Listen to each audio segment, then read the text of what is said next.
Alrighty.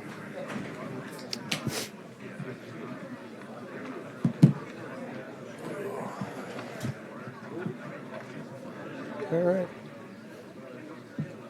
Good morning, everyone. It's Wednesday, January 28th, land use meeting of the Board of County Commissioners. We'll get started with an invocation and a pledge. The invocation will be led by Pastor Mark Gibbons from Mill Creek Baptist Church, and we'll take it from there. Let's pray. Heavenly Father, we thank you for this day and for these that serve our community. And God, as they meet together, I ask for your guidance.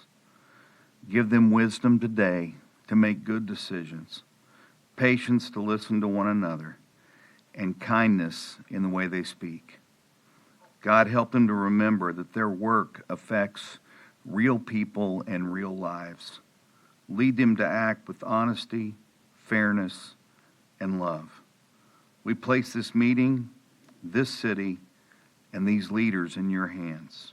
And we ask all of this in the name of Jesus Christ. Amen.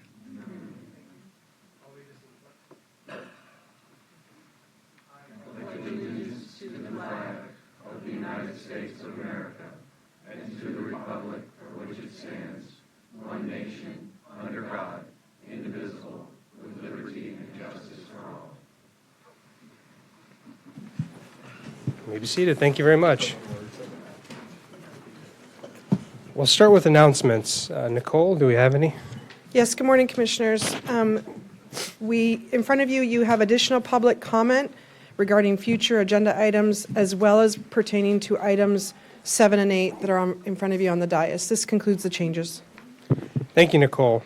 I'll use a point of personal privilege, just two brief announcements. One, next week, February 4th through the 6th, is Manatee County Day in Tallahassee. Other than asking our legislators to approve Senate Bill 840 so we can stop getting sued by people over sensible policies, the other thing we're looking to do is highlight what is Manatee County. And that's obviously a conversation a lot of people have with us today. Is it ag? What is it? And it's all the things. But one of the things we want people to walk away with is a very positive impression of who we are. Whether it's the farmland, Tropicana, certainly some of the urban parts of our county. I know some of you are joining, so I'm looking forward to having you up there. But I'm looking forward to it, and if you can make it, please reach out to our Brent Anderson, Government Relations, if we have some spots for that. Second, budget. So we talked a lot about it, and because I have a lot of people here, it's a good place to do an announcement. So again, February 11th in this building, we will have the budget workshop, and I've been working with staff on a weekly basis so that we can have a pretty good presentation available for you. But the short of it is, with the conversations around property tax cuts, we made a commitment as a board to make the process more understandable. It's not just enough to put 600 pages of budget docs and say, figure it out. But the important thing is you all understand it. So we'll be starting that conversation. We'll have monthly public workshops from there. The goal is you understand really exactly what your county millage and property taxes are going towards. But we'll start that conversation on the 11th. Please come check that out. And with that, I will go towards citizen comment for future agenda items. We'll spend 30 minutes on that. Let me look at the list real quick. So I have a lot. I don't know if, because of the system, sometimes it throws people on future agenda items and some for others. I'll just call out the names, and if you want to speak on items not on the agenda, just let me know, and I'll write your name down for the appropriate item. The first one I have is Karen Travis. Did you want to speak on future items? Which one do you want to speak on? Sorry? Not on the agenda? Okay, you can come on up.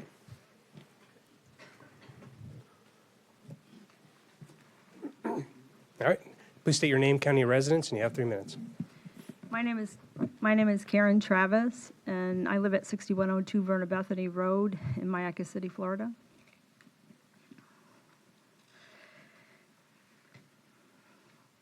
I'm here on behalf of my daughter who lives at this address, has spina bifida, a disability that impairs her ability to walk safely across the street or maneuver a curb. I want to start by saying I appreciate the county's goal of improving safety. I'm not here to oppose safety improvements. I'm here to make sure a safety project does not unintentionally create a predictable and preventable access hazard for a disabled resident. Right now, our daily access anchor is the roadside edge where we must interact with traffic to reach mail service and basic frontage access.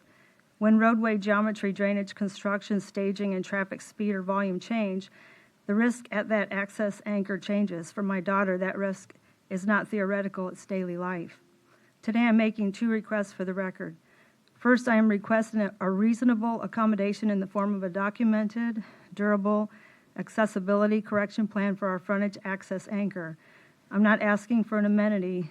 I'm asking for a practical solution that keeps an impaired user safe and provides continuous usable access over the life of the project.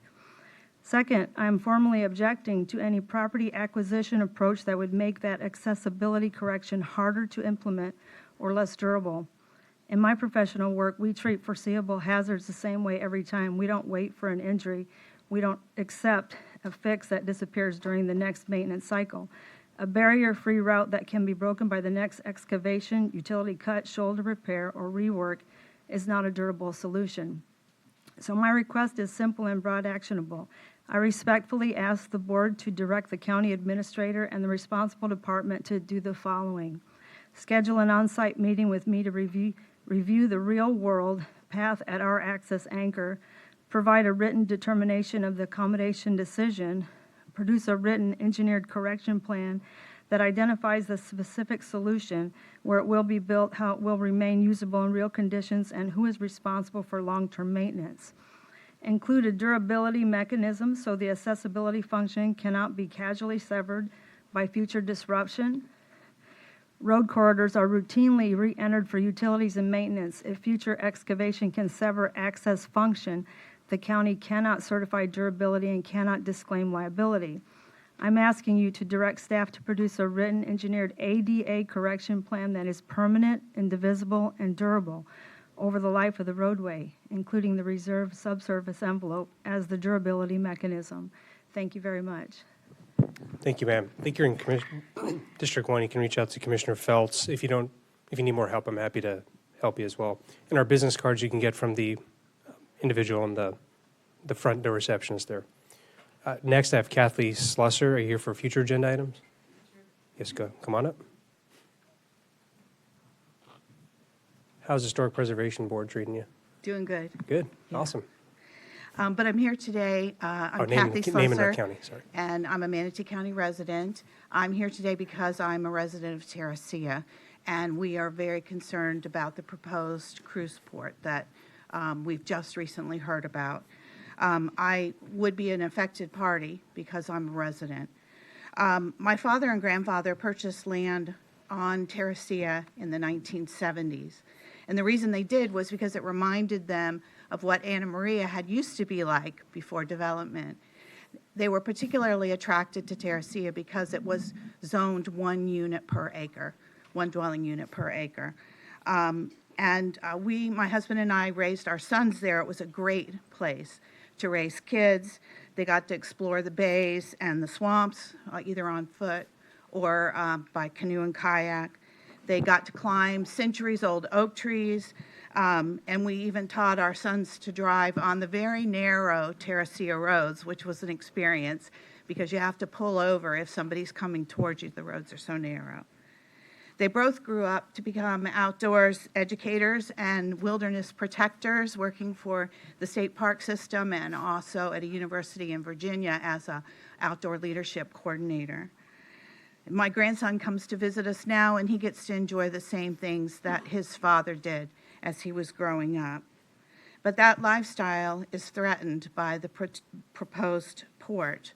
The traffic that could be brought to our small island with just the narrow roads, the noise, the pollution, all of this, including the wildlife that we enjoy seeing. All of us see bobcats and birds, and there's even reports of a panther, and we enjoy that. That's why we live there, and that's why my husband and I have lived there for over 40 years. So I'm here to urge you to deny any rezone of that property on the north side of the island, particularly because they're asking it to be industrial. That is not compatible with the community and with the life that we enjoy there. And also, I'd like you to hold the historical designation of 1 unit per acre on that property, no matter whether the port goes through, whatever development comes to you. I'd like you to remember that those of us who live there because we enjoy that ability to have property around us, and we want to keep it 1 unit per acre. Thank you. Thank you, Kathy. I have Mark Vandery. And quick note on the port, because I think there's quite a few people here for that. We had a port meeting yesterday, Seaport Manatee. We're all in the Port Authority. Chairman issued a statement about that, so please check that out on YouTube. But that should answer some of those questions and concerns there. But Mark, you're up. And a quick note, if anyone has signatures to speak for 10 minutes today, please just provide those to the clerk. It'll just help us speed up the meeting so I can recognize who has 10, who has 5. So if you have the signatures, we're asking you to just show them to the clerk ahead of time. Now's a good time, too. Go ahead, Mark. Good morning, Commissioners. Mark Vandery, Manatee County. I'm speaking on behalf of Waterline Road Preservation Group. I have a PowerPoint coming here in a second. And Mark, quick thing. I know you're here for Zipper Road, too. But if any of this is touching on Zipper Road, that has to be part of the hearing. Yeah, it will be. Okay, this is another installment in what I've been coming here for several months now, actually, to bring to the attention of the commissioners some things they may not know about our area. Now, I know I want to point out that Waterline Road and Zipper Road areas, we have a contiguous group section of almost 4 square miles of conservation land, large lot residential, and small scale ag. And it's intact. It provides wildlife habitat. It provides wildlife corridor. Commissioner Ron was out a couple weeks ago. We walked a couple trails in some of the areas around on the creek there. Commissioner Phelps is out there almost every day with her staff. And I just wanted to make it clear that of what we are. We're 5 to 35 acre lots. There's over 100 of those type properties out there.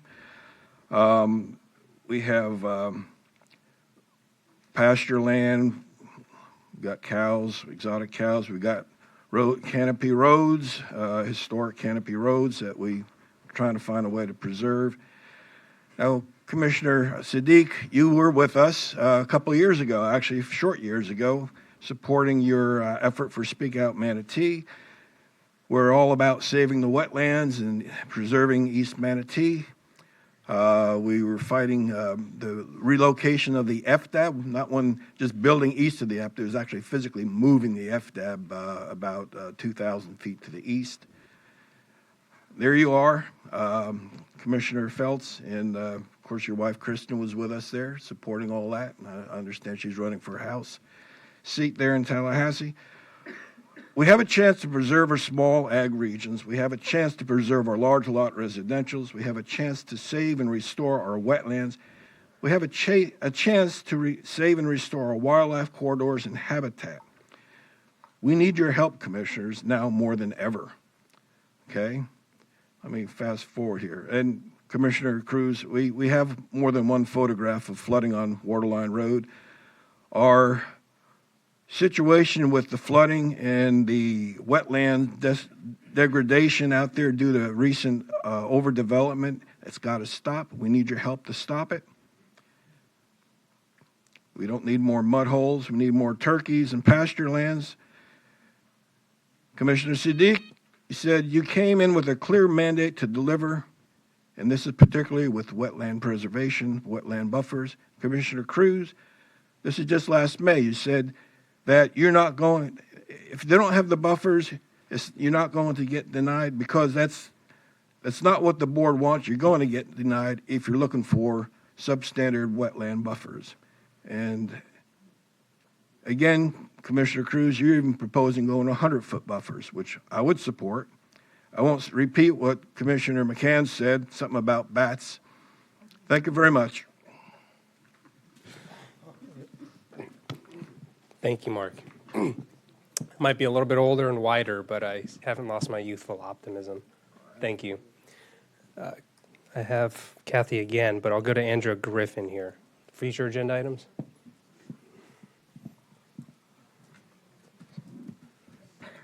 Andrew Griffin, Manatee County advocate and activist, and I'm going to kind of piggyback a little bit. This is related to the canopy order came up before all of you, and it was withdrawn yesterday, and of course the people on the phone weren't allowed to speak about that. And I just want to address something to you guys, because when we had Attorney Clegg here, Attorney Clegg would address the board and say, I would not recommend it because of X, Y, Z. However, if you choose to do this, this is how I recommend it. Now, I'm having a tug and pull with our county attorney because she's not giving you. She's basically acting as an eighth county commissioner by saying no. She doesn't give you any advice, and she doesn't advise the public either in those commentaries. So my issue is the canopy roads, you guys know, is we don't have very many of them in Manatee County. We need to protect them. We've got people here today trying to build properties that we will get to. I'm not going to talk about that until that time comes, but that want to destroy this road. They don't want to, they're going to say they don't want to destroy this road, but they are going to destroy it because you cannot build without modifying this road. Moreover, this comes to concurrency. Those roads cannot handle any more cars on them out east. This is a blanket out east issue, and we are capped out, right? I mean, we have a $50 million bond. We're done. So where is the money coming from to widen roads in this county? That's the issue we have. And then we already have, and I know Commissioner Cruz has stated that the traffic is actually helping people. It's helping slow people down so people don't get killed out on the roads. Well, then why do we have so much more deaths on our roads in Manatee County today than we did before all of our roads went from C's to F's? Just asking. So again, we spent $3 million yesterday for preservation of areas in this county, but we can't preserve our canopy trees. And furthermore, I was in front of Senator Jim Boyd, and he says that using that is a cop-out. His words, we had about 10 to 12 people in that room, so I'm sure if you guys reach out to Jim Boyd, he will say the same thing. He used the words cop-out. So, again, having a problem with our county attorney. All right, I have Elaine Johnson for future agenda items. Madam Clerk, we had Kathy speak. Anywhere to clear her? If not, that's fine. I'm just curious. I still have Kathy listed as public speaking. That's okay. No problem.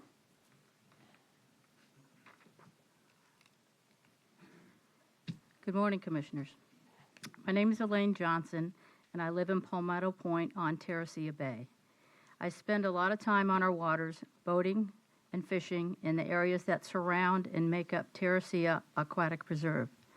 I'm here today to speak about the proposed cruise port and, more importantly, the zoning and policy changes that would be required to make it possible. The land being discussed is currently zoned Res 1, which is one of the county's lowest intensity residential designations. In order for a cruise port to be built, that zoning would need to be changed to industrial, a drastic and fundamental shift in land use. That change alone should raise serious concerns. Industrial zoning is intended for heavy infrastructure, high traffic volumes, freight movement, and continuous operations. Those uses are not compatible with residential communities like Palmetto Point, nor are they compatible with an aquatic preserve that exists specifically to protect water quality, seagrass, fisheries, and wildlife. The county has spent significant funds to preserve it. Beyond zoning, this proposal also conflicts with Manatee County's comprehensive plan. The comp plan is not a suggestion. It is the county's legally adopted roadmap for growth, land use, compatibility, environmental protection, and infrastructure planning. The comp plan emphasizes protecting environmentally sensitive coastal and estuarine waters, directing industrial uses away from residential areas, limiting infrastructure that would degrade water quality or overwhelm existing roads and bridges. A cruise port requires dredging, frequent large vessel traffic, terminal facilities, parking, and a constant flow of service vehicles and trucks.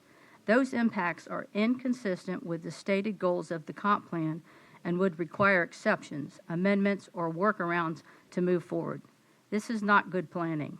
That is a reactive planning driven by a single project. If land designated as residential and protected by long-standing environmental policy can be rezoned to industrial to accommodate a cruise port, then no coastal community in this county can rely on zoning or the comp plan for protection. I urge you to uphold the existing zoning, honor your comp plan, and reject any changes that would open the door to industrial development in or adjacent to the Terracea Aquatic Preserve. Thank you for your time. Thank you, ma'am. I have Glenn Gibolina.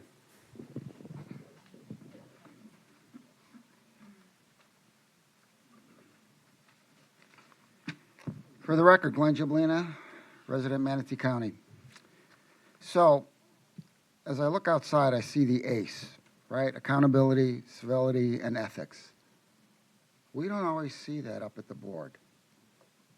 And that's a disservice to the public. So, I made a suggestion on a policy here. And here's my recommendation. Any item that comes before the board should follow this policy. The district that the subject matter is in, the commissioners whose district it is shall make a statement on the subject matter. And I'll give you an example. Lena Road, right? Dr. Bob's district. His people didn't want it. You voted for it. Express their opinion for or against. Other commissioners must also state for or against. If they go along with that district commissioner because it's their constituency and you respect that, then that's how you should vote. If you are against it and you say nothing and it passes like it's been passing 4-3, that's unacceptable to the public. If you vote against it, you should look these people in the eye and say, I don't care if that's in Carol Feld's district, we're going to move forward that project, and this is why. You owe an obligation to those district commissioners' constituencies why you're voting against that. So that's the direction we need to move, and I don't think it's a big bar. I think you should have been doing this all along, and you haven't. So I hope you take that recommendation. But it's important that you communicate to that district's needs. I mean, you guys come in like gangbusters. Well, it's just more rooftops. We're going to improve it, without really doing a deep dive on why that commissioner's against it. So that's a little disrespectful there. The public sees it. It's bad optics. If you're going to vote against that district's commissioner, tell them why. Tell the public why. And let's all go on our way. At least you'll be more transparency and accountability on that. And that's what I think we do. Instead of a conflictual environment that the public sees up here, not only me, but it's bad optics to the public. I think we can do a better job, and we should. The other thing is the cruise line. You know, I read a letter. We fast-tracked this permit, and we're happy to work with you. How does that happen? I'm against that as well. Anyways, I hope you take my considerations. I hope the votes that you do today, if you're voting against that commissioner's wishes, you need to explain to the public. For the record, Glenn Gadfly, Gibolina. Thank you, sir. George Smith.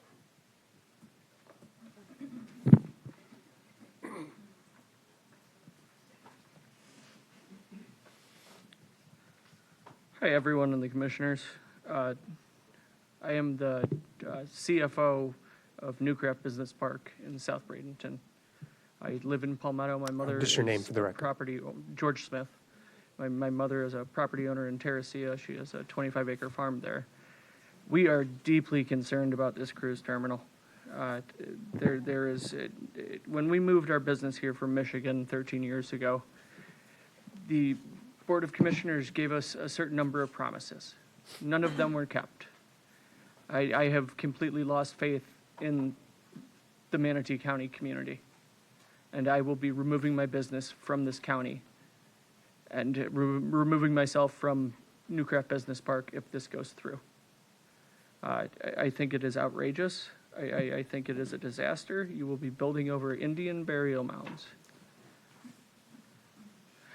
I don't understand how anyone can take this seriously, and I am deeply concerned at all of your leadership for even considering it. Thank you. Thank you, sir. Elizabeth Minot. Let me know if I got that wrong.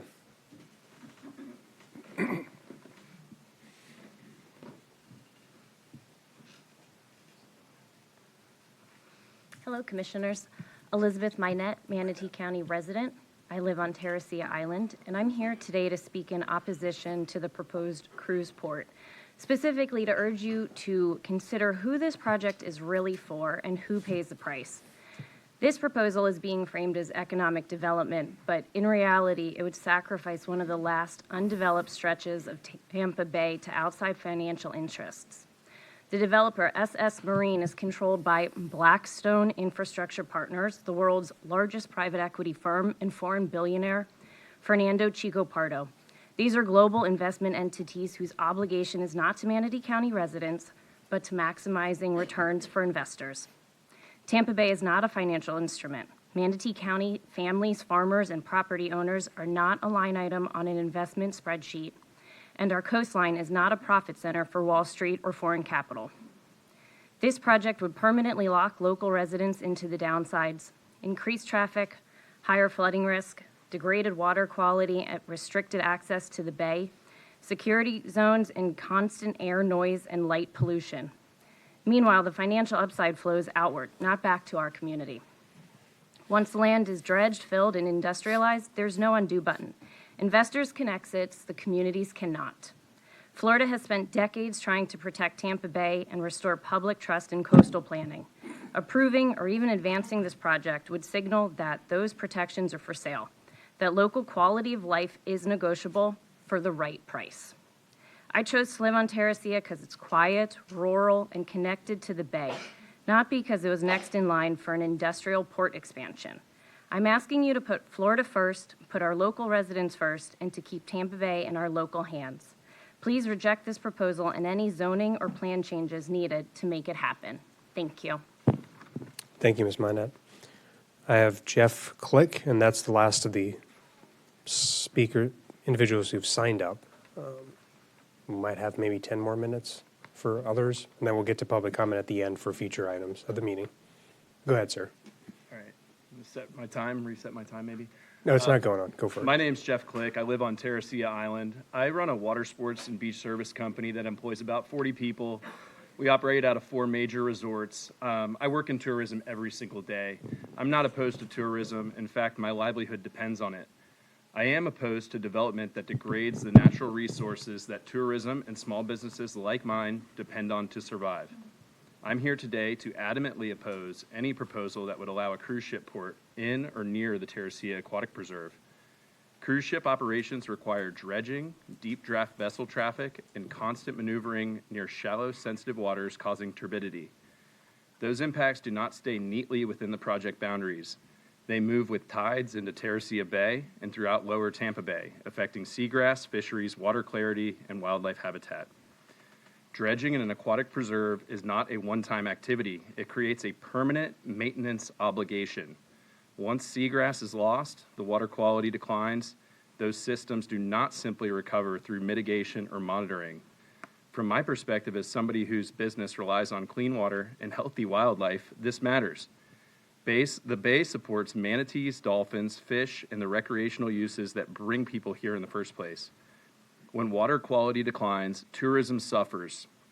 Jobs are lost, and the economic damage will be felt by every charter captain, fisherman, tour operator, and anyone in the local community that uses these waters. Traffic impacts also cannot be ignored. The region already experiences regular bottlenecks at the Sunshine Skyway Bridge and along the I-275 corridor, US 19 and US 41. Cruise operations and add thousands of vehicles trips per embarkation, passengers, employees, deliveries, fuel, and waste into an area that is already strained. There are also serious private property rights issues as well as property value concerns. Residents on Terracea Island made long-term investments based on existing zoning, land use designations, and the county's comprehensive plan. Allowing a high-intensity port use next to established homes introduces noise, traffic, lighting, and visual impacts that property owners did not consent to and cannot reasonably mitigate. That is incompatible land use and is unfairly shifting the burden of this project onto nearby residents. This is why the county's comprehensive plan matters. It exists to set clear expectations, protect sensitive areas, and ensure compatibility between uses. When the plan is altered to accommodate a specific project rather than used as a standard to evaluate it, public trust is weakened.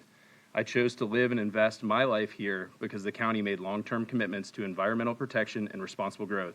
I ask you to honor these commitments. This board has an opportunity to protect an aquatic preserve and an established historic community from irreversible impacts, and I urge you to do so. Thank you for your time. Thank you, sir. So I've got time for 3 more speakers who are not signed up, and then we'll continue with the regular agenda, and then at the end of today's meeting, you can dial in or show up if you'd like. I can't promise you if that'll be 6 p.m. or 2 p.m., but you can go ahead and line up. I won't let people do Thunderdome on the speaking now.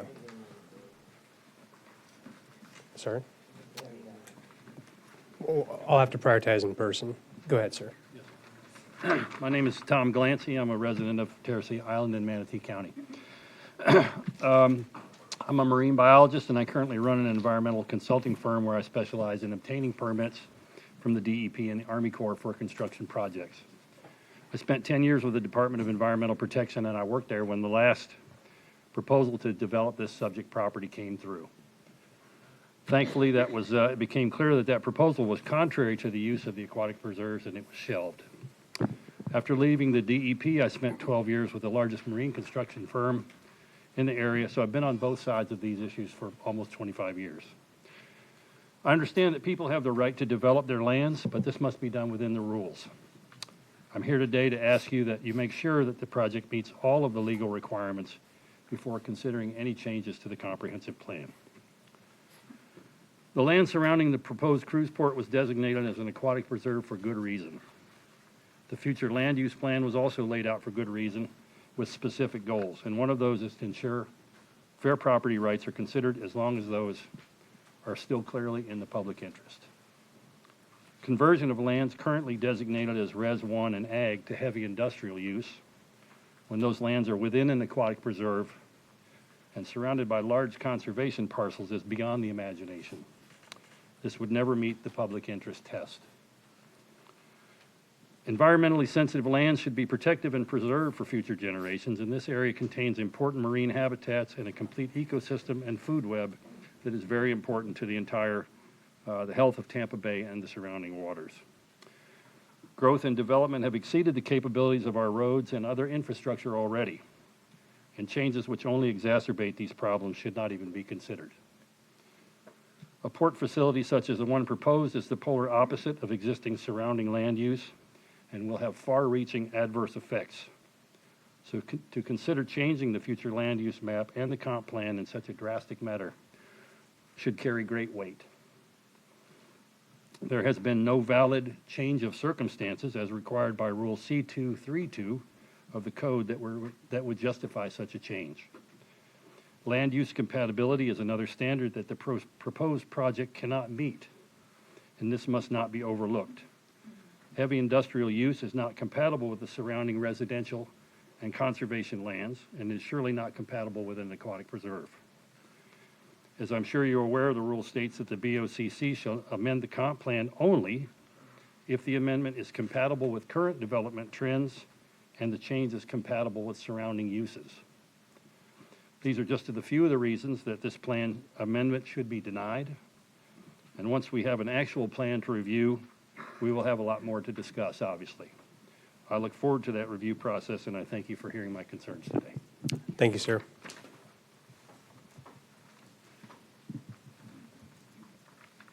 Good morning, Commissioners. Julie Spicer, Manatee County resident. I am asking that a stormwater management plan for the Mill Creek watershed be designed and implemented by Manatee County government to maintain pre-construction and stormwater flooding and guide the future development in East County. I would like to share the process that a resident goes through when a builder steps outside their proposed and county-approved water discharge plan. On Saturday, January 24th, our property began taking on a large volume of pumped water. Being it was on Saturday, Southwest Water Management District and the county offices were closed. Convenient timing or planned. I proceeded by making a sheriff's report in hopes that they'd be able to assist. Received an email stating to contact a deputy on Monday. Water flow continued through Saturday into Monday, still Tuesday, and still today. Monday morning, I contacted the sheriff's office, who told me that they do not get involved in water issues and that was a civil litigation situation. They told me to call code enforcement. I called 311 at 8:30 a.m. and asked them to put in a water complaint into code enforcement, asking that they issue a citation for unpermitted pumped water and to get the pump turned off. I then called Southwest Water Management District and put in a water complaint involving pumping water into private property. Being we had the same issue in June, the compliance officer contacted me and he said he would visit the development between 1 and 2 and then come to my property. Upon his arrival at the development, he located and viewed the running pump that was draining its retention pond into private property that flows into an agricultural ditch that drains into my backyard. Mike reviewed the water flow and erosion damage on my property, and he said he would recommend a citation to the developer since this was the second offense. Additionally, this new development is in a different water boundary and should be directing water into Sand Branch Creek, not an agricultural ditch. It is yet to be determined if any correctional behavior will result from my water complaint with the district. I'd like to show a map.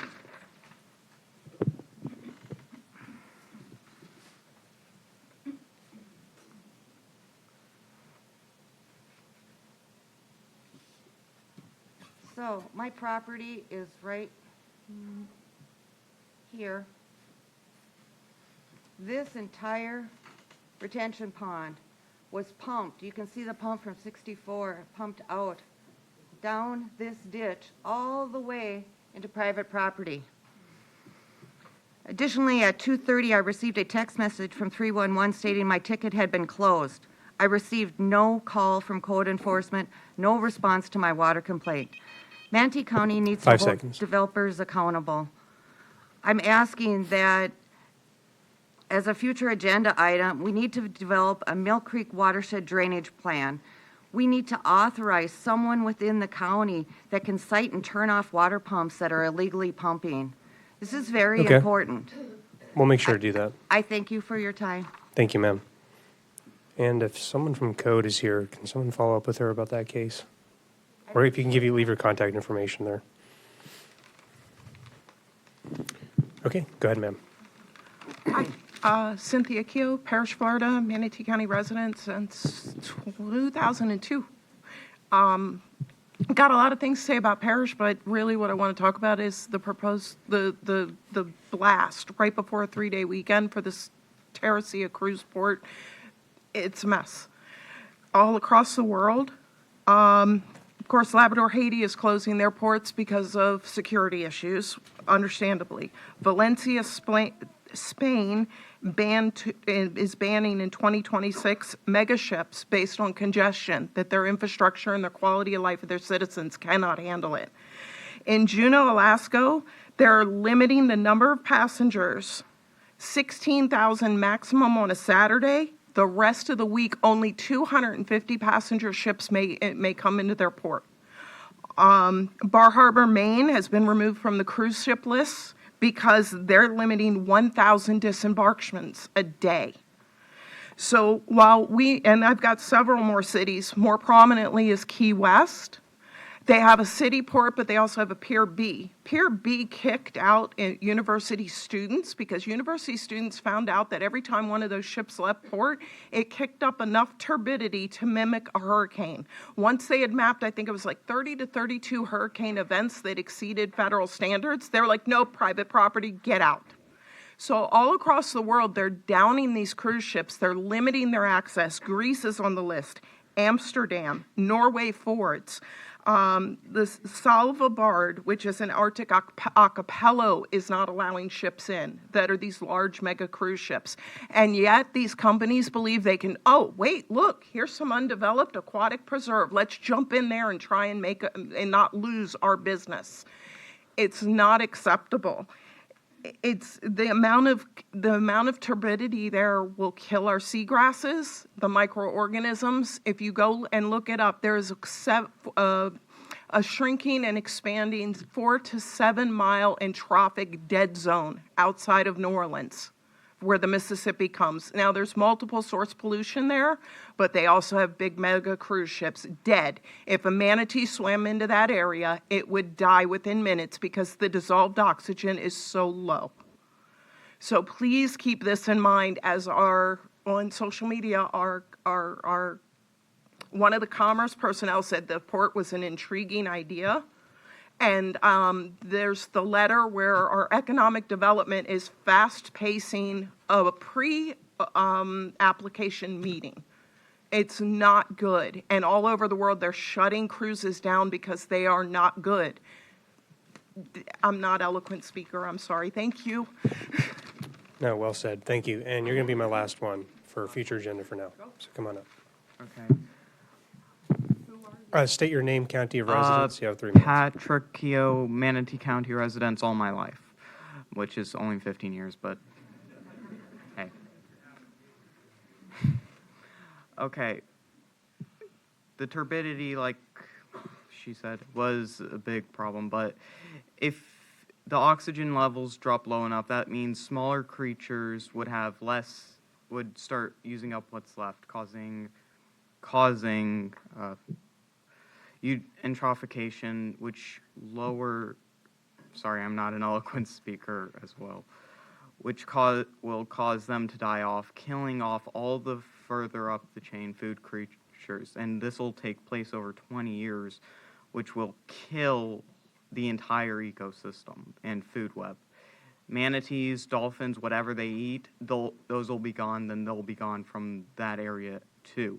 Just by building it and causing the turbidity, it'll also affect the DNA, because all the advantages that had caused the animals in that area to be able to live there will also disappear entirely.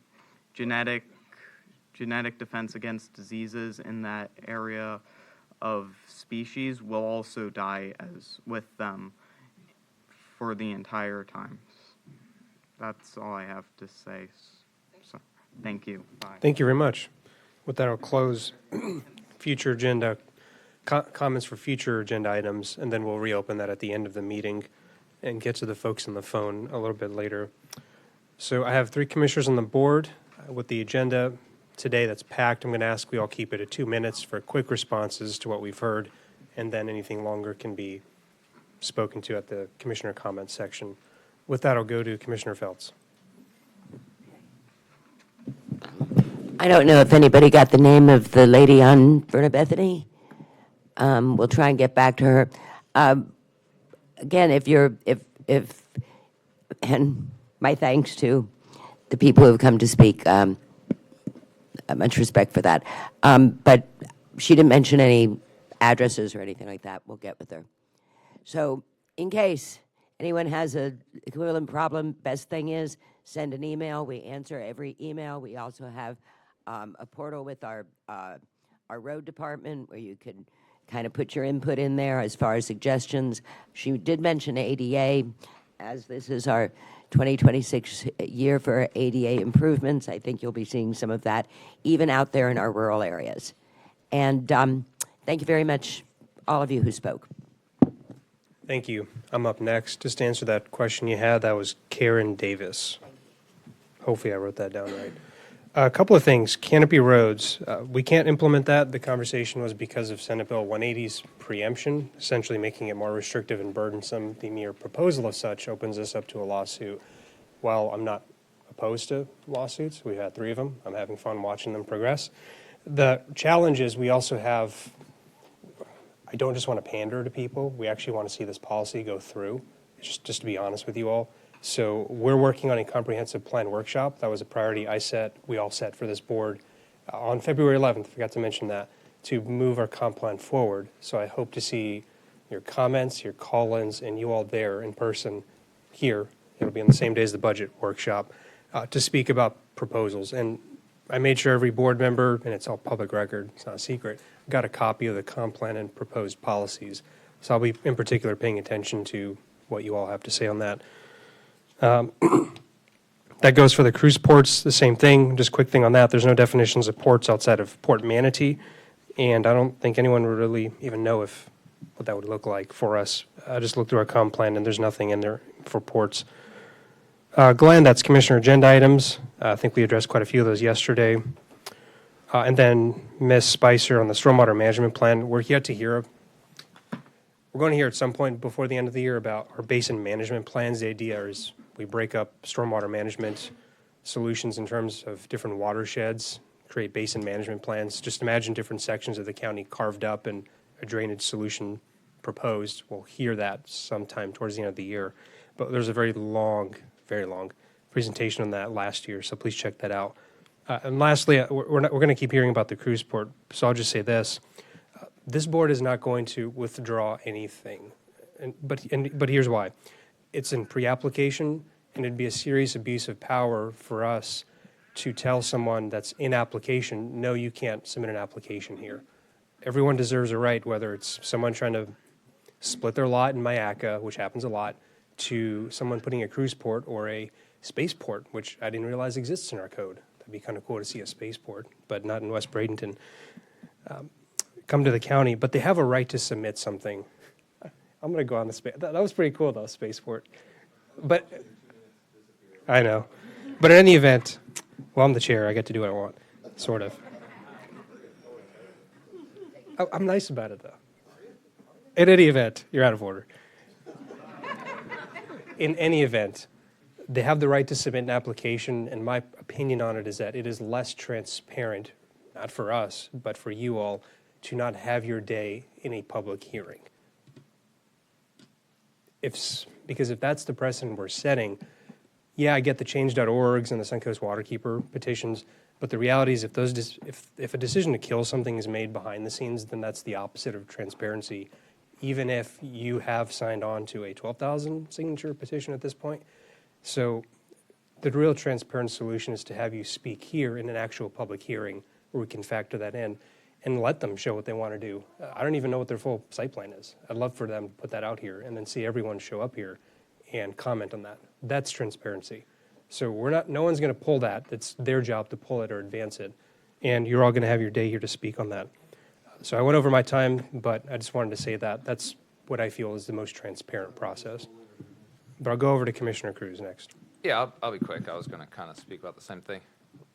Look, we know as much about this port as everybody in this room. We read about it in Bradenton Herald. Everybody is allowed by law in this country and in this state to file a everybody in this room who lives on a 4,000 square foot parcel of land could literally put in an application to build a seaport right now. And nobody can stop you from doing that. You could propose on your little single family lot to build cruise port. You could propose building a 20-story condominium on your single family lot if you want. We cannot stop you from doing that. You can get denied up here. You may not be able to convince our staff you're adhering to our comprehensive plan and our land development code, and it'll never even get up here, but you're allowed to do it. And the reason that form letter said that we were going to work expeditiously or rapidly is because of state statute. And state statute, when something's being presented as economic development or it's being presented as affordable housing, it falls under rapid. That it's a form letter that they received based upon the context of what they were submitting. We have no control. We're getting emails threatening to vote us out of office, threatening us personally over even considering something, we have no legal ability to not quote unquote consider because we're not considering anything. Tom came up and said, once we see a plan, we'll have more to say. Agreed. We haven't seen a plan either. We have no idea what they're proposing other than the concept of a cruise port. This is so far away with so many steps and hurdles. The very fact that the board may even hear it in the context of the 7 people up here is probably slim. So we hear you, and hopefully they hear you, and maybe all of the outcry from the public is dissuading them from moving forward. But at this point, there's nothing anyone on this board can do other than let the process run through. And you all hopefully trust that when it comes to us, we're going to give it a fair hearing, but a hearing that's reflective of the citizens of Manatee County. Thank you. Thank you, Commissioner. With that, we're going to jump into. Wait, what? Oh, okay. It's okay. He has past chair I'm privilege. immediate past chair. All right, you're all out of order.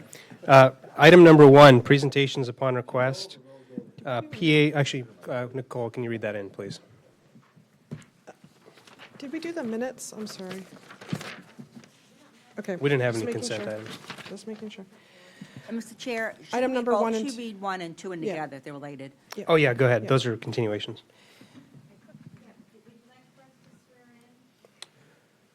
Yes.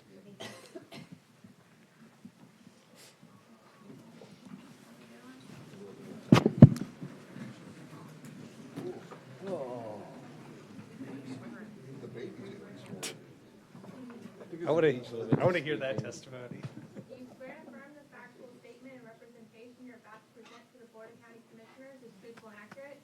Yeah. Thank you. Accept this testimonium to state your name, county residence, and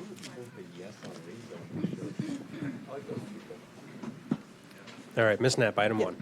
Item number 1 is Plan Amendment 2410 regarding Pendler Lorraine CPA. This is providing for a privately initiated small-scale map amendment to the future land use map. The future land use element of 2 parcels, approximately 19 and a half acres in size, generally located 1,100 feet south of 44th Avenue East along the east side of Lorraine Road. From residential 1 to residential 6 future land use category, and then the companion item is item number 2, which is PDR 2418, and this is the rezone of the same 2 parcels, same location, from general agricultural to planned development residential zoning districts, approving a preliminary site plan for 232 multifamily residential dwelling units, with at least 25% of those units designated as affordable housing, subject to a proposed land use restriction agreement. And your staff presenter, should you need one, is James McDevitt. And Nicole, this is a continuance, so we're not hearing the whole project. What exactly is this presentation on? I'd have to ask Rachel to verify, did we actually hear the whole hearing on the previous hearing? We did not. They have not presented to the board yet. They've asked for continuance for today. Oh, they've asked for continuance. My apologies. Okay. This will be requested continuance to March 5th, 2026. So no presentation? Correct. Okay. Motion to approve continuance. Mr. Chair, you're allowed to accept public comment only on the continuance issue. Okay, I do have a motion on the floor. Now I can open up to public comment. So I have a motion by Commissioner Cruz to continue, was it item 1, 2, or both? I can continue both with one motion? Separately? Okay. Then I'm going to go with item 1. Okay, motion to approve the continuance of item 1 to March 5th, 2026, and Commissioner Felt seconded? Yeah. Okay. All right, so public comment on the continuance of item 1, just the continuance, not the project. Yeah, seeing none, I'll close that. And by the way, we're not taking, for quasi-hearings, we're not taking anyone on the phones, you have to be here. But the legislative stuff we can hear over the phone. So with that, please vote on the. I have some discussion on this. Okay, then place yourself on the board, please. I did. I don't see anyone here. You're not on there. Oh, here, I'll do it again. been on both of them. In order to vote, I have to switch to one or the other. Well, just go ahead. It's fine. Got it. Okay, I'd like to know the reason for continuance, number 1, because this is more than the first continuance. Secondly, the Planning Commission has seen this, and, they voted it down 6-0. The thing is that we can't keep continuing, try to make changes and, just bypass the Planning Commission, until such time that, we can get a board that might vote for this. I have problems with the fact that I don't have a reason for a continuance. You can't just ask for a continuance when you've already been, before the Planning Commission. Planning Commission said 6-0, deny this. And now, again, we're asking for, this is the second or third continuance coming up. How many times can we continue before we just say, hey, you really need to reapply? I'm on the board. You done? Yes. Commissioner Cruz. All right, are we doing this? I'm out of order, but this is the one? Let's keep the clapping to a minimum, please. All right. Go ahead. When people are allowed to ask for continuance. We have a planning commission that's an advisory board. This is the kind of continuance we want, and we can get an answer for it because we all get briefed. And during my briefing, I said, "Why is this being continued?" And staff answered my question, and therefore I came into this having full knowledge of why this is being continued. The Planning Commission voted no on it because of traffic issues on Lorraine, which is something that's near and dear to your heart. The applicant took that under advisement and said, we're going to get a whole new traffic study on this so we can make sure that we can make any adjustments necessary before it comes in front of the Board of County Commissioners based upon the advice of the Planning Commission that we put in place. So they asked for a continuance because it takes time to put together a new report so they can make any modifications based upon the denial of the Planning Commission before it comes in front of this board. I'm glad you know that because certainly the public didn't know that. And when I asked for on my briefing, I did not get the same answer you did. But Commissioner thank Phelps. I think we've mentioned this before because we end up with a lot of continuances. Basically, just put it out there why they asked for a continuance. It's in the public record anyway. This would avoid the last 10 minutes, and it should be on the agenda. Request for continuance because requested because of this. Easy, end of story. Thank you, Commissioner. Just waiting on your vote for the continuance.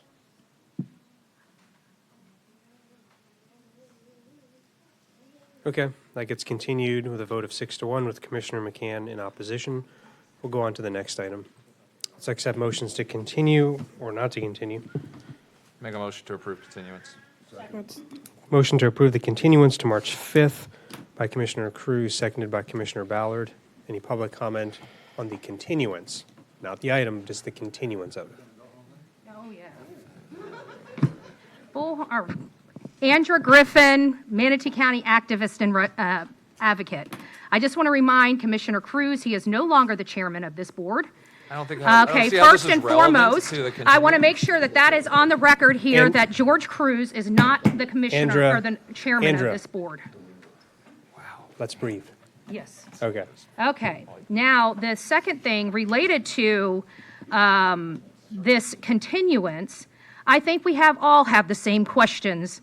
When these things keep getting kicked down the road, we the people have the right to know. And I have been up here at least 4 meetings telling staff we need information on the agenda. Yet week after week, we come here and guess what? We have to ask questions. And then we hear condescending comments from commissioners, condescending comments from our employees, and I've about had it. So let's go ahead and be a little more respectful here. When a commissioner asks a question, maybe other commissioners be a little respectful and show grace to commissioners, because I'm not the one. God bless. Okay, Glenn.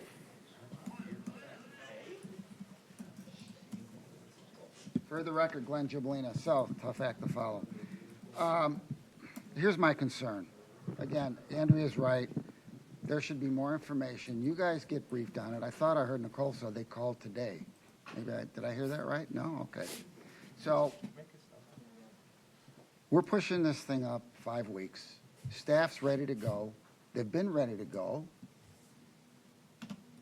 And now they want a continuance. George said, hey, we fast track, economic development and affordable housing. Well, guess what? This is affordable housing, right? So they're coming to the table knowing they're getting a 25% density at market rate. That's no deal for us. Glenn, we're not getting into this. I know, topic. okay. I'm going to talk about the continuance. And the Laura, it's supposed to be fast Laura track. is not part of it. We already have a discussion Okay, on the all right. 11th. So Again, they failed to give information. I think the Laura would be in jeopardy, and they should start over. All right, thank you, Glenn. I have anyone else? All right, I'll close that. Public comment, I have Commissioner Bearden on the board. Thank you, Chair. I'm just going to say this about a continuance.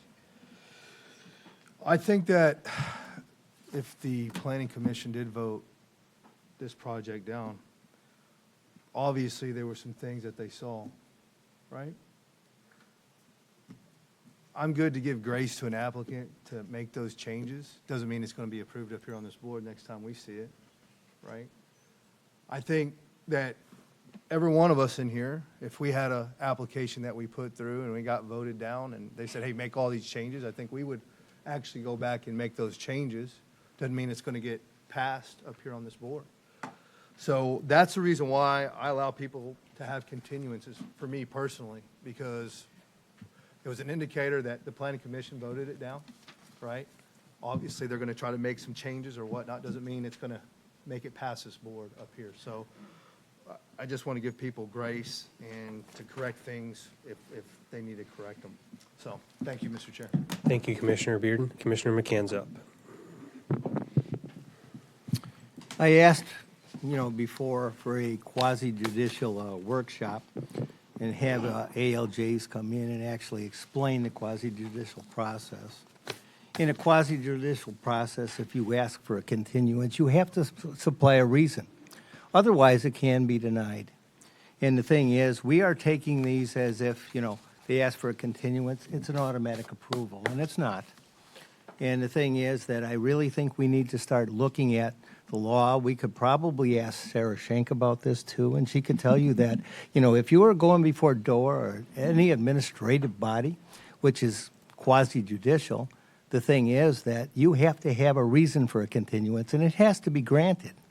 The thing is that you just can't say, I don't want to show up this day, so move it on back.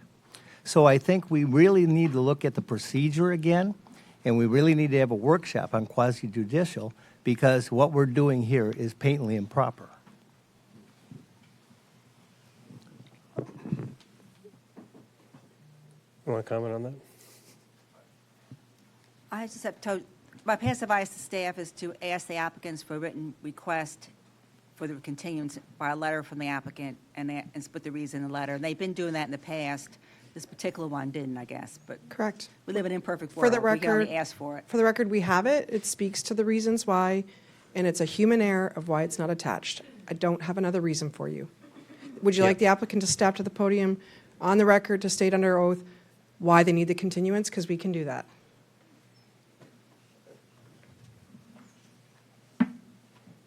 Actually, yes, I'd like to hear it.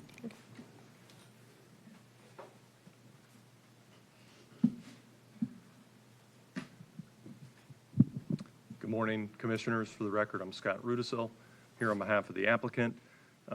What Commissioner Cruz said is accurate. We went to the Planning Commission. The Planning Commission actually liked the project, but they had concerns about the traffic given the decision made to delay the Lorraine Road project. And so what we did was we're going back and redoing our traffic analysis and taking the Lorraine Road widening project out, which actually has been done. We've completed that. It's been submitted. And so we're just in the process of working through that with staff. That's the reason for the continuance.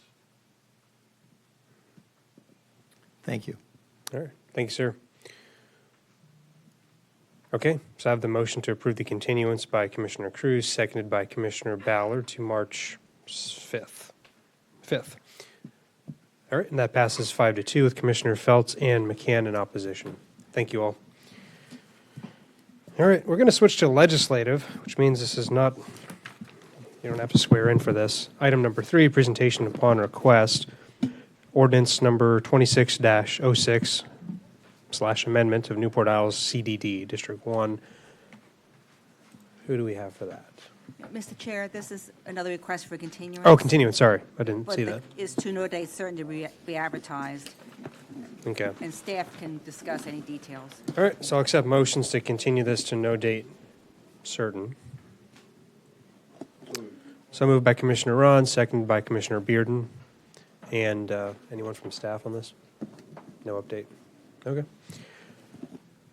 Anyone from the board? Don't see anyone, so we'll just go ahead and vote, or go ahead. On the board, please. No. It's fine, just go ahead, I'll time you.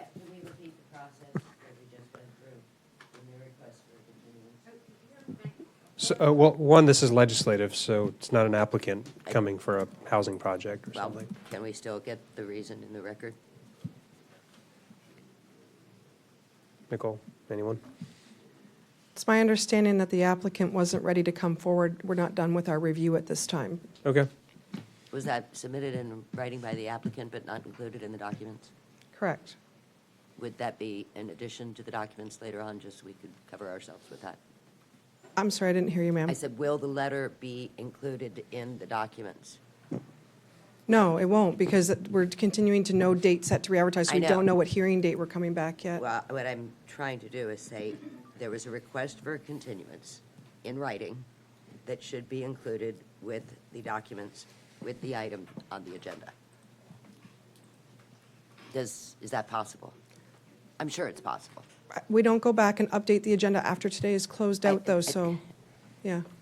No, we're trying to set a logical precedence and a standard operation.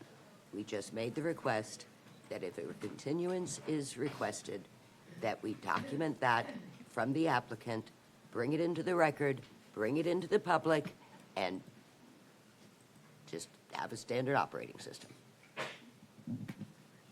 So All right. it exists, it is possible, it should have been entered into the record, it will be entered into the record, or, All right.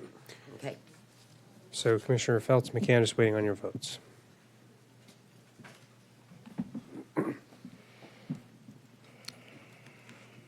All right, that is approved 6-1 with Commissioner Feltz in opposition. Back to quasi-judicial. Okay, and before I get too far ahead, more of a note to the public. We'll break at 11:45, come back at 1:15. And then as far as the two legislative items, 9 and 10, which are mostly staff, they're land development tax code amendments for mobile home parks. That went through AHAC. There's another one for, I know what that is. Anyways, it's item 10, recovery homes. If no one's opposed to this, I'm going to try to get to those sooner because those staff are they're not working on any of these. They're just going to leave and won't be able to hear this. I'm thinking, yeah. Well, we have two continuances, but I'll try to get to those before after item 5, if there's no issue with that. I don't think there's any opposition to that. But anyways, we'll go to item 4. Nicole, would you please read that in? Item number 4 is PDR 2403, a rezone of approximately 5 acres, generally located a quarter-mile east of 69th Street East and approximately quarter-mile west of Harrison Ranch Boulevard on the south side of Erie Road, from general agricultural to planned development residential zoning district, and approving a preliminary site plan for up to 7 single-family detached residential units. And your staff presenter is C.J. Mills.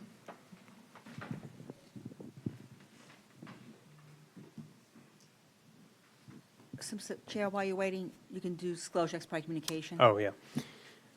We had a cheat sheet up here. Would any board members like to disclose ex parte communications? No. Nope. All right. Me neither. I'd like to say, though, again, because we have problems with ex parte communication, I've obviously read emails on this. I haven't talked to anybody personally. We do get a briefing on this from one applicant, from one party that's involved, the county, but we don't get a briefing from the applicant. So, technically, those could be considered ex parte communication. I know what we say here at the board as far as ex parte communication, but, each one of us here has had a briefing. So the thing is, we talk to one side and not the other. I want to make that very clear, and I want that put in the record. Thank you. Okay, Mr. Chair, Go ahead. just for clarifications, any conference a commission has with the staff or the attorney is not ex parte communication. The only ex parte communications occur with people, the applicant or citizens. All right. Thank you for clarifying that. CJ, you are up. Mr. Chair, since it's quasi-judicial, we normally have the applicant go first. Or applicant, okay. I think the attorney's in the audience, Ms. Petroff. Go ahead, Ms. Petroff. Good morning. For the record, Patricia Petroff. I am a resident of Manatee County. I represent the applicant. With me today is we have Matt Morris from Morris Engineering and Linda from the, well, actually they changed their name. It's not Morris Engineering, but I did submit the resumes in the file. Linda Stewart is here.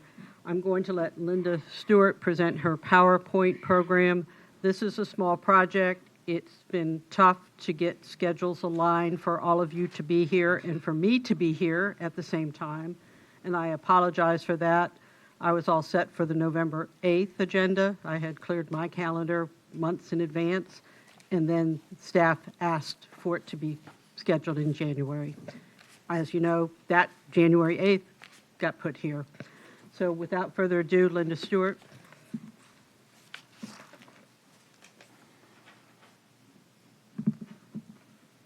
Hi, good morning. Linda Stewart, certified planner with Morris Engineering, Pape Dawson. I have been sworn.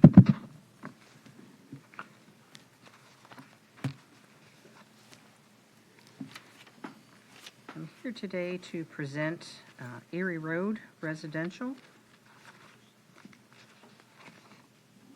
Sorry. The property is located south of Erie Road and west of 91st Avenue East. The aerial indicates the surrounding areas to the southwest and southwest. And this aerial is indicating the areas surrounding the property to the northeast and northeast. The zoning map shows the current A zoning of the property with a request to rezone the planned development residential, PDR, which is compatible with the adjacent zoning of Ancient Oaks to the east and south, also having a zoning of PDR, and a PDMU zoning for Parish Lakes to the northeast and Harrison Ranch to the east. To the west is Buffalo Creek Park and Manatee County Well, zone PDPI, indicating the zoning request is consistent and compatible with the existing residential areas surrounding the property. The future land use indicates a future land use of UF3, consistent and compatible with the UF3 future land uses surrounding the development. There's no change being requested for the future land use. The request is to rezone the current general agricultural or A zoning to planned development residential or PDR with a preliminary site plan consisting of a maximum of 7 residential lots. The proposal is to add 6 residential lots to the one currently existing residential lot with an existing structure that is proposed to remain. 2 specific approvals are being requested. One for a reduced waterfront setback from 30 feet to 25 feet on Lot 4 to maintain a lot frontage. This is from an on-site existing pond wholly contained on the property. The second is for an alternative design to the required 20-foot roadway buffer along Erie Road to allow a 10-foot buffer. The property is 5.0 acres in the UF3 future land use category, which allows 3 dwelling units per acre. This request is far less than half of that requested density of 1.4 dwelling units per acre. The open space requirement is 25%, which is being provided. A color site plan of the proposed development indicating the required open space, single-family lot areas, and the existing home, existing pond, buffer areas, and proposed infrastructure. Adjacent to the west is Duet Pools and Parish Charter Academy. To the east and south is Ancient Oaks subdivision, and to the north is Erie Road. Development in the area shows large residential developments, schools, and Buffalo Creek Park. This infill development is located west of the FDAB as required within the county regulations and is consistent and compatible with the residential development in the surrounding area. Residential subdivisions in the immediate area include Ancient Oaks to the east and south of the development, which consists of 246 dwelling units and a density of 1.17. Harrison Ranch to the east of Ancient Oaks, which has 2,718 dwelling units and a density of 2.78 dwelling units per acre. and Parish Lakes, which consists of 3,401 dwelling units, 260,000 square feet of commercial area, and 35,000 square feet of office area. Additional residential subdivisions are located to the west and north of the development, adding to the compatible and consistent nature of this request. The development is providing a 10-foot roadway buffer along Erie Road and a 10-foot greenbelt buffer adjacent to the residential uses. Access is proposed to Erie Road. The existing structure has an existing driveway connection to Erie Road. 5-foot sidewalk is proposed along the internal roadway to connect to Erie Road's existing pedestrian system.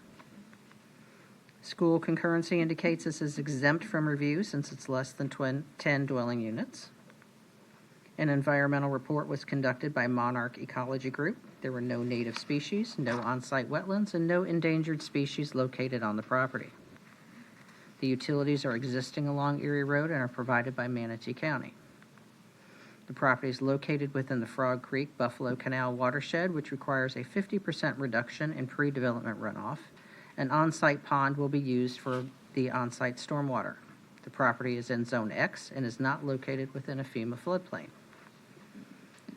The trip generation for the property is noted at 4 p.m. peak hour trips in and 3 p.m. peak hour trips out. Manatee County CIP currently indicates Erie Road will be widened to a 4-lane divided roadway from 69th Street East to US 301. Sidewalks are existing on the north side of Erie Road. On the south side, the existing sidewalk terminates at the Ancient Oaks subdivision to the east. There are no turn lane requirements for this development. Table 5.1 of the comprehensive plan shows Erie Road operating at a level of service D with a 120-foot required right-of-way. The highway capacity manual states that the level of service D threshold range is between 40% and 50% of the base free flow speed. The current county construction plans for Erie Road indicate a right-of-way of 148 feet, while the Manatee County Comprehensive Plan Table 5.1 states a right-of-way of 120 feet. For the 20-year right-of-way needs for this portion of Erie Road. As you can see on sheet 18 of their plan set, it would appear the required right-of-way for the proposed roadway project is located on the south side of Erie Road and does not appear to be split between the north and south sides of the roadway as we usually see with roadway projects. The typical section also indicates a 12-foot wide multi-use path to be constructed along the south side of Erie Road in addition to the increased right-of-way. In all, the future right-of-way indicated on the county's 60% construction plans would remove 64.2 feet from the applicant's property. The county's typical cross-section again illustrates the overall right-of-way along the south side of Erie Road due to the existing railroad right-of-way along the northern side of the roadway. Noted in the staff report is Policy 2127, which states to review all proposed developments for compatibility and appropriate timing of development. Staff's analysis of the CIP notes the construction is to begin in October of 2027 and will not conflict with the development of the proposed 7 lots. Updated construction information from staff indicates the plans are currently at 60%, with construction funds scheduled for fiscal year 2028. And having a potential construction start date of April 1st, 2028. This is what the proposed development may have looked like if it had been submitted for a PSP without a right-of-way taking. All large lots of over 10,000 square feet are proposed with a private roadway. Lot 3 is shown as almost 14,000 square feet, and Lot 2 being upwards of 14,700 square feet. This slide shows the current and future right-of-way locations for the property layout if the 120-foot right-of-way and areas taken from both sides of Erie Road were utilized. With this layout, Lot 3 would still have a total square footage of over 11,000 square feet, and Lot 2 would have almost 15,000 square feet. As noted by the blue lines on this slide indicating the 148-foot future right-of-way line nearing the entirety of Lot 3, this notes a 64.2-foot wide additional right-of-way area located solely on the south side of Erie Road due to an existing railroad located on the north side, thus pushing all improvements to the south side of the road. As a result of the additional right-of-way being removed from the south side of Erie Road, there is a possibility this may result in the removal of a majority of Lot 3, when the county reaches this stage of right-of-way acquisition for the road right-of-way needs in the future. The remaining portion of Lot 3 would be left as non-conforming. This line also was infringing upon Lot 2, so the applicant shifted the line in order to avoid any potential future conflict. The 148-foot right-of-way is indicating along with the 10-foot landscape buffer, and Lot 2's lot line shifted to avoid any potential conflict. Again, as noted, this additional right-of-way request results in 64.2 feet of additional land being removed from Lot 3. Ancient Oak subdivision wraps around this property with an existing single-family detached homes to the east and south. Illustrated are the separation distances from the edge of pavement to the closest points of the existing residential structures. They are all over 100 feet and up to almost 400 feet from the proposed private roadway. We agree with the updated county staff report. The proposed development is in compliance with the current Manatee County Land Development Code.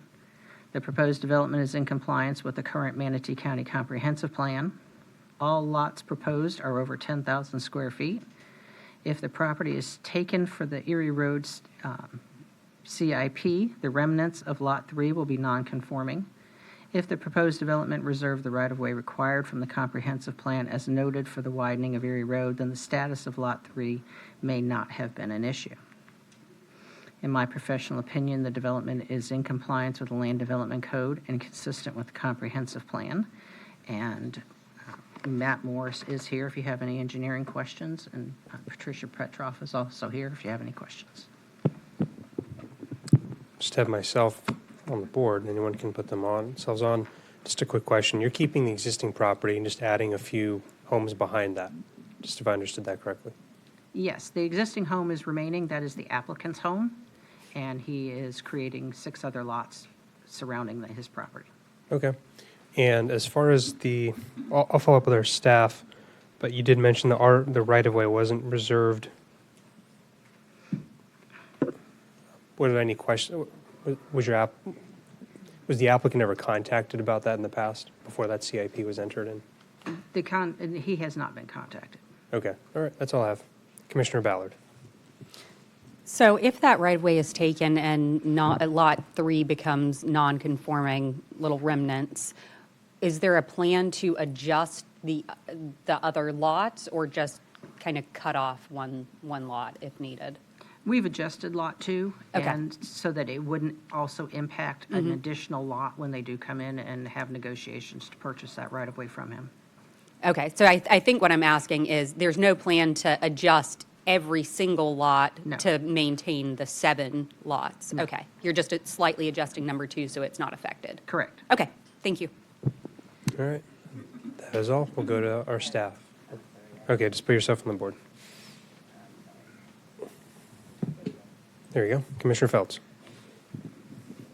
So this is currently zoned A1, right? Which allows 1 house per acre. It's A. It's A, not A1. So why the jump from, basically we're talking about 7 houses in a 5-acre area. So why would we jump from ag to PDR? This would be that you could put 7 houses instead of, if it's A1, you go from A to A1, then you have 1 house per acre. You're working with 7 houses on 5 acres. Is that where the PDR comes in? That is Patricia Petra for the record. Yes, that is where the PDR comes in. It also, when we realized that the right-of-way would need to come from my client's side of Erie Road, then that makes his lot non-conforming to take 64.2 feet away from a 5-acre lot. And so a PDR is the best option to move everything where it needs to be and to address any other issues that the staff or this commission may have, because it gives you the ability to put in some conditions or what have you. You know, it gives you the opportunity to look at a site plan for the project it gives us the opportunity to interact with the staff about the right-of-way and all sorts of other details. That's why you do a PDR, because if we did the A1, we would lose a lot or two, that's correct, because it's 1 unit per acre, but we would not have any design flexibility. So in this case, we had a lot of interaction with staff with respect to those kind of design issues, because staff had some very specific questions about right-of-way distance on Erie Road. We can't use the existing driveway. We had to move it over. So there are issues that got resolved through the PDR project process that perhaps would have not during a subdivision process. Understood. However, this is just for a rezone and a preliminary site plan. Under a PDR, you could come back later and increase your density to 10 homes on those 5 acres. Whereas with an A1, you wouldn't be able to do that, would you? We can't increase the density on no. PDR without permission from I whatever the understood, city but you board have the is. ability to do that under a PDR. Well, just like the adjacent property has the ability to tear out all of their houses and put tiny lots. Correct. So, But this would be another reason why we would go, instead of incrementally up from a zoning to a one-step density, that we take it to a PDR that opens it up to beyond a one-step density. That's kind of going up. Patricia, hold up for 1 second. But that explained, you did a very good job of explaining the reasons of moving into and that's fine. that category, I understand. I appreciate the line of questioning. It's probably better for staff because she's asking more of a procedural question, hypothetical about what you could do. Well, hold on, I'm still speaking, but you're not doing that, so I just want to limit the scope of questions. and there. that's fine, you're right. We're not asking for A1. Everything else around us is zoned PDR. Yeah, but Commissioner Feltz, you can ask your staff that. Okay, last call for commissioners. Seeing none, we'll go to our staff presentation. Mr. Mills.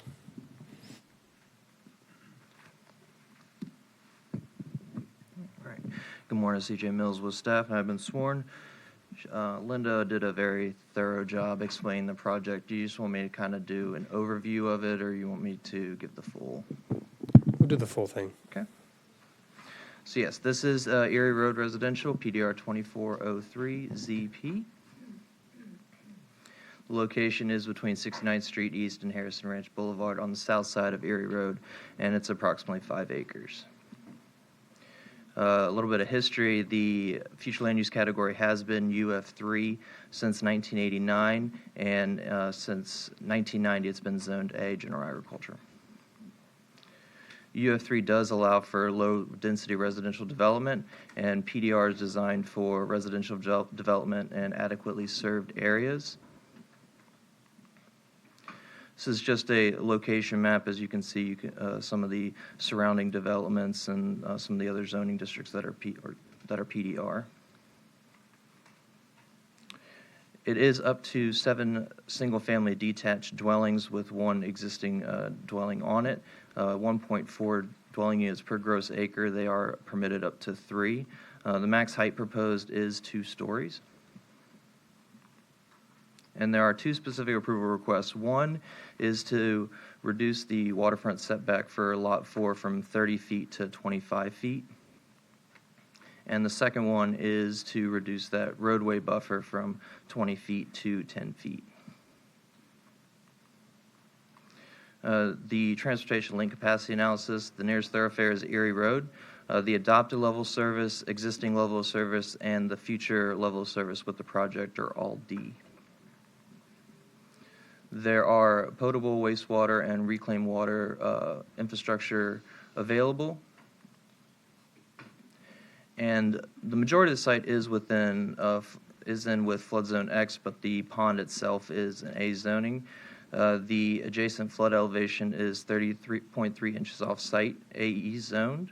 The ditch that projects the outfalls is not maintained by Manatee County.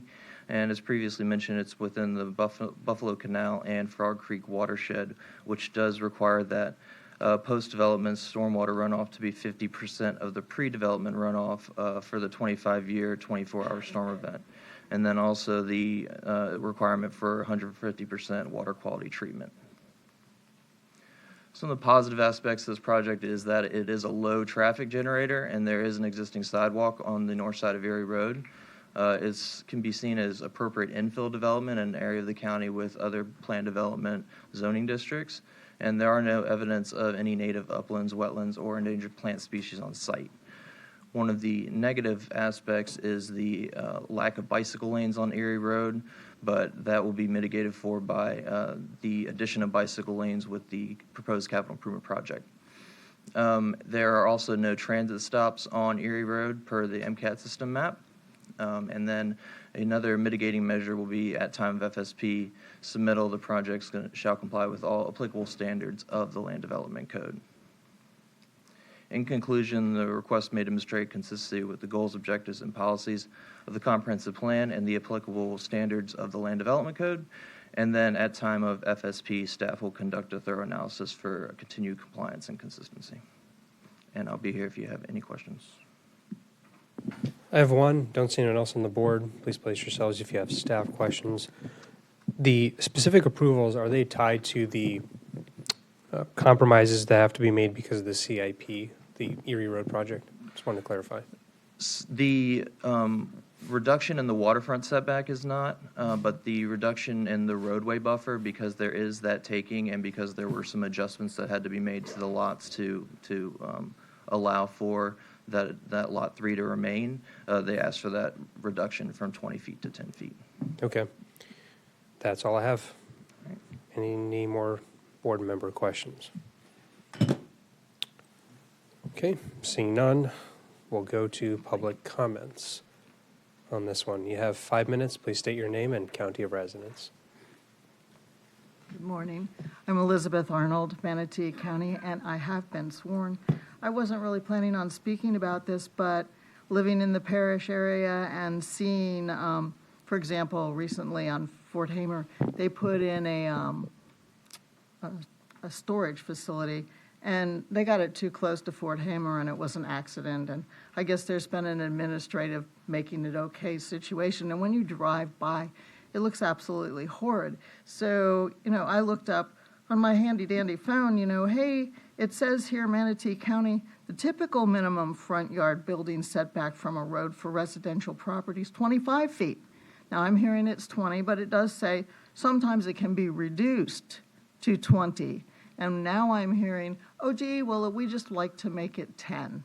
And just from an aesthetic and, hey, Erie Road is so crowded, it's unbelievable. I know it's only 7 lots, but I don't think you should be reducing the front setback that much. That's like drastic that's double. So that's just my honest take. Thanks. Thank you, ma'am. I don't have anyone signed up, so you'll just have to come up and speak. Andrew Griffin, Manatee County activist and advocate. This is probably going to be the... And you've been sworn? I have been sworn, Good. thank you, sorry about that. This is probably going to be, I know I'm about to shock everybody, but I truly believe this is a great infill property. I agree with Elizabeth Arnold that the setback, because we're going to, I know I see Sadiq smiling. But the setback, I do agree, 20 feet or 25 feet, we shouldn't reduce that. We're already going to be purchasing that frontage part, I'm assuming, through some type of eminent domain when we start expanding that. So I think we should leave the setback where it is, that particular, so I think it's kind of a meeting in the middle, not reducing the setback, but I think it's a great lot. Anyways, that's my comments. Thank you. Thank you, ma'am. Cynthia Keogh's been sworn, Parish, Florida. The Erie Road area, I have a concern just because it says no deceleration lane, no way to turn off. If at all possible, it could be reviewed to even have like a slight little kind of horseshoe of an exit off. That Erie Road gets backed up quite often and has accidents for rear ending. And if you're trying to make a right-hand turn or a left-hand turn from the other side, I know this from trying to pick my kid up for Buffalo Middle. You're taking your life in your hands, slowing your vehicle down on that road, and it no deceleration lanes at all for any turnoff of any road in Parish right now is a nightmare. As previously stated by the previous two ladies, the setback. I live at right behind Fort Hamer and 301. Anytime you reduce the setbacks, you're reducing the quality of life of anybody in the living area. I have commercial property, that storage facility, the Wawa, the Wendy's, with a reduced street and off of my property line, 20 feet off my property line, commercial property. We've got to look at these setbacks and look at them in terms of not only the quality of life of persons, however, also it gives us, hopefully we start looking at the construction quality and not compacting the land so much that we reduce the water absorption. Because they're making all these nice retainers and everything like that to retain the water, but if the water isn't seeping in, it's not refilling and recharging our aquifers, it's not making it to our lakes filtered. We need to start looking at those setbacks as nice areas where water absorption can still happen as nature intended and does its job passively and nicely for us. That's all I have to say. Thank you. Thank you, ma'am.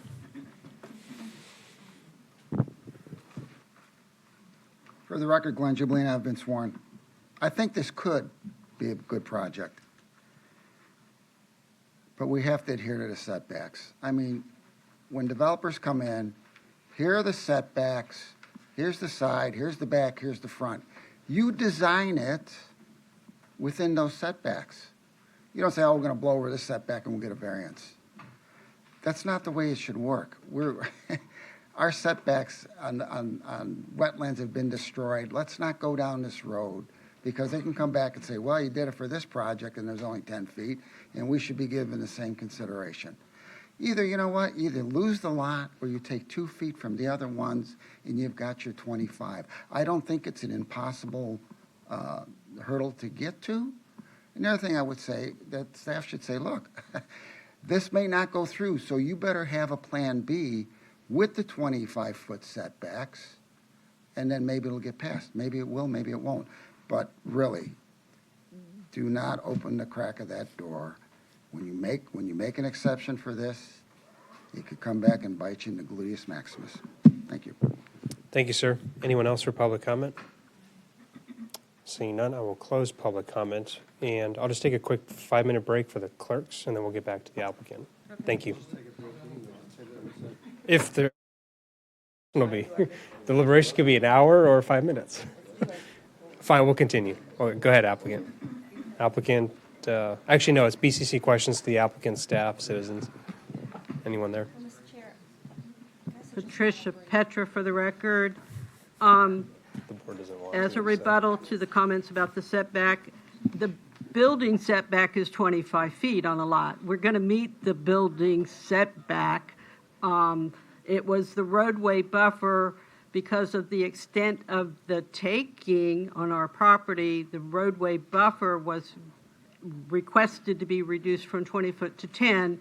If you look at the plan, you will see that the roadway buffer in that area is adjacent to the multi-use path. It's not adjacent to the traffic on the road. Oh, can you get this up on the Elmo? Well, it was in part of Linda's presentation. I don't know how to change it to the Elmo. It should be on its own. Can METV get that going?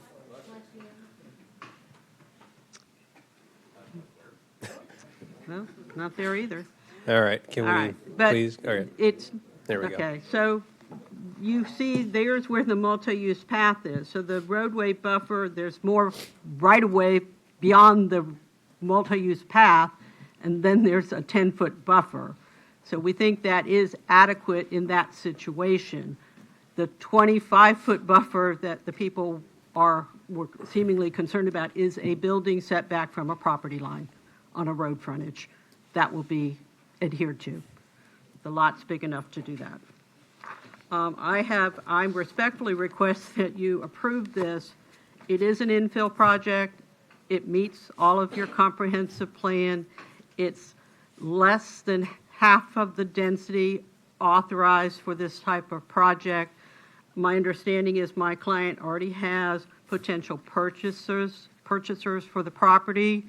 You know, if this gets approved, there are obviously more steps to go through, subdivision, construction plans.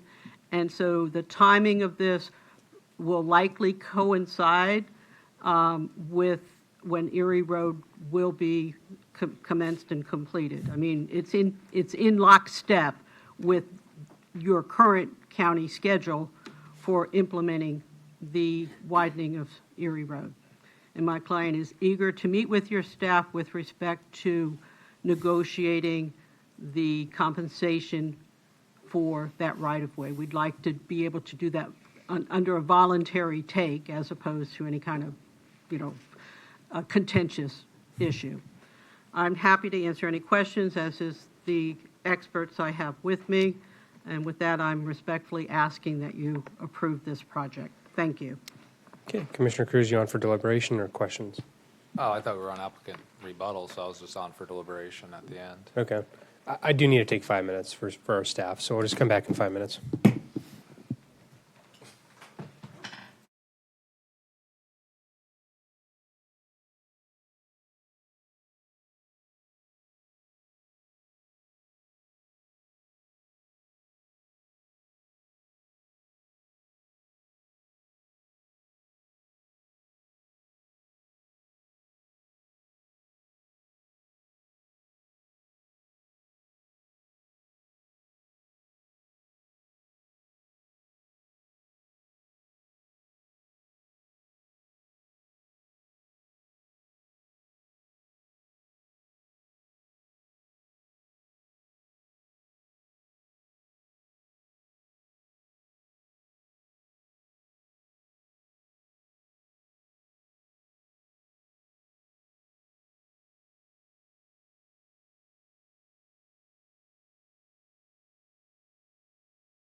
All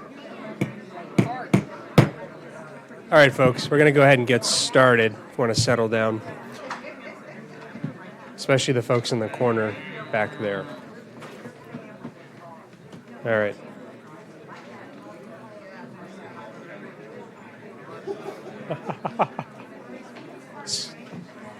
Jeez. I want to.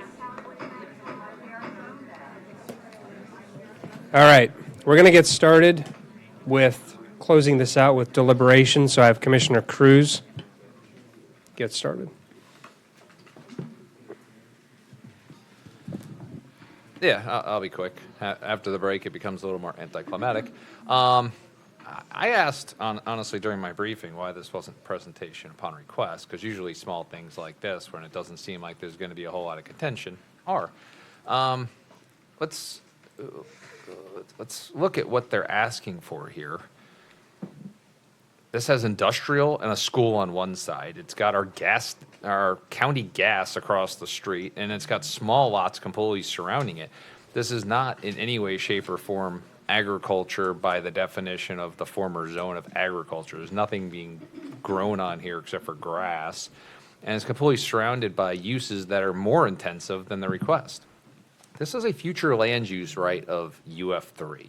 I know we don't have to grant it, but UF3 has a conforming use of R6. They could come in here and propose a 30-unit, 3-story apartment complex. That would be a tough hole, for us to get our arms around in light of Erie and so forth. But they could, and a lot of developers and a lot of applicants do come in and ask for that. They're asking for 6 houses surrounding their own house. And they're acknowledging, in light of a potential road widening, that they may only actually build 5 houses around their own house and lose the entirety of a lot for the sake of widening Erie Road. This is incredibly low intensity. Later, we're going to be hearing about how small lots aren't conforming with surrounding big lots. This is the opposite. This is somebody trying to build big lots that are going to be surrounded by smaller lots. So it's hard to argue one way and not the other way. These are good lots. I mean, they're not actually requesting anything as stated about the setbacks per se. That said, I don't really care about people's setbacks on their private road. I mean, I don't button other people's business. If they want a smaller front yard, it doesn't affect my life. But they're not asking for that. They're really not asking for anything material. Even the buffer, they're only asking for because the county may take some of their property. So that's the concession in light of the fact they may lose an entire lot, which is a substantial cost. This is a very nice project. It's a very good use of infill location. It does not affect our infrastructure. It does not affect our schooling. It does not create additional burdensome amounts of traffic for 5 to 6 additional homes surrounding their existing property. I'm appreciative of the applicant for presenting a very thoughtful, low-intensity proposal when other options would, and by some applicant standards, have been requested in previous spots. I think this is a very nice property, and we should encourage more people who have the ability to do reasonable lot splits to make this request, because it's a great way to get some additional home units in Manatee County without them all being clustered in one place, causing significant breakage in our infrastructure. Thank you. And I will make a motion to approve. Okay. I have a motion to approve by, and I'll get to the board members, but a motion to approve by Commissioner Cruz, I'll second. seconded by Commissioner Ballard. And while we get that up, I'll just quickly comment. As far as I agree with the Commissioner, and bless you. Thank you. More of a plug for our capital page. So if you just Google Manatee County Capital Improvement Plan, you'll see the improvements made to Erie Road, or plan to be made to Erie Road, or for any other project that's coming before us today, just to take a look at that before we get to anything else. But the improvements are going to be made there. This is effectively a lot split. It's called planned development. It's not but it's not a real development. I effectively just think of this as a lot split to add 6 more houses. So the impact is minimal. As far as the buffers are concerned, I agree with the commissioner there, so I'm favorable for this project. Go to Commissioner Feltz to close this out in her district. Yes, I think that we did try to set a precedence when Chairman Cruz was chair, that we would allow the Commissioner whose district the item was in to either open or close the comments. I think that's a good tradition. Of course, that's going to be me most of the time. Normally, I would not, I agree, this is almost like a lot split. The problem is I would have been more comfortable with this just being. Okay. We're going from ag, which is 1 house per 5 acres, to planned development residential with a preliminary site plan. The issue I have with this is I believe the same could have been accomplished just going up 1 notch. One of the problems that we've had in my district as a whole is we jump from ag to Res 9. We don't have a gradual way of going up there, and that does become a problem. It becomes a problem with water. It becomes a problem with concurrence. It becomes a problem with our schools. It becomes a problem with our traffic. So the other problem is that when we go from, I think the same issue could have been accomplished with an A1 zoning, which is just going up 1 notch on the scale there. And as far as our future land use, we're talking about future land use based on a 30-year-old comp plan. I think that ship has sailed. But as far as reference to it, sometimes it really doesn't make some sense. So I would be more comfortable, because here's the thing, and this is what we've seen happen in the district. If this was a rezoning with a complete general development plan that guaranteed this is what we're going to do, but when we just do a rezoning with a proposed site plan and we take it all the way up to planned development and residential, we don't exactly limit the possibilities. And I think that's what usually the intent is when we jump so far ahead. We're going for Res 9, but we're only going to put 3 houses in, we promise.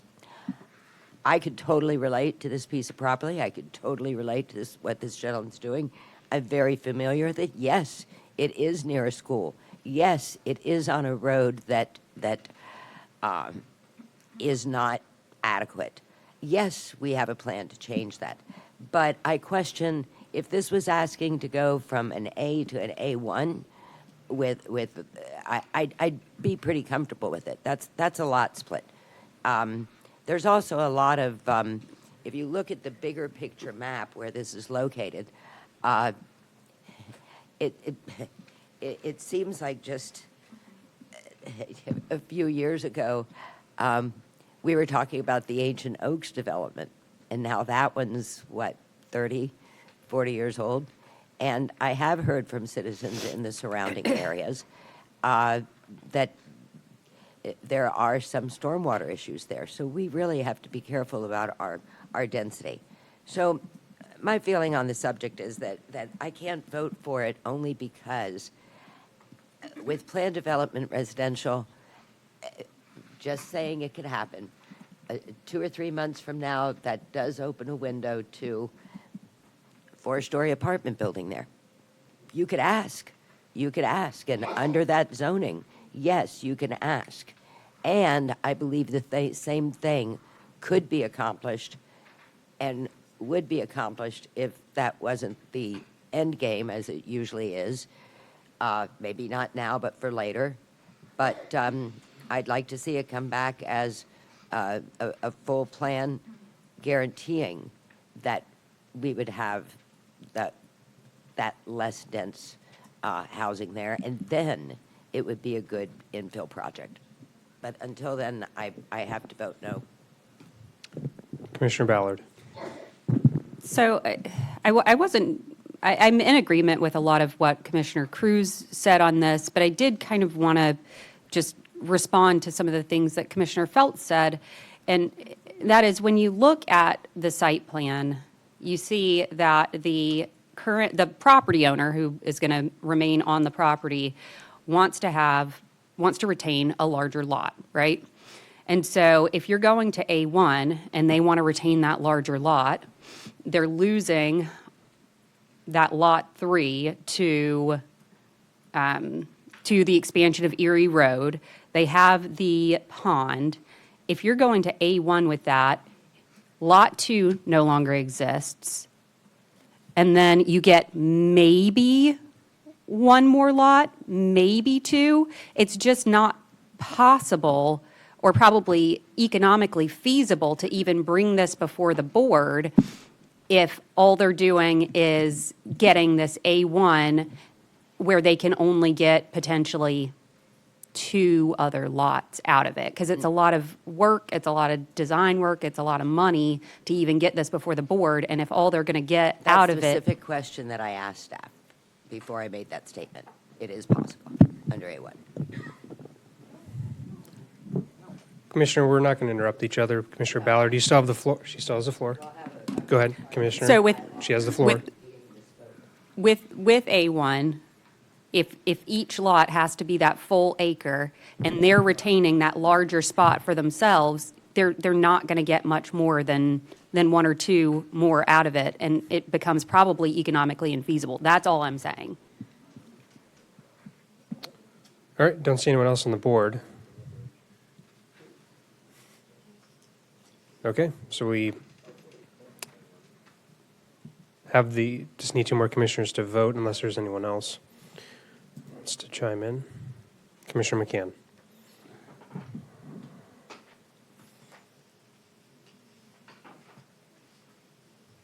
All right. That is approved 5-2 with Commissioners Feltz and McCann in opposition. Thank you. All right. We're not going to get to 5 and the rest of this before we break. I'm just going to jump ahead to the legislative items. We should be able to bang those out quickly, and then the rest of the day we can focus on the hearings everyone's here for. I'd like to open up item 9. It's legislative. Don't need to be sworn in. Presentation scheduled for the Land Development Code Amendment for mobile home parks. Ms. Schulman. Thank you.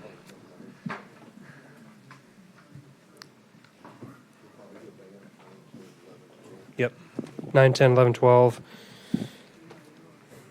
All right. Okay. Hi, I'm Elizabeth Schulman. I'm a senior planner with staff. Oh, it's not. No? I don't need a full presentation. Does anyone want one?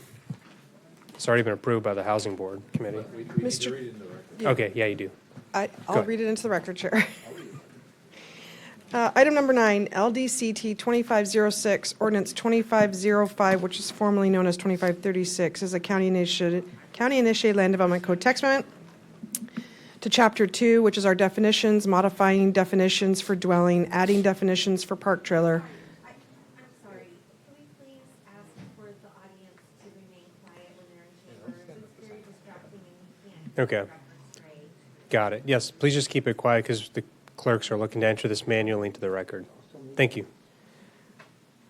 Modifying definitions for recreational vehicles, and several amendments in Chapter 4, which is zoning relating to Scrivener's errors and clarifying uses. Several amendments in Chapter 5 regarding standards of specific use and deleting sections in its entirety to avoid redundancy. And amending to allow the use of recreational vehicles in mobile home parks, and setting specific criteria for length of stay and recreational vehicles and other applicable standards. And your staff presenter, should you need one, is Elizabeth Schulman. Does anyone want a presentation or? No. No? We have a question. We do have a question, though. Commissioner McCann. Question I have is right now, what we're looking at is, for this ordinance here, we're not approving this ordinance, we're only going for an additional hearing afterwards, is that correct? Correct. Okay, that's all. Which we'll approve later, too. Okay. Okay. Okay, Ron. I'll Okay, make a motion. Well, we don't have any motion. There's no right? motion no today. Oh, this one isn't the We have motion, the it's the second part. follow-on. We have to make a Correct. motion No to have the action second today. hearing Correct. before. All right. yeah. Thank you, Chair. I'm talking to Nicole. Sorry, my mic. Oh, sorry. Mr. Chair, we do Hold have on. call-ins on this, too. Okay. Do we have any public comment on this matter, though? That is a hearing. And I can't see the Zoom links. Or anyone in the room, public comment on the Land Development Code Amendment? Seeing none here. Anyone on the phone? I still can't see Zoom here. Okay, seeing none, I'll close public comment. Hearing concluded for 9. We'll go on to item number 10. Ms. Knapp, please read that into the record. Item number 10 is LDCT 2509, ordinance 2502, and this is, again, a county-initiated land development code text amendment regarding residential care facilities, amending chapters 2, 3, and 5 as such. And your staff presenter is Alicia Henry.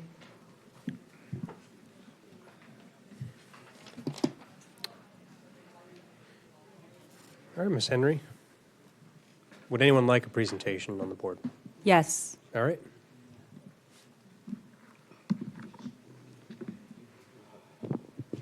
Actually, it is scheduled, so.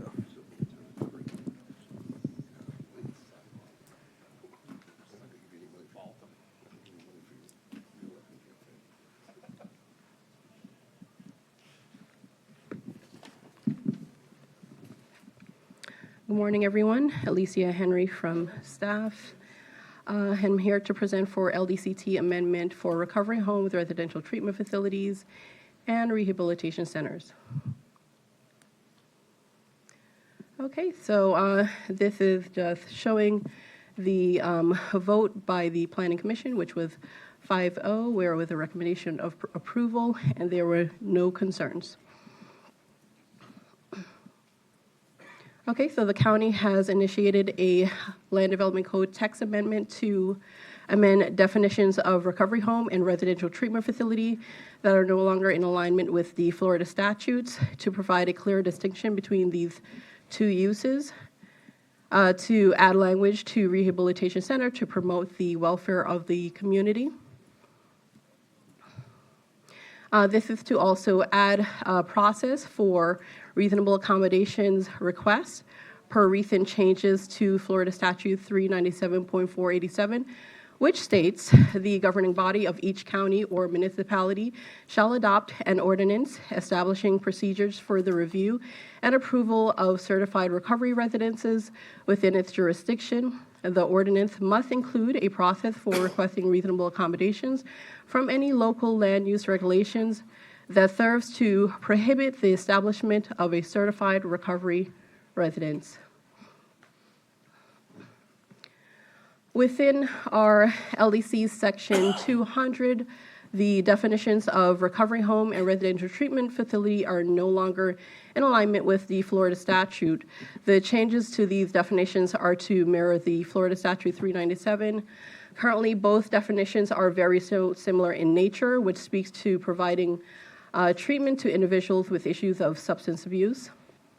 So within our definitions for recovery home, we have it reading as such: treatment and counseling for persons progressing from relatively intensive treatment for crime, delinquency, mental or emotional illness, alcoholism, drug addiction, or similar conditions.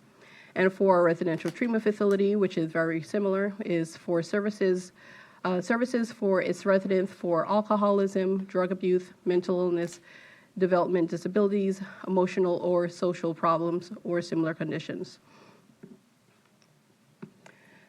So our Florida statutes for recovery homes is very similar to what we have in our definitions.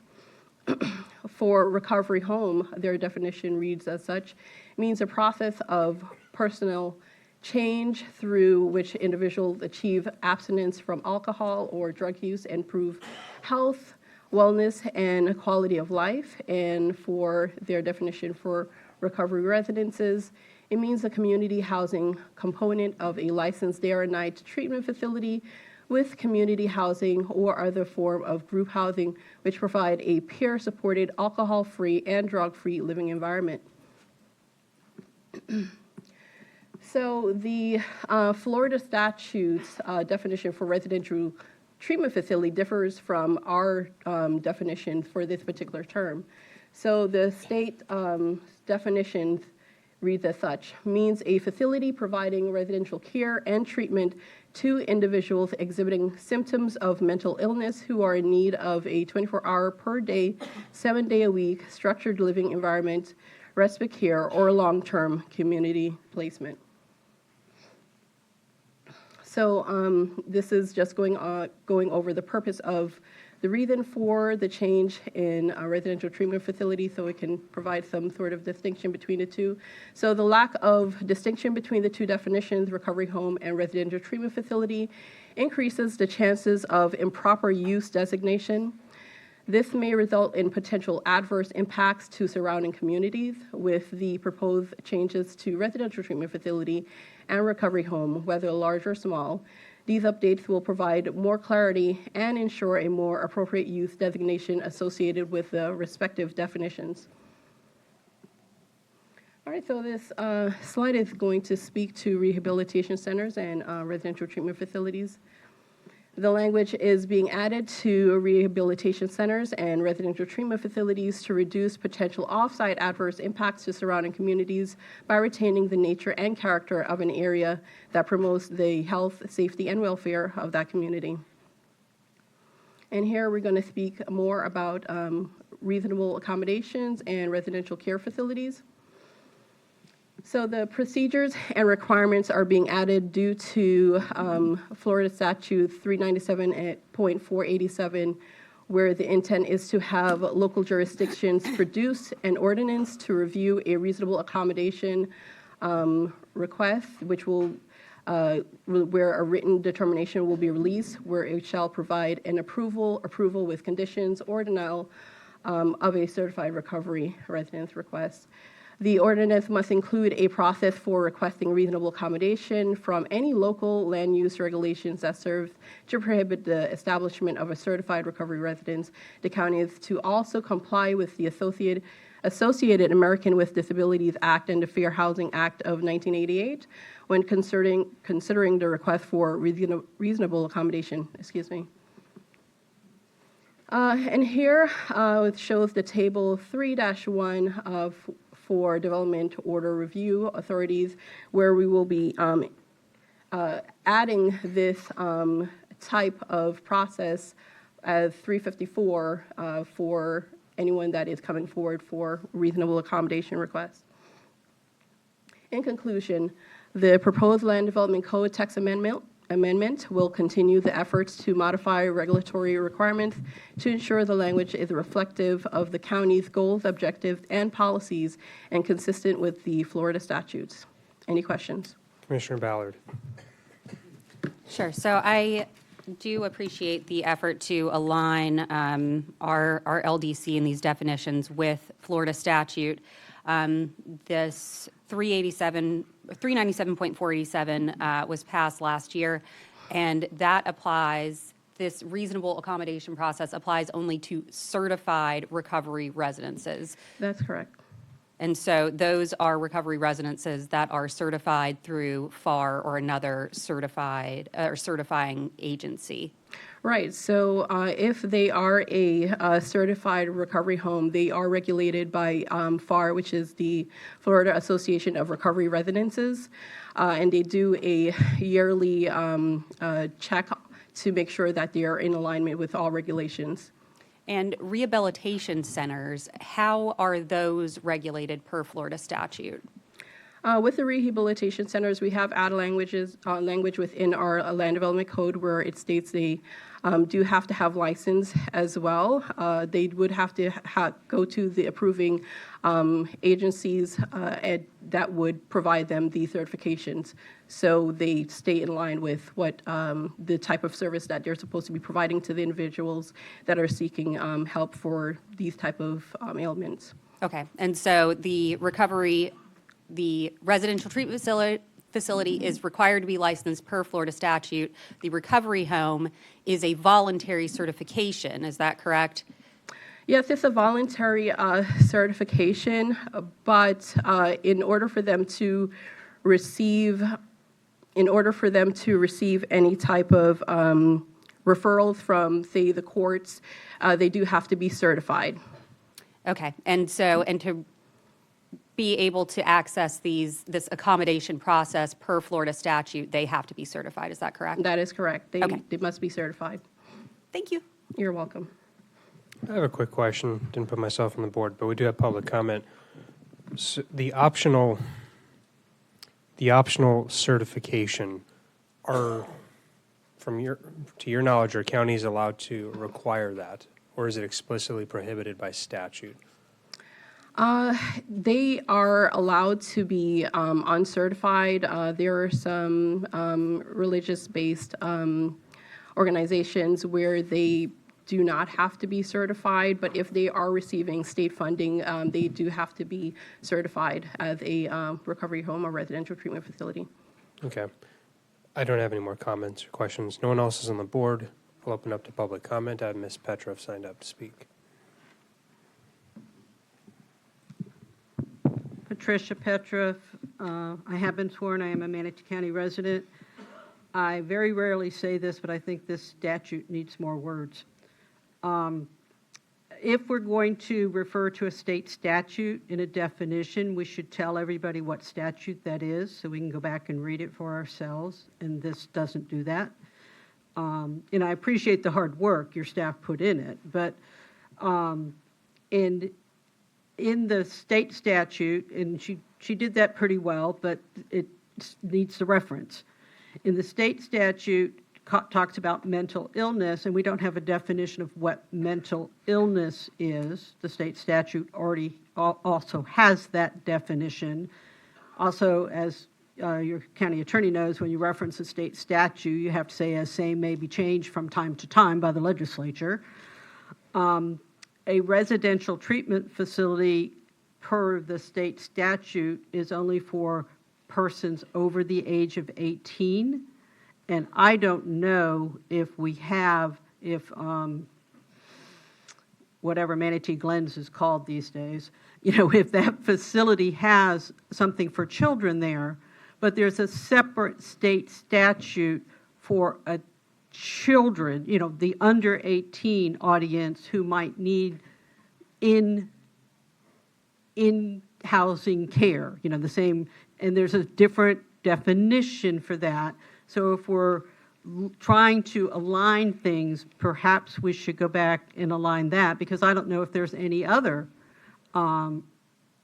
children ACA regulated facilities in Manatee County. So if we're doing this effort, I think we need to take a step back, continue this, and try to look at some of the other issues. I also have a question about whether Ms. Henry asked, say, the medical director for the county what her input might be, because they see people there all the time at the health department. Did any physician look at this? And Dr. McCann, maybe you did. You're an ER doctor, I understand. So you see people sometimes at their worst. Does everybody who has a dog in the fight, who doing this kind of work, has any of them look at this? I found out this by accident. I didn't even know this was going on. So that's my public comment. I just don't think it's quite ready for you to adopt today. I have no objection to you adopting it and aligning everything, but I think you need to look at it a little closer. Thank you. Okay. Do we have any more public comment? And just for the record, we're not adopting anything. This is the first hearing. For the record, Glenn Giblina, been sworn. So it says in the agenda, it aligns closely with 397.311, that authorized agents for the department means person designated by the department. They want you to be certified of compliance issued by the accrediting entity in recovery residence. So first of all, my question is, how many have been actually in a recovery home? All right?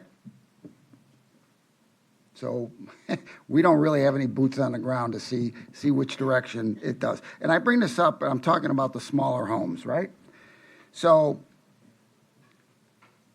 if we're not taking any state funds, where do you draw the gray line? Okay, so we got someone from the judge that says you have to go to a halfway house, and we have someone says you have to get in recovery and you're on probation. Where do you draw the line on these halfway houses that are trying to help people? Because right now, we can take any house, have up to 6 people there, right? and we can continue on our business. We can bring in 12 steps. We can go to meetings together. We can jump in a car, do this, do that. Are we going to code enforcement? Who's in compliance here, right? Where does it stop? I think I'm along with Councilor Petriff that this needs to be taken a step back. It's got to be defined more. When you lump in real residential treatments, mental health, surround around services to group homes, that's a big bridge for the group homes. They're either going to go out of business, go in hiding, or they're just not going to do it. Why are you trying to upset the apple cart on the halfway homes that already been in existence and working without mandatory compliance? 6 alcoholics want to get together and live in the same house. What business is the government, right? What business is of yours to intrude with more regulation because we're on probation or we're going this? It's ridiculous. It's not very well thought out. That jump with the 377, what is it? 397.311 that's in this, you're lumping us up with the big boys, and we don't deserve to be there. Thank you.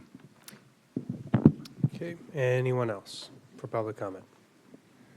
Andrew Griffin, Manatee County activist, advocate. I agree with Glenn Gibolina. Many of you guys know our stories from conversations up here throughout the years. And the bottom line is sober living environments are being classified by staff as residential treatment centers. And there's a lot of differences there. And I don't think you guys are addressing the residential or the halfway house type of sober living environments.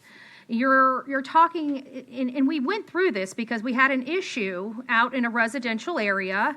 I believe this was the same employee that was wanting to shut that residential treatment center or whatever it was called or whatever you guys define it down. And we had to come here and keep it open.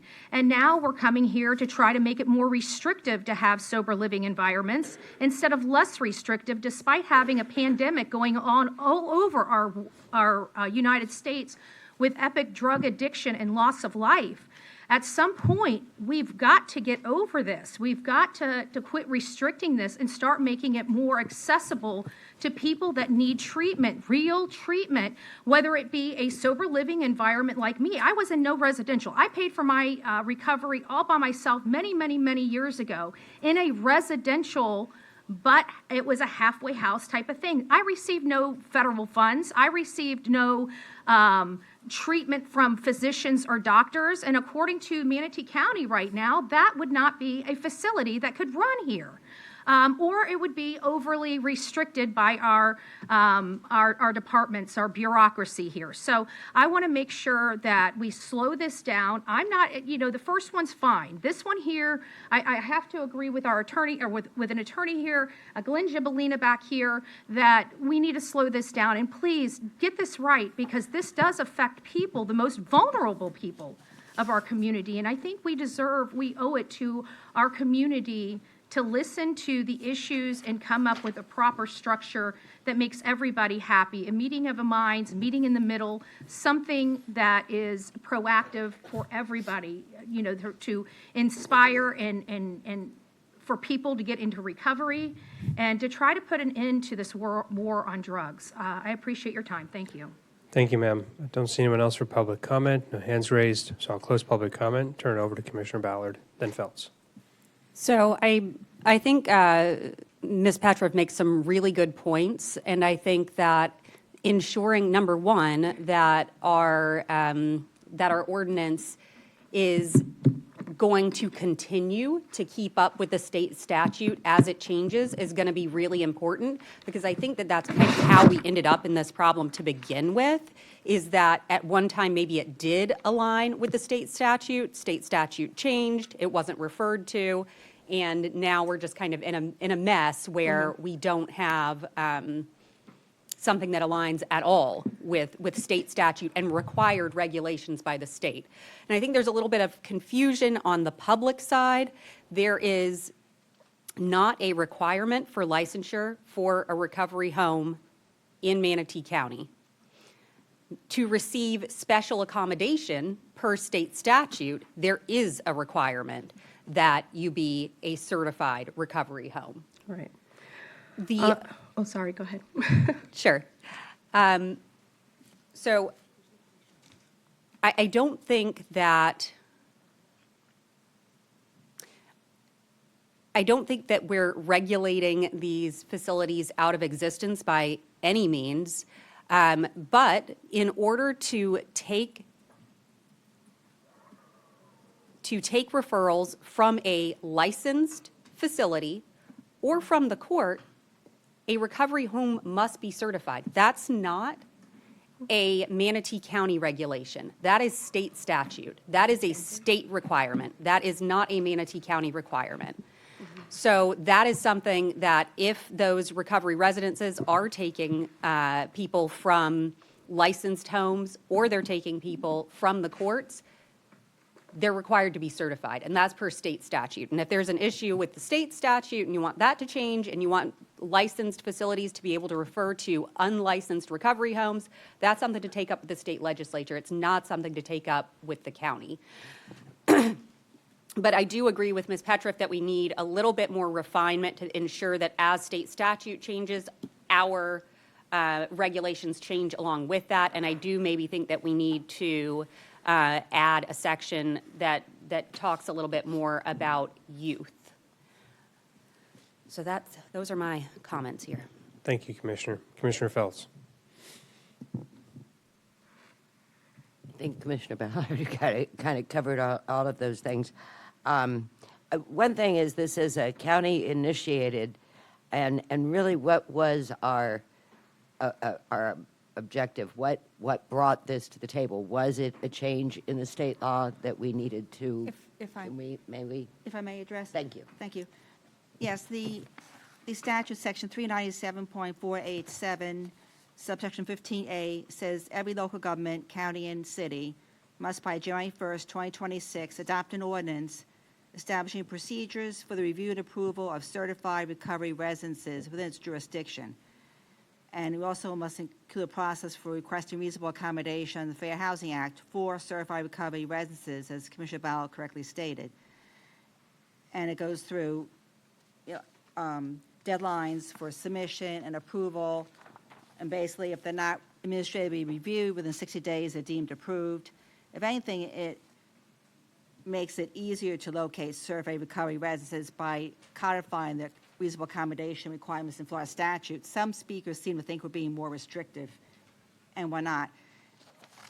It's actually giving a relief valve to the board, and the board would decide the reasonable accommodation on appeal if there's an issue. So if someone tries to argue a burdensome act or it's more restrictive, I felt comfortable with it because there's a relief valve for the board to look at that and see, do we want to waive it or not?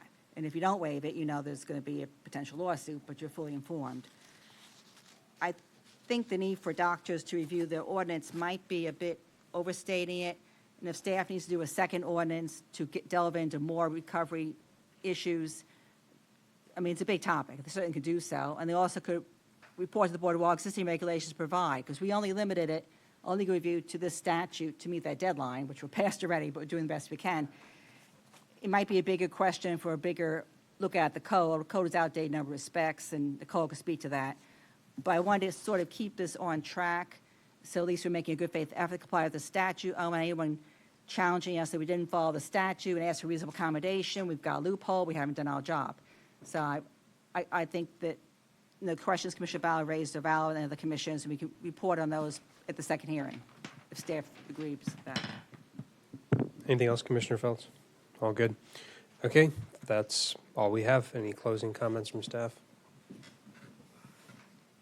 No action, so we'll just continue this later. Yes. Okay.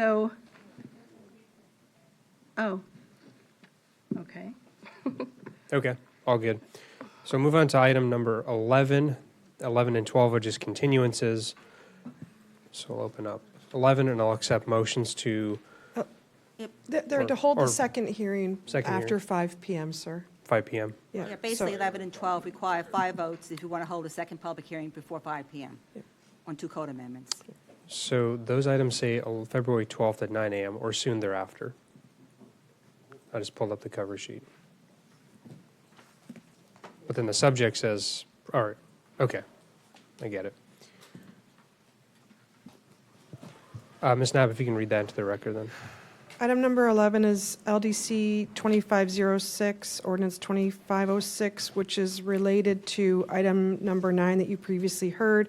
And this is a request to hold the second public hearing prior to 5 p.m. All right, I have a motion by Commissioner Cruz to approve, seconded by Commissioner McCann. Just waiting on Commissioner Phelps' vote. That is approved unanimously with Commissioner Bearden absent. Ms. Knapp, 12. And then item number 12 is LDCT 2509, ordinance 2602. And again, this is related to item number 10 previously heard, and it's a request to hold the second public hearing prior to 5 p.m. All right. I have a motion by Commissioner McCann to approve, seconded by Commissioner Cruz. Just waiting on Commissioner McCann. There we go. That is approved unanimously with Commissioner Bearden absent. Commissioner McCann promised me 13 would be very fast, so I can open up 13, and then we'll take a break.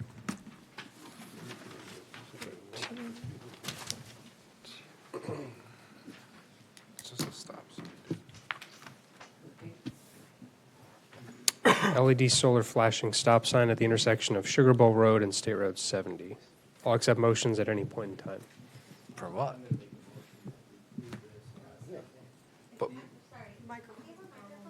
Oh, microphone. Commissioner McCann, can you explain what this is? I mean, I understand the intersection, but which direction are you putting the light? I don't know if we can put stop signs on state roads. It can only be on the one on Sugar Bowl, which already exists. It So will, what are we putting? the stop sign on Sugar Bowl and State Road 70 is a public safety issue. When the fog arises, you are flying IFR. So this is a replacement of existing stop sign. This is a LED stop sign for in the fog. Oh, sounds okay. Sounds good. Okay. Okay, so I have a motion by Commissioner McCann, seconded by Commissioner Phelps to approve, to direct staff to approve replacing the existing stop sign with a flashing stop sign. Just waiting on Commissioner Phelps to vote. And you're on the board. Do you want to add anything? Yeah. Commissioner Phelps? As a note, this is something that we are bringing out east. There are some plans already in the works for changing our rural stop signs to use the solar lights, the LED lights, and they're flashing, especially this time of year when we get a lot of fog. We're gonna shoot 'em. Before we get any more questions, there is one scheduled for 64 and 675. They're kind of working their way out. I guess Bob took a little ride in the country and went through a non-flashing stop sign, but it's something we're converting. And if anybody is one that we can't get to. Commissioner Phelps' microphone, just women, realized that. if there is any that we haven't gotten to, because they do have a plan to put them all out there, you could put in a 311 call to request it, and we're doing a pretty good job of getting those replaced out there now that we have the technology. Thank you. All right. Commissioner McCann, are you still on the board? No. All done? Okay, so the vote's been cast. That is approved unanimously with Commissioner Bearden absent. We're going to pick this back up at 1:15. Thank you all. Only 4 more. We should be out of here by 3. He'll be back. All right, welcome back. Ms. Knapp, can you read item 5 into the record? Good afternoon. Item number 5 is PDMU 1905GR, Springs at Ellington GDP modification. This is approval of a revised general development plan for a mixed-use development for a couple things. One being an increase in the approved non-residential square footage from 125,000 square feet to 150,000 square feet, and to add a 126-room hotel with no changes to the approved number of residential units or previously approved schedule of uses. And then the second ask is to add add access point from the commercial portion onto 60th Avenue East. This is all on a 37-acre site, zoned PDMU, coastal planning area, coastal high hazard area overlay, and generally located at the southwest corner of 60 Avenue East and 29th Street East in Ellington. And your staff presenter is Lindsay Craig. Thank you. Since we just got back from lunch, Madam Clerk, would you mind swearing everyone in? And everyone, if you're going to submit any kind of public comment on this or other matters today, please stand up and swear.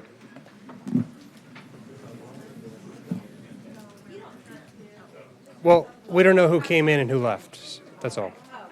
Yeah, new people. Could be new people, so. It's only new people. Do you swear and affirm the factual statements representation you're about to present to the board of county commissioners is accurate? Cool. Just checking.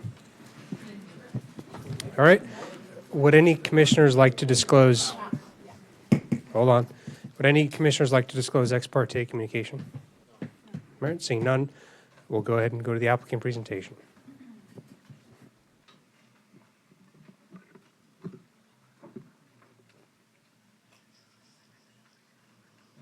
Just waiting for the presentation. And Commissioner Bearden will be back. Okay. So.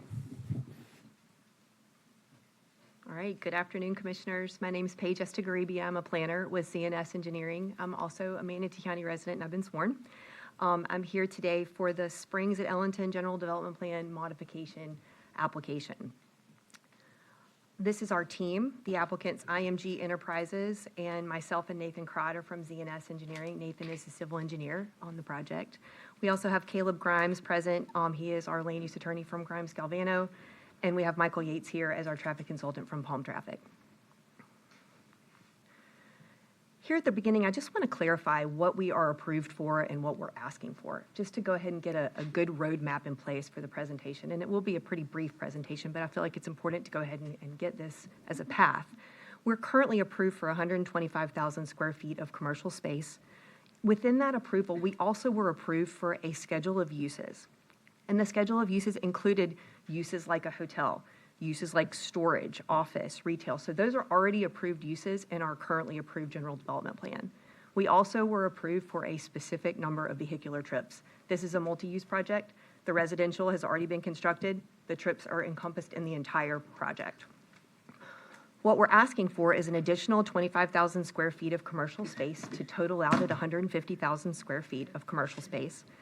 We aren't asking for any changes to the approved uses. We also want clarification that a hotel use, should that use be chosen for the property, be counted as rooms and not square footage, as is typically done when you're looking at hotels. We're also asking for a replacement access, and I'll get into that a little bit later on in the presentation. And we did qualify for a traffic waiver because we are committed to not exceeding the already approved trips for the project. The project, as was described, it's located at the corner of 29th and 60th in Ellington. And you can see there that the residential part of the mixed-use project has already been constructed. It's got a future land use of MU and Res 6, and it is zoned PDMU. And this graphic just describes the reason why we're requesting the replacement access. Our approved GDP, you can see in that very first graphic, it shows where our original access was to be located. However, during the final site plan process, when the residential was constructed, the property owner worked with the county to place a much-needed lift station in this area. And in doing so, the public lift station access, you can see it kind of took the place of where our previous access was approved. And so in this application, we're asking for a replacement for that access so that we have an alternative access to the commercial portion of the property. You can also see too, just briefly, in the first graphic, you can see where we have an approved cross-access easement to the south.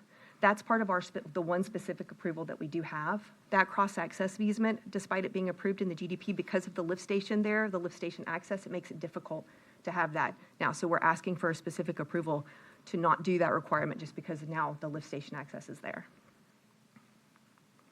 We did hold 2 neighborhood workshops for this project. We held one in June. We mailed to a 500-foot radius, and 1 member of the public attended. And so we wanted to make sure we reached as many people as we could. We did a second one in August.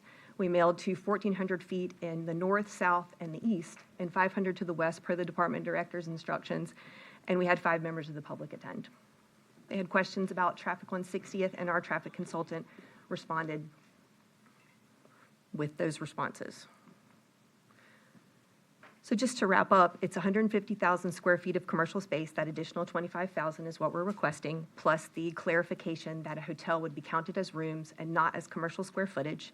We're asking for the replacement access, no changes to open space, no changes to the approved setbacks, no changes to the already approved uses, no additional uses proposed, no changes to the approved height, maintaining the four stories, only the one specific approval regarding the cross-access, and no changes to the roadway and screening buffers. And most importantly, we will not exceed the already approved trips for the project. So there's no additional trips proposed. And with that, I'm going to turn it over to Caleb briefly. Thank you, Paige. Excuse me. Good afternoon, Commissioners. I am Caleb Grimes with Grimes Galvano, and I have been sworn, and I am a Manatee County resident. As you heard Paige explain, we're trying to get some clarification on how we treat a hotel to get it consistent with the way we do it throughout the Land Development Code and throughout other projects, and we're trying to get a little more flexibility in what we can put on this site, hence the additional 25,000 feet. But what we have committed to is that we will not increase any trips over what we have with our current approval, so that we're not coming in here with something that could put more trips on the road. And we made that very clear at our neighborhood meeting. We made that very clear at the Planning Commission, and as you can see, we made that clear here today, and it's what we've been going for. Well, I apologize, but in reading the stipulations this morning in final preparation, I noticed that the stipulation on this did not really give that limitation. The stipulation on this said that if we exceeded the trips, we would just do a new traffic study, which would suggest we could achieve the trips. And I did not think that was appropriate given what we've been telling the public and what we've been telling everybody else. So I am asking that we have a revised stipulation. It is stipulation E2. I have given it to the clerk. I was able this morning to get it typed up, and I've given it to staff. And so I want to just take a minute and read it to you so you can see how we're committed to no new trips and how we will be able to prove that up to make sure it happens. And so E2, we're asking that it change to Springs at Ellington IMG Enterprises, Inc. has allowable uses in its GDP that is limited to 602 net PM peak hour project trips. The change would then say applications for uses shall not exceed 602 net PM peak hour project trips. Cumulative projected traffic generation based on ITE rates shall be submitted with each FSP to show compliance. So that we will have to submit that with each subsequent FSP to assure that we are showing compliance, that we're staying below the 602 trips. So I've submitted that. If did anybody up there want a copy of it to see? I've got some extra if you'd like it. Pardon? Okay. Oh, I think no, here's the clean one. We've got a one in red line and one in clean that we can give to you. So that is what I wanted to explain. I don't have, Paige did a good job of explaining what we're doing. It's pretty simple. It's a development that's been approved for quite some time, and we're asking for a little help and some flexibility. We keep different people want to do different things there, and we're not changing the uses, and we're not adding to traffic. Be glad to answer any questions that you may have. All right. I have Commissioner Cruz. Yeah, I asked this during my briefing, so maybe, and I know they explained it, but I don't think I followed it exactly, so it's probably more of a question for Paige, but whomever it is, Michael Yates probably, because he does all traffic. You're adding 25,000 square, let me preface this by, this doesn't bother me, that the request inherently doesn't bother me. I mean, we're building other hotels there in that general area. It's becoming a hub for it. Sometimes it's nice to have them clustered like that, because that's how you get clustered restaurants and activities and things like that. Yeah. But I'm still trying to figure out, because you got an approval, so we want to make sure we're honoring the original approval from a different board that none of us were on. I think it was 2019, was it? 6 years ago? You're adding 26 rooms, or requesting to add 26 rooms for hotel and 25,000 square feet of commercial. Yet you're stipulating there's zero change to open space and zero additional traffic count. How do you get to that calculation that you're somehow adding 25,000 square feet of commercial and the footprint of a hotel without affecting in any way, shape, or form your open space? And how are people getting to your hotel and your additional commercial space without driving? Like, how are we getting to these numbers that it's not Let me see if I can answer that for Sure. you. And by the way, I agree with you. You know, when you're on the interstate, you stop at the exit that has 5 hotels, not the one with 1. Correct. Excuse me, pardon me, my voice a little bit. With the current approval, when we went through, we did our traffic study to show what our impacts would be so that we could go forward with it. And the commercial was required to take in essence, the worst possible situation and the heavy retail trips on the site. And that's how we came up with the number of trips that this project could put on the road, and it could put that on the road today. And so that was our number that we have in the traffic study that is in the record that is there, and it is putting in 602 net trips. So what we want is to have a little flexibility. For example, if we go and put some good office type uses in there, they generate far fewer trips per square foot. And so therefore, if, for example, flexibility to put some office in there, you're not adding, you're actually putting fewer trips in there, so you could put a few more square feet. Hotels, and what we're asking for in hotels, I want to make sure this is clear, a hotel was allowed there, and we have always treated hotels as so many rooms. You're allowed so many rooms. So we weren't real sure what could go there from a hotel standpoint. So we're asking to clarify that we could put a hotel of 126, I guess that's the number, 126 rooms. Hotels are load generators as well.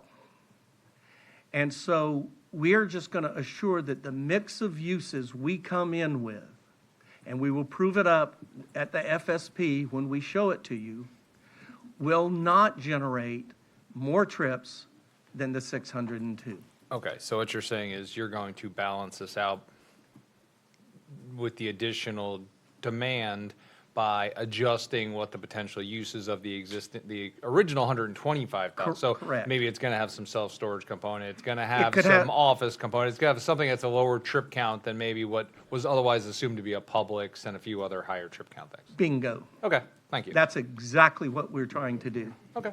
And as you can imagine, you know, times change a little bit, and the demand and what the market is asking for has changed a little bit. So that's what we're asking to do. We're not changing the use. Oh, you asked about open space. This site, you know, your open space is your buffers, your lakes, your all of that kind of stuff. And so we're not. This site was designed where it would have parking, it would have businesses all over it. So it's the same thing. We're not taking away any of the land that was counted in the open space. Anything else? I don't have any more questions from the board. Anyone else for the applicant? Okay, Thank you. then we'll go to the staff presentation.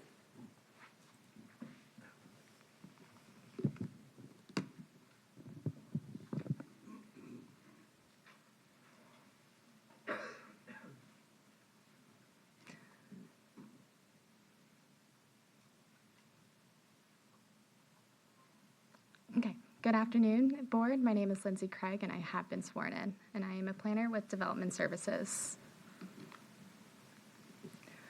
The site is located at the southwest corner of 60th Avenue East and 29th Street East in Ellenton, and it's approximately 37.17 acres. Again, to reiterate, the request is to approve of this revised GDP for a mixed-use development, increasing the commercial use from 125,000 square feet to 150,000 square feet, adding a 126-room hotel, adding an additional access point from the commercial portion onto 60th Avenue East, and a specific approval to eliminate the required cross-access with the adjacent parcel to the south. And again, no changes to the approved number of residential units, as well as no changes to the previous approved schedule of uses. And here's the general development plan. There are two portions. One parcel is multifamily and the other is commercial, with two direct access points to the commercial parcel at 60th Avenue East. There is existing access on the residential portion at 29th Street East. There's a 20-foot roadway buffer on 60th Avenue East, 15-foot screening buffers between the non-residential and the multifamily portions of the project, and there's a lift station at the southwest corner of the commercial parcel. And here's a zoomed-in version of the general development plan that we're focusing on. And I did a bit of a comparison between the current and the proposed. So as you can see that the cross-access is on the proposed, the elimination of the required cross-access with the parcel to the south, and the lift station location has been moved as well. There's two neighborhood workshops. Both were virtual, and it was in June 18th and August 27th, 2025. Most of the issues were the proposed GDP changes as well as the traffic impact and the access to 60th Street and the level of service. The specific approval is to eliminate the entranceway requirement, which provides internal access, cross-access with the adjacent properties. Because of the current lift station, it was agreed with the owner and Public Works to locate that lift station, thus needing the specific approval for eliminating this requirement. As for the history, the future land use has been mixed use in Res 6 since 1989. As for the zoning district in 1986, it was entirely planned development commercial. However, in 1990, the zoning district was split into two of A1 and PDMU, and then in 2019, the A1 portion was changed to PDMU, thus the whole site is PDMU. The future land use category is Res 6 and MU. This provides densities of medium density urban residential, neighborhood commercial office. The intensity has an FAR of 0.35. But if it's located in activity node, it's 1, and same with the MU. Again, the zoning district is planned development mixed use. This allows for complementary groupings of residential, commercial, office, industrial, and other uses. As for the overlays, it's in the CPA and the CHHA. This requires a 30% open space. However, in the original GDP, they were allowed to have 25% open space, and that was approved.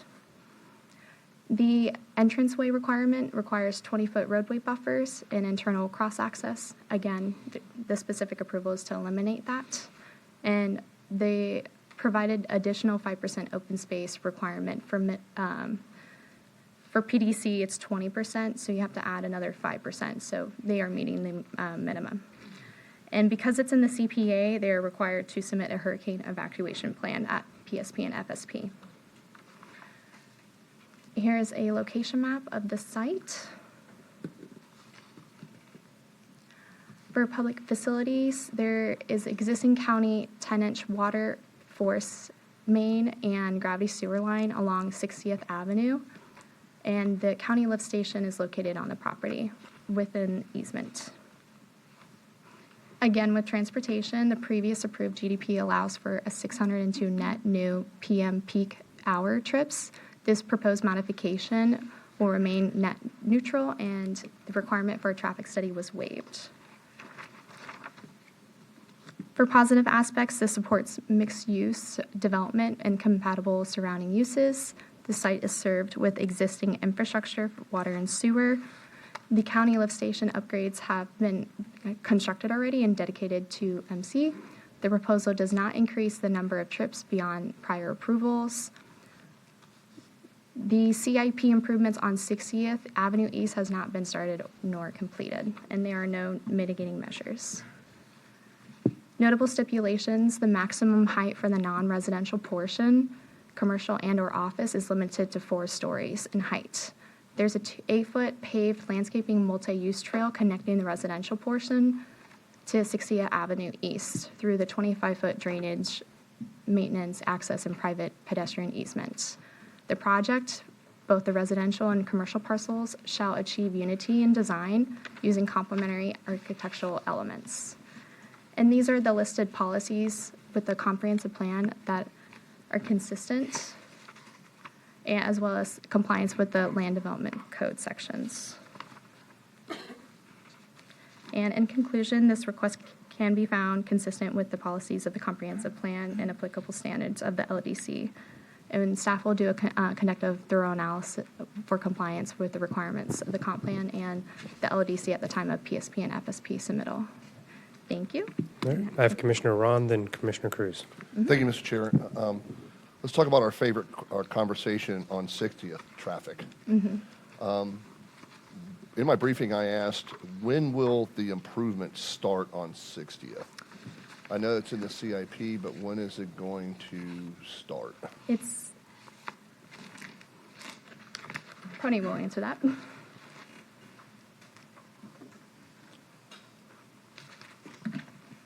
Good afternoon, Tony Bonnetfields. So staff have been sworn. Based on the data we have from Public Works, these are completed. The construction is funded. They should start sometime in March or April because they have some land acquisition is going on now. But based on the data I got from Public Works, should start in the next March or April. Of this year? Of next year? No, this year. This year? This year, 26. yeah, 2026, yes. And you anticipate what, completion sometime in 27? 27, yes. Okay. But it's fully funded. All right, and all the improvements at 301 there and 60th have been completed, right, between us and FDOT, correct? Yes, I think, yes, yeah, FDOT is working on this, yes. All right, and then, because the neighbors that live up and down 60th and Bougainvillea and some other places have real concerns, just about the traffic. They always come out and they're always for the improvements and stuff, but they have some concern about traffic. We are putting a signalized light in at 60th and 29th, correct? Yes, it will be part of this project as well. We will construct the roadway as well. There. So with the new access that they're asking for on this project is basically directly across the street from 26th Street East, correct? Yes. And that'll be will there be a signalized light at that intersection? No. Or is it too close to the other signalized It's not light going to be, no. Spring Hill, or going in to the outlet mall? It's not going to be, the signalized will be on 60th and 29, not the 26th. Okay, so the folks that are going to be in Bougainvillea will be left-hand turn, they'll have to go into some type of turn lane in the middle of the new road, and then move into the traffic, move right-hand into the traffic if they're heading towards 301. Correct? Yeah, because of 309 signalized is going to help them, that I'm talking about 29, it's going to help the traffic flow. They'll be able to make turn at the intersection of 29 and 60th. Okay. All right, thank you, sir. That's all my questions I have. Thank you. Commissioner Cruz. Not traffic related. That's always me. I asked my traffic question already. I just want to clarify it, I think, as much to the public. This isn't a rezone request. This isn't a request to build something they can't build. This is an existing approval. And this is more a matter of, as the market changes and time goes by, there's different demands and best uses for land. And they're not asking just give me free stuff. And we've had that. We added a whole floor to a hotel in Heritage Harbor last year. And that's just free stuff. This is a trade-off. This is they're honoring the total trip count, which is usually the #1 issue up on this board, and just modifying uses to allow for a hotel, which will be in the best interest of the overall area, correct? And based on its current zoning, if it was coming to us fresh, if they were coming to us saying we want 320 or whatever they actually built, multifamily, and they want 150,000 square feet of commercial, and they want 126 key hotel. All that would conform to the zoning they have in place, yes? Yeah. So at the FAR, the open space, the they're- density used, all of that, if this is a fresh presentation to us asking for a straight rezone, would qualify under this zoning. They're not asking for anything above and beyond what was previously approved. Okay, thank you. Okay, that's all the questions I have for staff, so we'll turn it over to public comment. Is there anyone in the room that would like to provide public comment? All right, seeing none. Sure, really?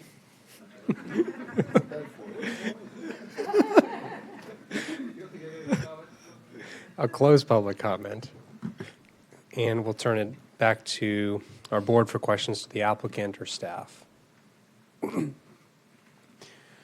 Seeing none, then we'll open it up to applicant rebuttal. I don't know what you're rebutting. So we'll just close it out with deliberations. And I'll accept a motion I'm for not on the approval. board, but I'll make a motion to approve. I'll second. Okay, motion to approve by Commissioner Cruz, seconded by Commissioner Ron. Just let that populate.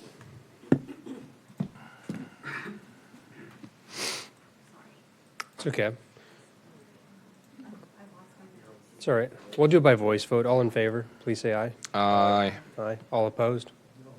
Okay, that's approved 4-2 with Didn't Commissioner. somebody come up earlier and say someone should have to explain why they're voting no on things? Hold up. We're not getting into this, all right? So that's approved 4-2. Commissioners McCann and Feltz in opposition. All right, Ms. Knapp, would you please read the next item into the record? Item number 6. Oh, excuse me. Okay. Yeah, we're good. Sorry, go ahead. 6. Item number 6 is PDC 2435ZG, State Road 64, Borenside Boulevard. This is a rezone of just under 19 acres, generally located at the southwest corner of the intersection of State Road 64 and Borenside in Lakewood Ranch, from general agricultural to planned development commercial zoning district, and approving a general development plan for a maximum of 180,000 square feet of commercial uses, and approving a schedule of permitted and prohibited uses. Your staff presenter is CJ Mills. All right, any ex parte communication to disclose? Seeing none, we'll turn over to the, or, yes. Yeah, as requested. I see. Yes, it was. Thank you. Over to the applicant. Good morning, Mr. Chair, or afternoon, Mr. Chair, Commissioners. Kyle Grimes, I'm an attorney with the law firm of Grimes Galvano, and I have been sworn and a citizen of Manatee County. Here today on behalf of the applicants, Casto Net Lease, and the current property owner, SMR Northeast LLC, for a request to rezone an 18.5-acre property generally located at the southwest corner of State Road 64 and Borenside Boulevard from general agriculture to planned development residential, and for the approval of a general development plan with a maximum of 180,000 square feet of commercial uses. Before we have our consultant team come up and talk a little specifics about the plan before you today, I just want to give a little history of this particular parcel and the greater area here in the county. Here's our current slides. So this project is located within a greater part of the county identified in your comprehensive plan as the northeast quadrant. And in 2018, SMR entered into a local development agreement with the county that kind of set out the long-range planning for this area of the county. And as you can see on the right side of your screen there, this was Exhibit B to that local development agreement. And it identified the areas that would be developed for residential, setting the maximum number of homes for those areas, as well as establishing the commercial parcels throughout this area of the northeast quadrant. As you can see, the commercial are identified with the orange color, the darker orange, and we're set out kind of in the nodes in the grid system in this area in close proximity to the residential homes.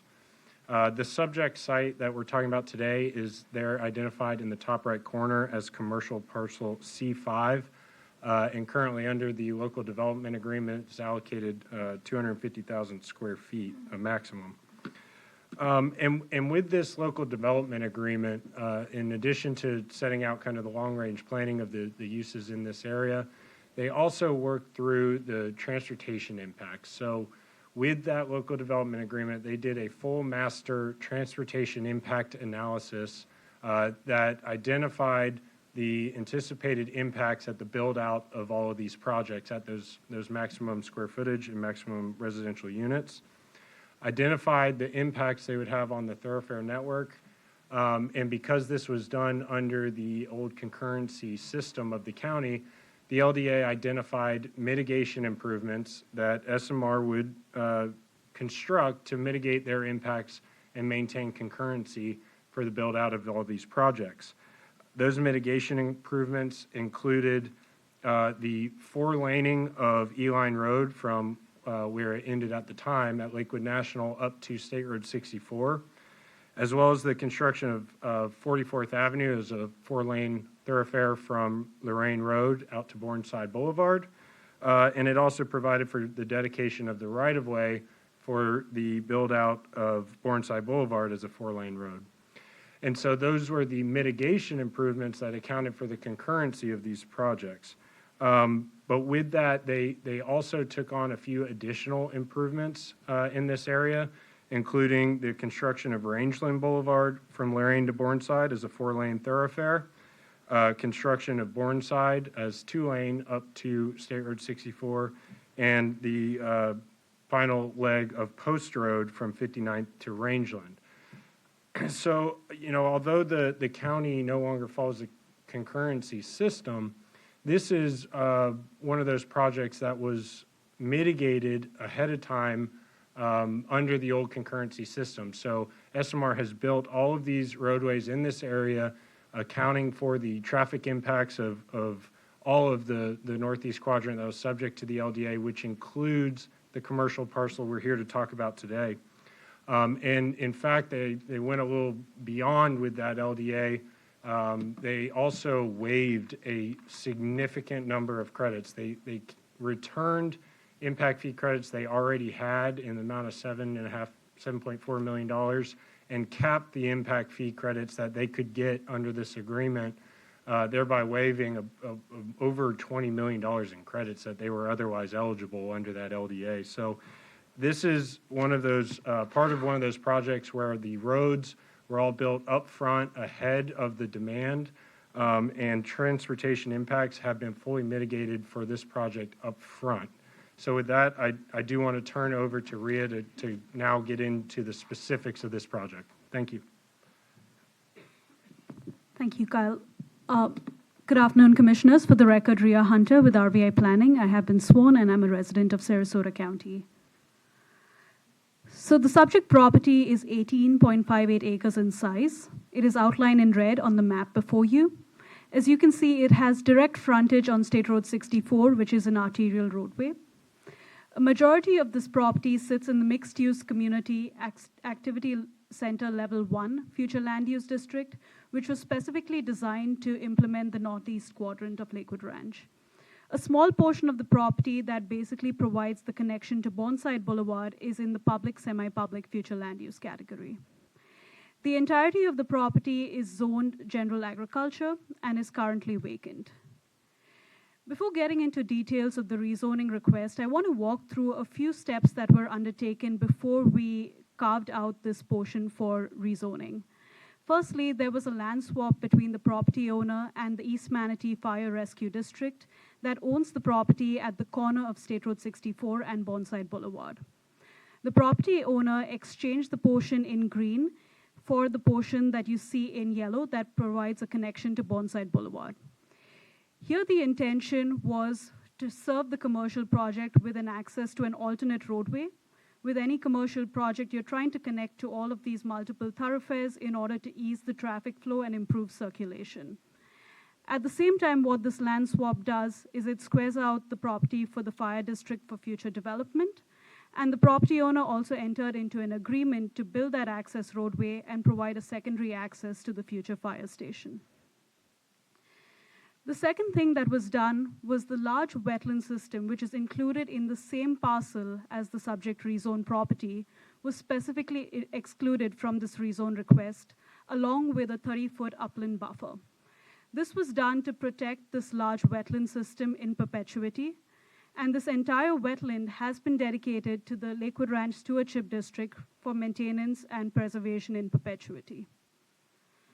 So now, understanding the configuration of the property, looking at the context, you can see that this property sits in the northeast quadrant at its northern end, and you can see there's a lot of residential development that's coming online in this area, essentially making this property an infill development. This property is suitable not only for providing commercial services to the northeast quadrant that it was intended to serve, but also neighboring projects, including Palm Grove and Taylor Ranch. Our request is to rezone to planned development commercial, and we are proposing a general development plan, which is what you see on the screen before you. We have 2 access points proposed to State Road 64 and 1 access point to Burnside Boulevard. We are requesting a maximum of 180,000 square feet of commercial uses. I want to note here that we have reduced our request from what was previously presented at 250,000 square feet. But besides that, I also want to note that based on the allowances of the comprehensive plan and even accounting for wetland impacts that are proposed with this project, the commercial square footage yield is 750,000 square feet.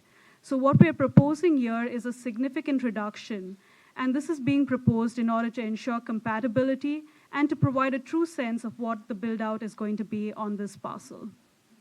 Besides this, the applicant is also proffering a schedule of uses, which is limited to the uses seen in all the other commercial parcels of the Northeast Quadrant. We are also proposing additional design and development standards. Open space will be provided at 20%. 1.3 acres of the site will be preserved in the form of native plant communities. Perimeter buffering as well as setbacks are demonstrated on the GDP and will be provided in accordance with the LDC based on the final uses. We are proffering a height limitation of 3 stories to be compatible with the surrounding suburban residential development. So overall, what we are proposing will meet or exceed the code requirements of Manatee County.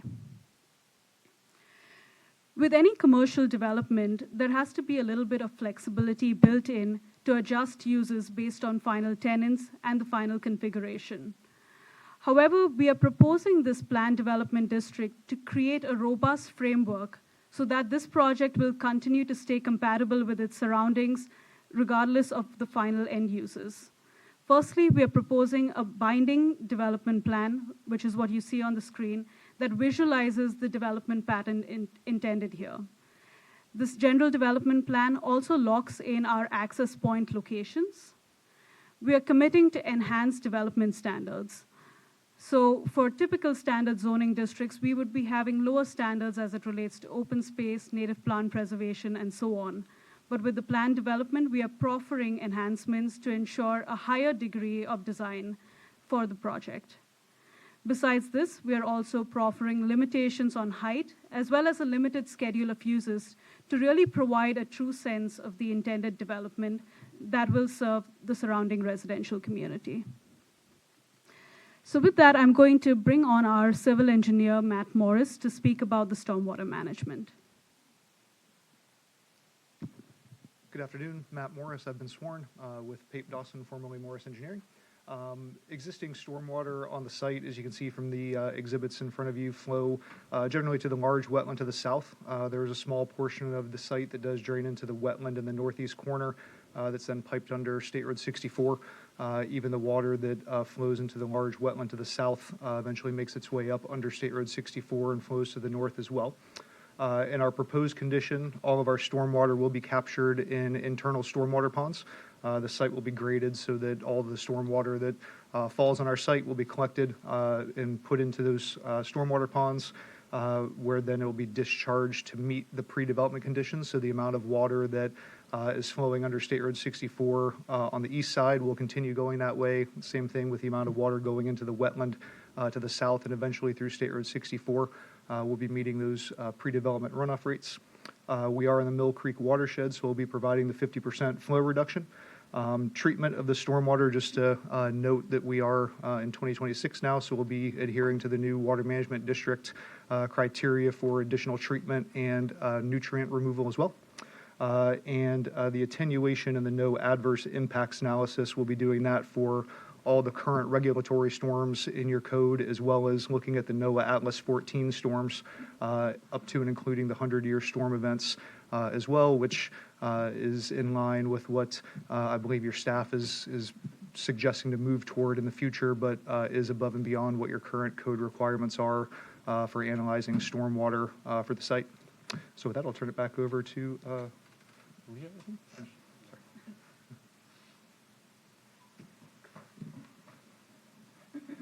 Good afternoon, Commissioners. For the record, I'm Ashley Canarum, the environmental consultant for this project. I'm with Atwell, and I have been sworn. This project contains 2 isolated wetlands. While these wetlands were likely historically connected to offsite systems, those connections were cut off over time by State Road 64, Burnside Boulevard, and the surrounding urban development. Because of this, the wetlands no longer function as part of a larger ecological system. Given these site conditions, wetland impacts are unavoidable in order to allow the property to be developed in a functional manner. Avoiding or partially preserving the wetlands would result in a fragmented site layout and would not result in a meaningful improvement to wetland function. Off-site mitigation is the most environmentally beneficial option in this case. This project is within the Manatee River Basin, and there are a few options for mitigation banks within this watershed, and they are within Manatee County. Additionally, by avoiding impacts to that southern 58.29 acres of wetlands to the south, the applicant has already implemented practical design modifications to reduce and virtually eliminate all adverse impacts to the wetland functions provided by connecting higher water quality wetlands and focusing on unavoidable impacts to lower quality isolated wetlands. So while the wetlands are being impacted here, the mitigation approach results in a net environmental benefit by directing resources to wetlands that are healthier, connected, and sustainable long-term. Thank you. Happy to answer any questions. Commissioner McCann. Or do you want to wrap up real quick? Yes, just going Okay, go through our last few slides. I just wanted to note that public facilities are available in the area. And this was done, as Kyle mentioned, by design. Public facilities were put in place in order to service the Northeast Quadrant. The project is entirely consistent with the comprehensive plan, meeting not only the requirements of the future land use district, but also various other policies regarding development in the county and the Northeast Quadrant. So in conclusion, I just want to note that this project is an integral component of the Northeast Quadrant. It was planned in this location to service the residential areas within the Northeast Quadrant and its surrounding areas.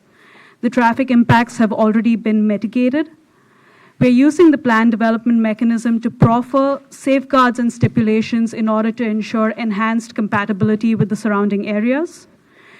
As you heard from our engineer, we are also going to be designing the stormwater in a manner that is sensitive to its context. And we're proposing standards that exceed the Manatee County Land Development Code. I also want to note we did receive a unanimous recommendation of approval from the Planning Commission. So with that, we'll conclude our presentation, and our team is available if there are any further questions. All right, questions for applicants. Start with Commissioner McCann. The 2 access points on 64. 64 is a very dangerous road right now. It's only 2 lanes. It's a Category F road. It's congested. It's dangerous. There's accidents out there. How is that a mitigation for traffic?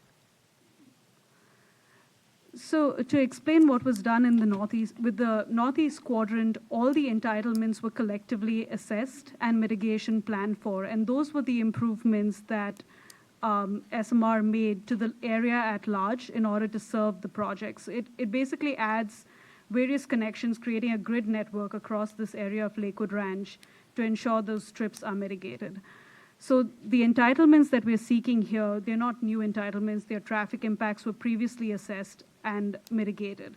That being said, we've also been in touch with DOT regarding State Road 64 specifically, and that's why you see the 2 access points as we have them on the GDP currently. Previously, we had 3 access points, but in talking with DOT, we've worked with them, made sure that the configurations and such are acceptable to them, and then positioned them in that manner. How wide is 64 at that point? It's 2 lanes, I do not correct? have an answer for you on that, but I can see if our engineers could. Good afternoon. For the record, Yuri Baika with TR Transportation Consultants. SR 64 is currently 2 lanes, 2-lane roadway. And just to reiterate as well, we still have to go through our PSP process, and during that time, we'll be required to prepare an operational analysis to evaluate those access points, which will not only be reviewed by your staff, but by also Florida Department of Transportation, since SR 64 is their roadway. And if there are any improvements deemed necessary by FDOT during that review process, such as turn lanes, we'll be required to provide those as well. Okay, and this is in flood zone A, correct? I can show you the flood zones. It's on our GDP. So there's just a small portion of it in flood zone A. Okay, and flood zone A is guaranteed to flood in how many times? I can bring up our engineer to speak to that. Good afternoon, Matt Morris with Pape Dawson. Something being in a flood zone, I wouldn't necessarily say that it guarantees that it's going to flood, but it does say that there is a chance of that flooding during the 100-year, 24-hour storm is identified by FEMA. As Rhea stated, there is a small portion of the site that's in the 100-year floodplain. I believe it's limited to the wetlands that are on site. We'll have to mitigate for those, and again, that's part of the analysis that gets done with the up to those NOAA Atlas storm events, where we're going to actually model those storm events in pre-development condition and post-development condition to show that we're not adversely impacting any properties adjacent to our site. So our on-site stormwater ponds will be designed to accommodate that and mitigate for that floodplain impact. And we don't have that analysis done yet. That analysis has not been done on that. That's what's typically done, again, with the PSP, FSP, and state permitting that's done as the project moves forward. Okay, this was an amended thing. You were asking for more, now you're asking for less. Why do you still need to impact the wetlands? So the reason we are demonstrating that 100% impact to the wetlands is because these are isolated, low-quality wetlands that are not connected to the larger wetland system. When the final uses are determined, we will do our best, but at the same time, we wanted to demonstrate to the board with, complete honesty what the program could be in order to accommodate development on this site. It is likely, because these wetlands are isolated, that preserving them in this location in a fragmented fashion would not be as environmentally would not be a large environmental benefit as opposed to mitigating off-site. And so that was the option that was chosen here, so that we could support larger wetland systems off-site. And you say even with the less density or the less amount of space you're asking for, it's unavoidable to impact these wetlands? Yes, and if I could bring the site plan up, I can just demonstrate. But the location of the wetlands in some cases is also just essential in terms of providing access to the site. That's how we connect to Bonsai Boulevard. So in other words, what you're telling me is you couldn't build here unless you build over these wetlands? Yes, to develop the property to its potential, we would require to impact those wetlands. Okay, so I guess I won't even ask about wetland buffers or anything like that. Because it just sounds like you're going to obliterate the wetlands there. Okay, and the operational analysis isn't done yet. Route 64 isn't done yet. We don't know when 64 is going to be done, do we? So I'll bring up Yuri again, but there is a PD&E study ongoing on State Road 64, but there are no definite plans from my understanding. Okay, so obviously there would be an impact to traffic there, because if you've got two access points on 64 and you need to build over the wetlands to get on Bourneside Boulevard, sounds to me like there's really no room to build, is what you're saying. So Commissioner McCann, just to, and I think just to reiterate some of how this was carved out, when you look at the parcel as a whole, it included a very large wetland system in the southern portion. Now, what we did was specifically exclude that wetland along with a 30-foot upland buffer from the boundary of the rezone, so that that wetland could be preserved. It is a connected wetland. It does have that environmental flows going through it. And so that was something that was specifically done by us in order to ensure that that portion of the property remains under agricultural zoning and that wetland is preserved in perpetuity. So again, what we were trying to focus on were the upland portions of the parcel, which you can see it's 18.58 acres as a whole. So that's a fairly large site. And the wetlands are a very small portion of it, which are planned for impact, but that was because they are low quality and isolated. When you say low quality, you don't mean no quality, right? No. Okay, thank you. All right, I'm on the board. If anyone else has questions, please put yourself on the board as well. Can we go back to the slide where you're talking about FAR? I think there's a line crossed out. Yes. It wasn't this one. It was something about going from a higher number to 0.33. It was a little bit earlier in the slides. Just wanted to verify I got that right. I'm not entirely sure because I think we have those numbers. Okay. I don't think we listed it as an FAR itself, but 0.5 is what's allowed, Oh. and we are going down to. I apologize. It's okay, but I'll just go back to the question then.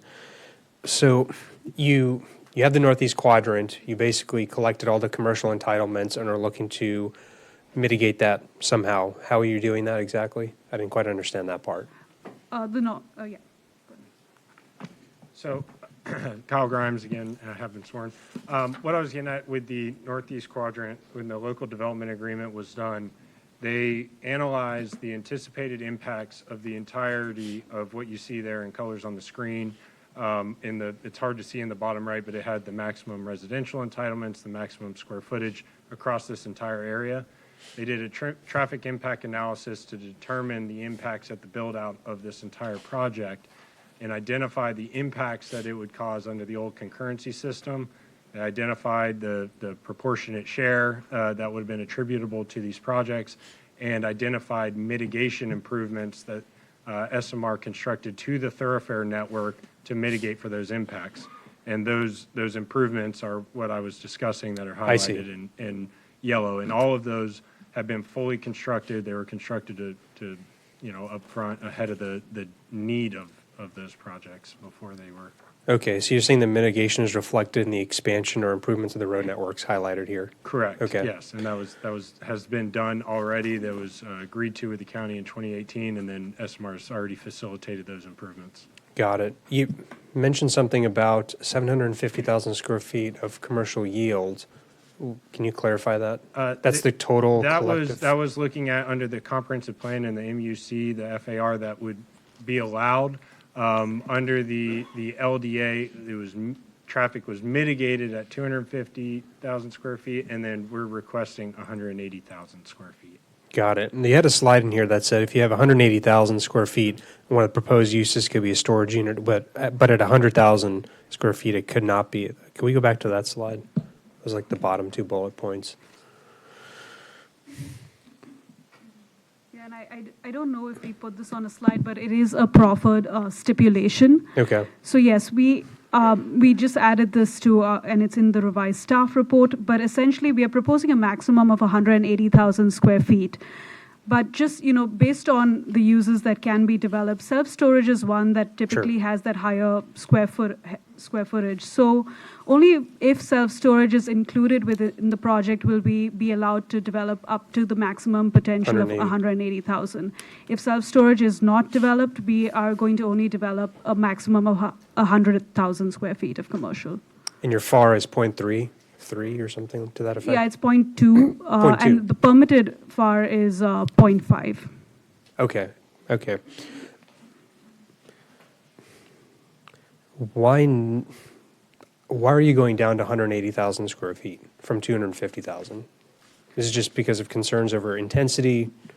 The reason I ask this, not to try and make a point too early, but this is a heavily residential area. I'm not counting future projects that are coming on in front of this board. It already is that. And discounting, not considering Stereo 64 improvements, there's very little commercial here.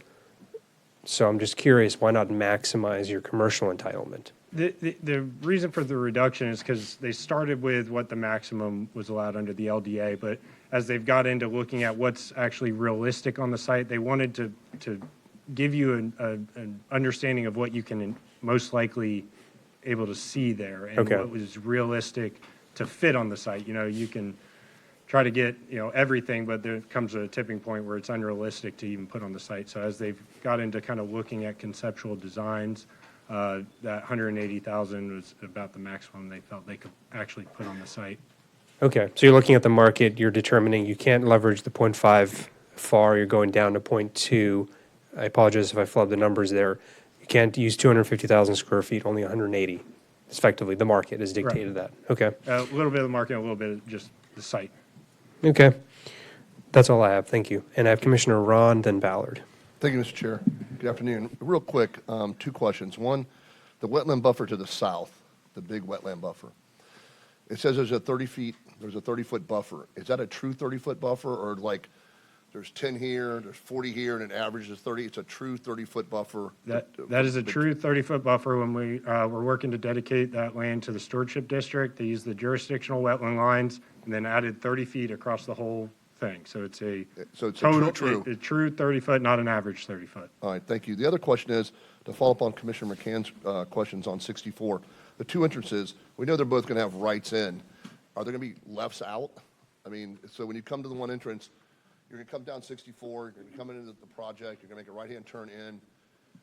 How are you getting out? I mean, is there going to be a left-hand turn out onto 64 out of both those, or is it going to restrict, go down the Bourne, go to the other side, Bourne side, come up to the light, and then make a left-hand turn? So, of course, still working with FDOT on that, but they're looking at trying to do one full access there and one right in, right out. But that is something they will have to work through with FDOT on the operational and safety matters.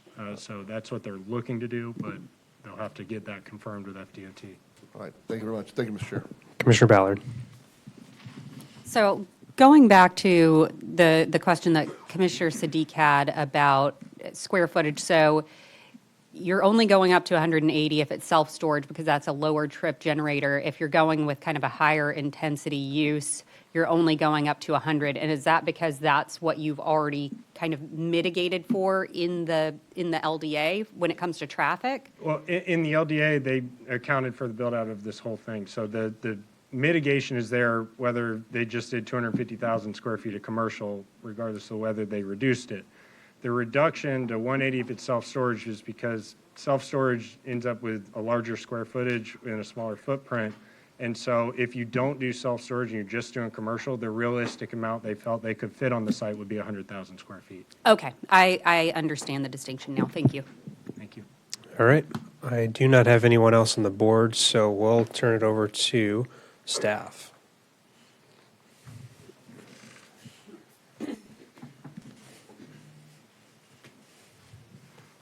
Good afternoon, CJ Mills with staff, and I've been sworn.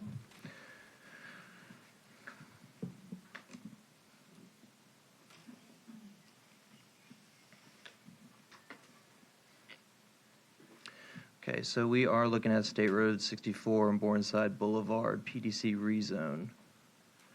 Again, the site location is that southwest corner of the intersection of State Road 64 and Bourneside, and it's approximately 18.58 acres.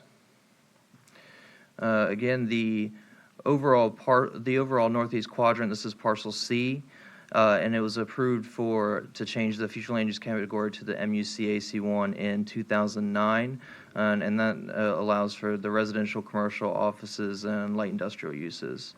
And as she mentioned previously, there is that small portion that is PSP1 that allows the access, and there was a land swap with East Manatee Fire Department.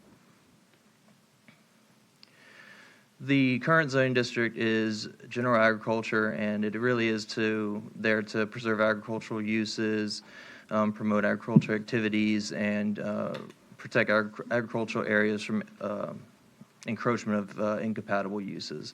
As you can see, basically everything surrounding it is residential, so there's no ag uses there anymore, and so that planned development commercial is there to provide for appropriate locations of commercial support.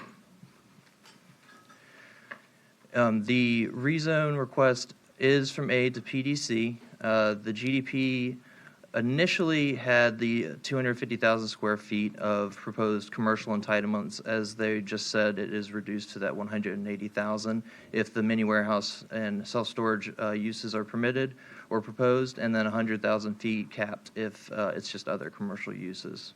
And there is also a proffered schedule of permitted and prohibited uses to reduce incompatibilities. The overall northeast quadrant, they have transferred entitlements from the C1 and C2 commercial parcels to the C5 commercial parcel for a total of 250,000. And there are 2 access points. One of them is on, or 2 of them are on State Road 64, and one of them is on Bourneside Boulevard. There's also a future 50-foot FTOT right-of-way setback. There's internal circulation, stormwater facilities. There's the 10-foot roadway buffer along State Road 64, a potential 8-foot VUA buffer to the south and east, and the 2.72 acres of wetlands that are being impacted. They are required to provide 20% open space. That's what they're providing. It was initially at 0.3 FAR with 250,000 square feet, but now that is reduced to the 0.22. There's the 30-foot front setbacks, rear 20, and then there's also the wetland buffers that are adhering to the LDC section for 1.3. There is a separation for 15-foot separation between buildings that are less than the 3 stories, and then 25 feet for the ones that are getting that maximum 3 stories. There were 2 neighborhood workshops held, one on February 5th in 2025 and one on December 8th in 2025.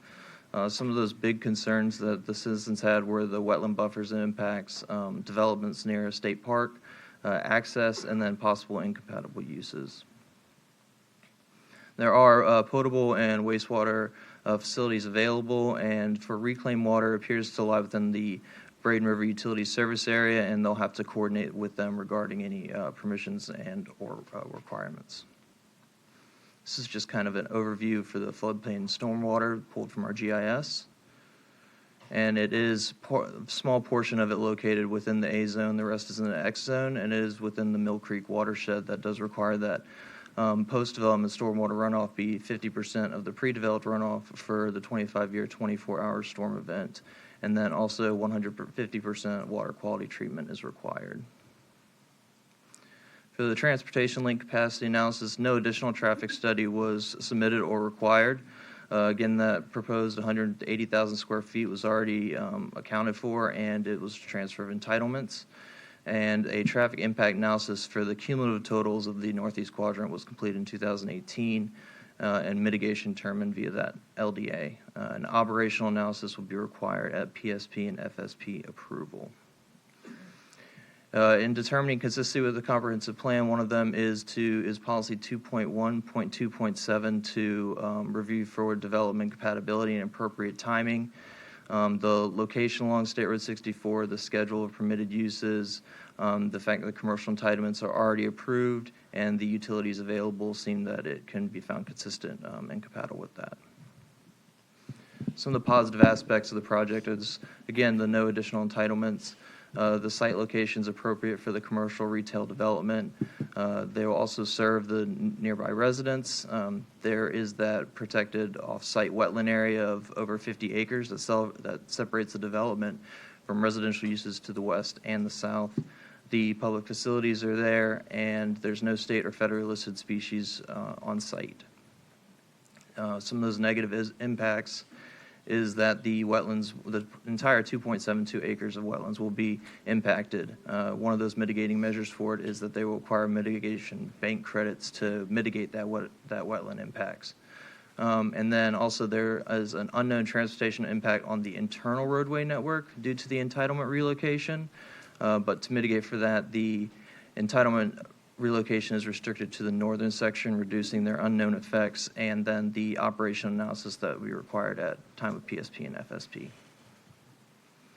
In conclusion, the request may demonstrate consistency with the goals, objectives, and policies of the comprehensive plan and the applicable standards of the Land Development Code, and staff will conduct a thorough analysis for compliance with the requirements of the LDC and comprehensive plan at time of preliminary and final site plan submittal.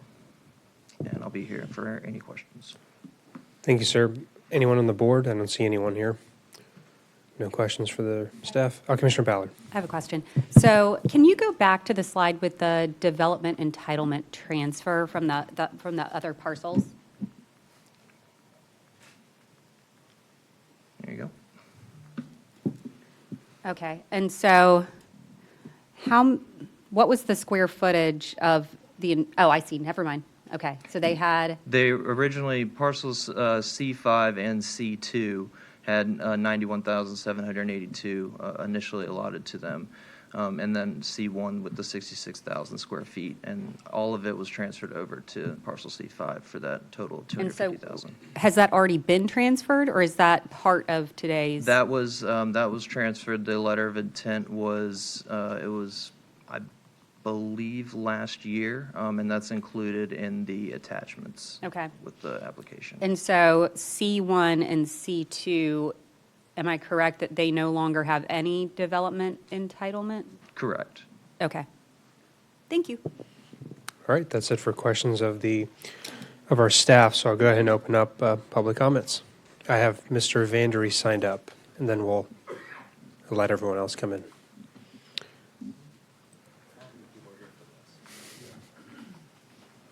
I'm on a roll, man. It's easy.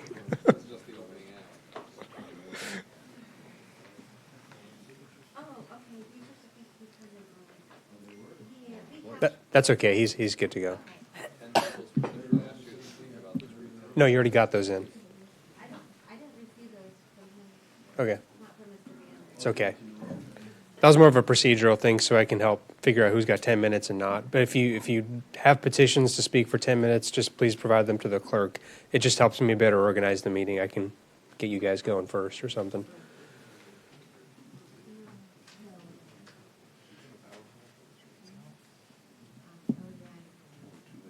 All right, and he'll have 10 minutes. All right, good afternoon. Mark Vandery, Manatee County. I have been sworn and speaking on behalf of the Waterline Road Preservation Group. I do have a PowerPoint coming up here. Unfortunately, your system does not provide for a laser pointer on your PowerPoint. Hopefully you can upgrade one day and get something like that. I would like to thank the commissioners for the hard work that you do.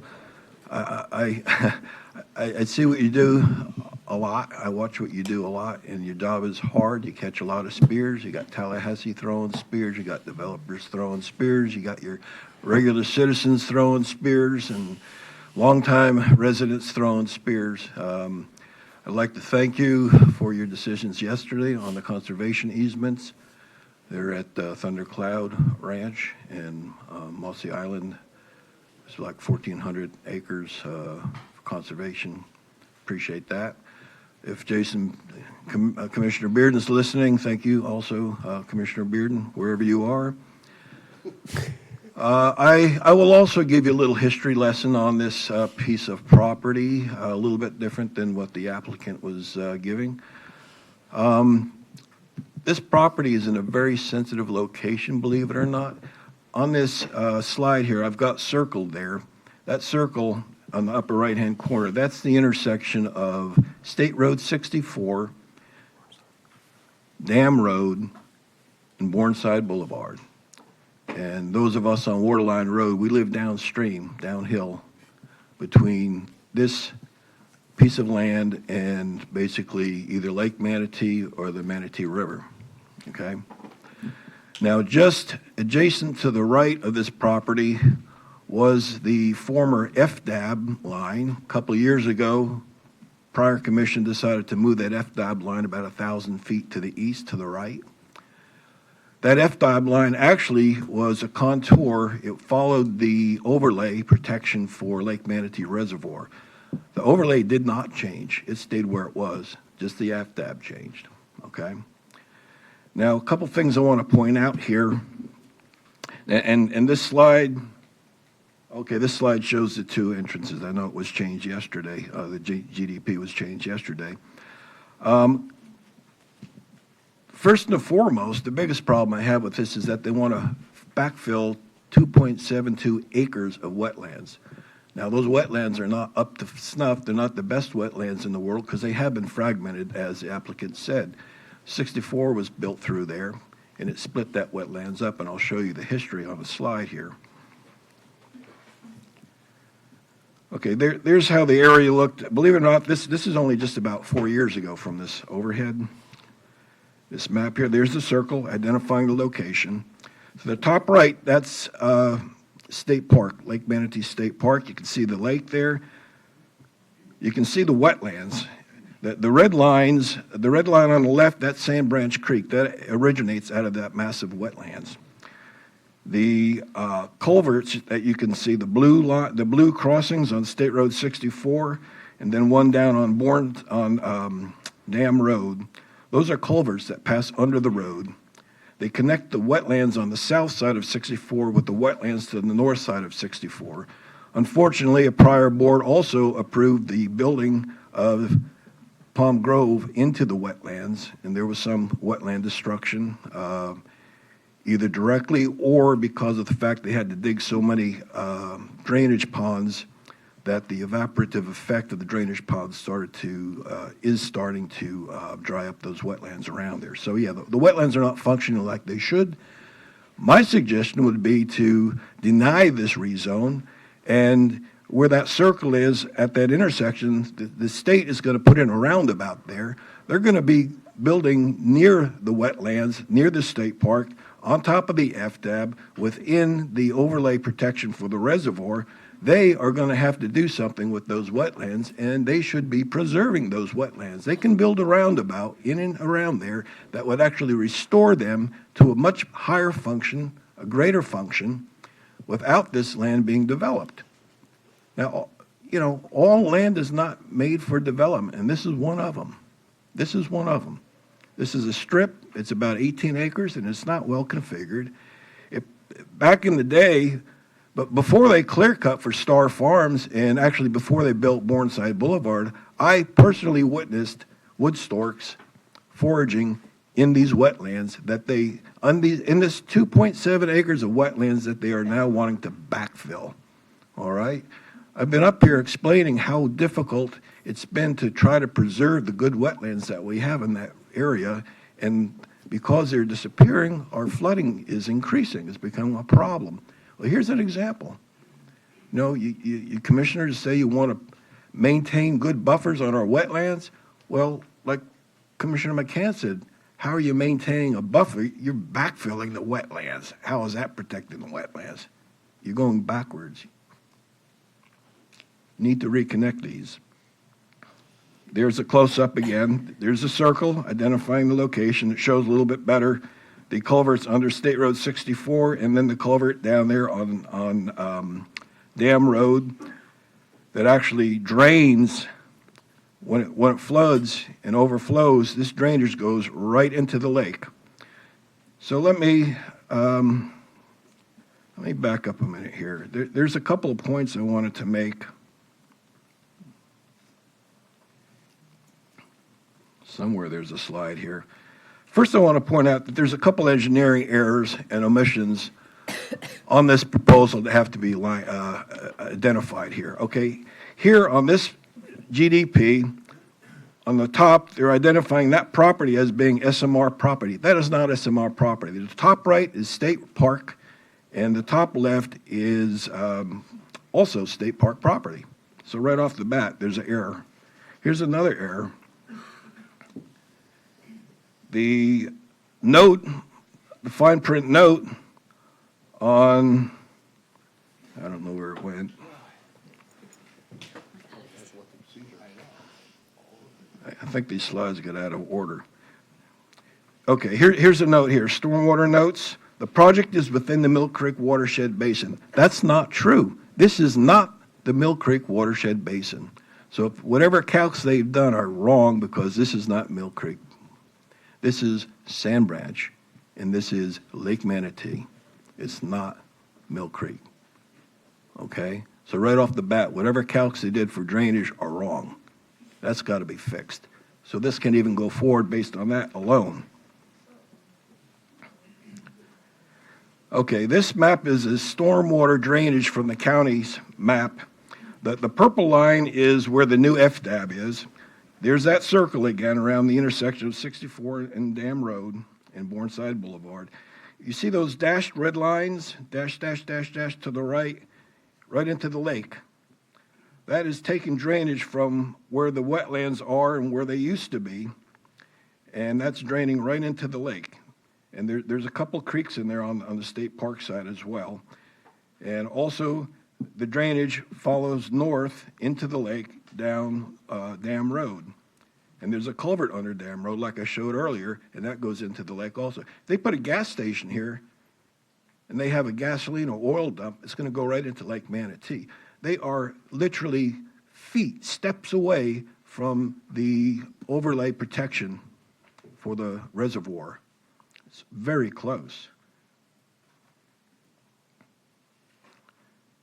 This just shows the blue dash line. That's where the FDAB used to be when Commissioner Sadiq came out to help us fix that.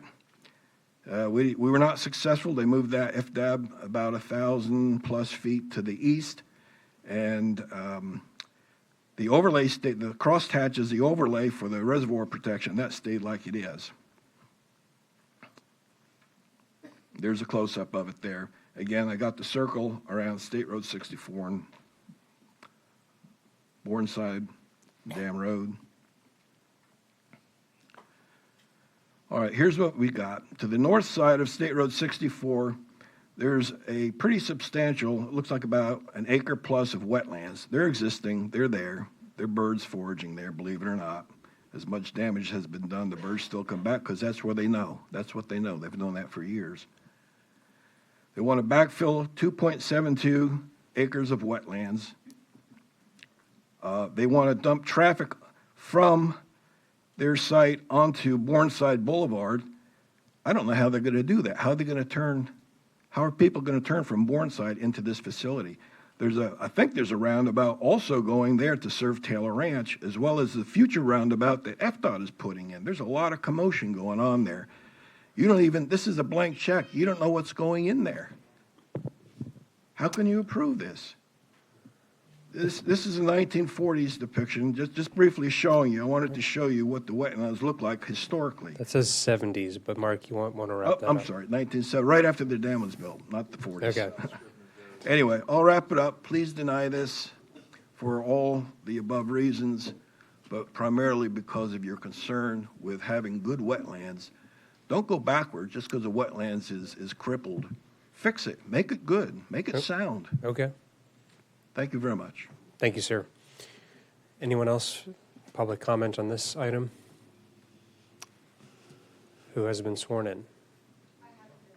Okay. Okay. Madam Clerk, we'll need one swearing in. Here. All right, there we go.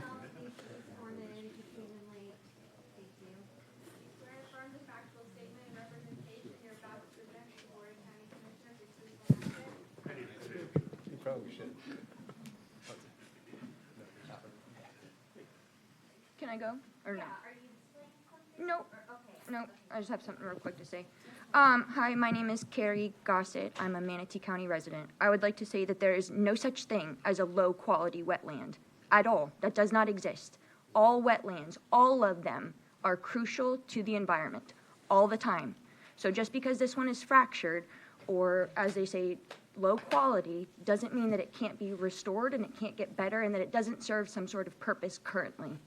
I don't know what kind of twilight zone that we've entered where developers are allowed to come in, destroy the area around the wetlands, and then deem it low quality or incompatible because it's no longer able to support the craziness that you've built around it. So please stop developing our wetlands and preserve this particular area and try to make it better, please. Thank you. Thank you, ma'am.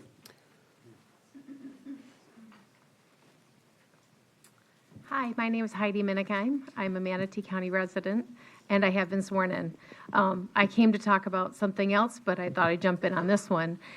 Most of these people on these developers, they don't live out east. They don't live off of State Road 64. We know the traffic is crazy. Trying to pull out on Dam Road or Uline Road is taking your life in your hands. Now they want to put in some sort of commercial use. So we don't even know what commercial use they're talking about. Is it a storage unit? Is it a Publix? Is it a doctor's office? We don't even know. So here they want to just put in, or they want to get the zoning approved or whatever approved, and then they're going to build whatever. Then we have the whole wetlands. This area floods. This area floods major. I think we've seen it, especially in Ian. Luckily, we haven't had a lot of storms this year or last year. Like, we've been pretty good here. But what about when the rains come? And these are just, it's a wetland. Where is a wetland going to be preserved? They're going to fill it in. As it is, a lot of the wetlands in the area have already been filled in because of the previous county commissioners allowing this overcrazed development. So now we have some sort of commercial use going in there, and we don't even know what it is, but yet we're going to bulldoze in some wetlands. I don't know, guys. I think you better think about it and think about the residents that live there, because 64 is not going to be widened anytime soon as that part, and the traffic is crazy. So let's think about it. Thank you. Thank you, ma'am. Next up, please. Hi, Elizabeth Arnold, Manatee County. I've been sworn. I didn't really intend to talk about this one either, but since I drive on 64 almost every day from Parrish out towards Mayaca, I have a lot of experience on that road. And I have to tell you, this scares the heck out of me. It just scares me because traffic is getting crazier and crazier. And while I saw the map where the developers folks said, oh, we're going to run traffic a different direction through, let's say 44th or something like that, all the people that come from further out east, they don't get on that road. They keep coming down 64 and they keep going out on 64. So traffic just keeps getting crazier and crazier, and they're building a Publix right down on 64. More cars on 64, more people from out east going to, let's say, that Publix on 64. The traffic is crazy. The intersection at Dam Road and Bourneside and 64, you have to really be careful. You end up dead. There are all kinds of flowers and memorials all along 64 out there because people are not surviving their trips into town or back out in the country. And it's pretty ugly. I also want to talk about I thought it's interesting, you're going to tear up the wetlands and mitigate them off-site. I don't know, what does that mean? You put them in somewhere in Ocala or something like that? That doesn't sound very good to me. And we have flooding on Dam Road, on Waterline Road, on Zipper Road, and sometimes on 64. So if you take away the wetlands, whether they're perfect or not, it sounds like it's a very bad plan. Thank you very much, Commissioners. Thank you, ma'am. My name is William Riley. I'm a Manatee County resident, and I have been sworn. I live out State Road 64, and I lived out there for 38 and a half years.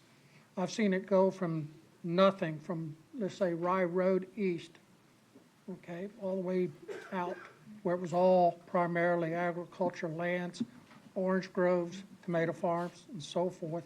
And if I remember right, where they're talking about putting this was 4-star. Okay, that was a tomato farm. Traffic, when I moved out there, was little to none. 9, 10 o'clock, stayed dark, there was minimum traffic. Now I can't even get off the road I live on, okay, without sitting there for a minute, 2 minutes, and so forth. And depending on what day, traffic might be backed up all the way east from Zipper Road way out east, okay? And I do know that I've seen it backed up all the way from Zipper Road to Lorraine Road, okay? And we as residents, we have a hard time getting to where we're going also. I ask that you take that into consideration. I ask that you check the records. I ask that you check on the number of fatalities that have been out there on 64. Okay, crashes, people passing school buses. I have complained numerous times to the county about the traffic out there. Okay, I have actually met with one sitting commissioner, one prior commissioner. The one sitting now has given me some assistance. Okay, prior to that, nothing. Please respect the lives of your constituents. Thank you. Thank you, sir. All right, name county residents, and if you've been sworn. Hi, my name is Miles Keogh. I'm a 16-year resident, which isn't saying much. I was born here, of Manatee County. I have been sworn in. So I took via dual enrollment with SCF, I've taken a environmental science course. And like one of the other people said, there's no such thing as a low quality or bad quality wetland. They each can help with the entire environment, help with flooding and all that. With building there, you're going to be compacting the soil, making it so that roots cannot take hold, water cannot go back into the ground via groundwater and all that, to help stop flooding and cause more flooding in the future.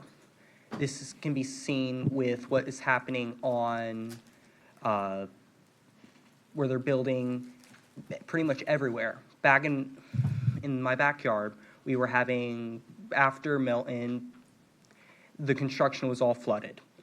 They compacted the soil. It doesn't work.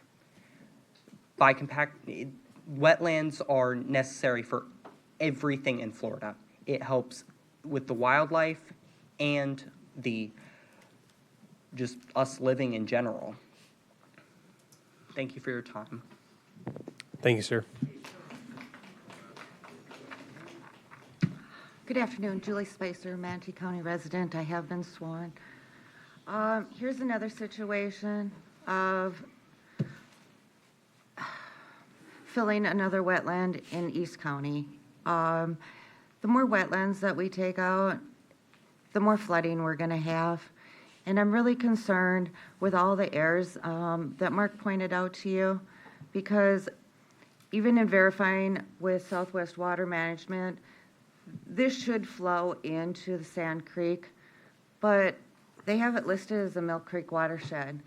So in my mind, what this is telling me is, I put a map up here, please.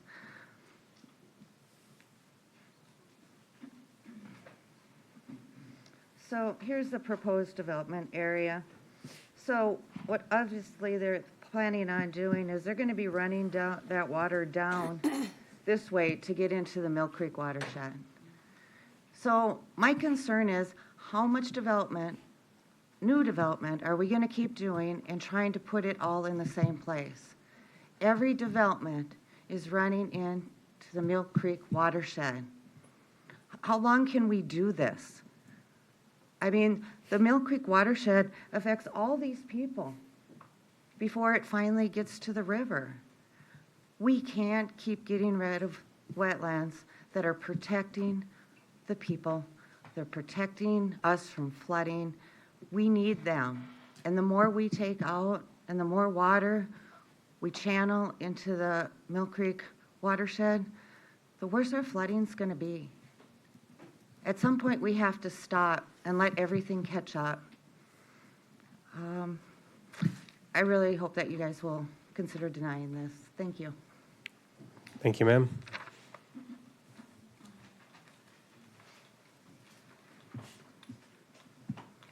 For the record, Glenn Giblin, I have been sworn.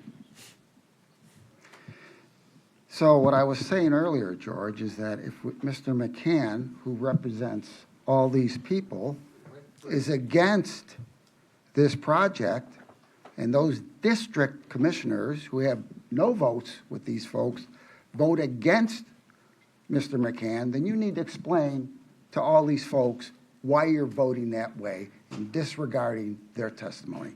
That's the first thing. Second thing is, it's a tainted report.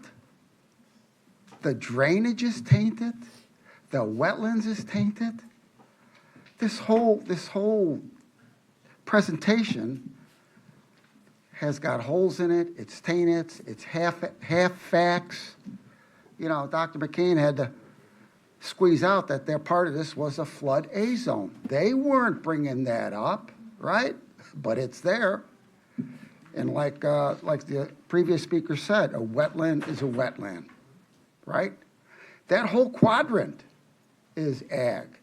Maybe LMAC should be looking into that, right? We should take over that whole thing to save for the flooding. The mitigation on the wetlands, you're right. Where's it going? To Ocala? That's a bad policy. But they do it all the time. Developers do it all the time. I never heard where the $20 million went. You guys said you gave up $20 million worth of credits. Where's that money?